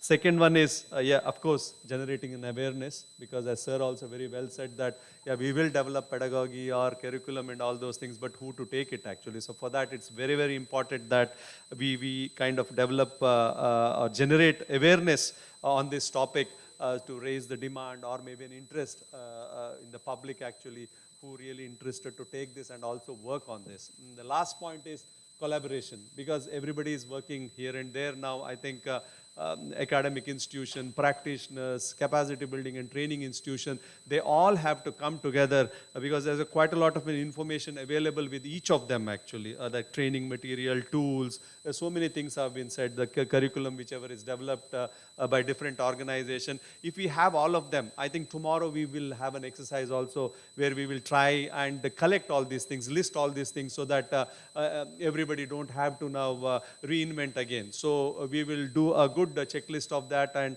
list it tomorrow so that all of us can be benefited with this. So with this, we will conclude this panel. Thank you very much, each of you actually, to accepting and sharing your thought. Yes, thank you very much. Request the panelists and also the moderator to stay back for one last minute, and yeah, we'll conclude with a group photo, and we'll quickly again request Praveen. I've been asking him to get up on the stage through the day. just hand over the mementos.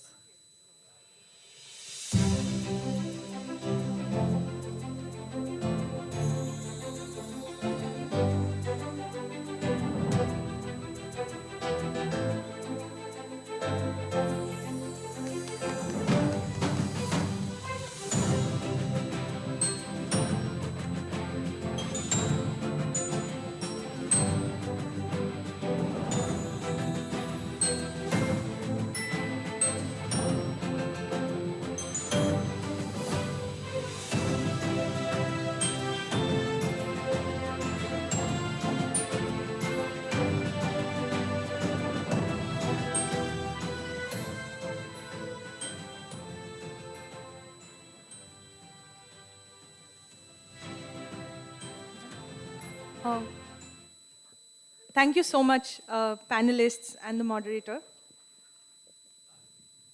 Done? Okay, great. With that, we conclude day one of the conference on building climate resilient wash systems in India.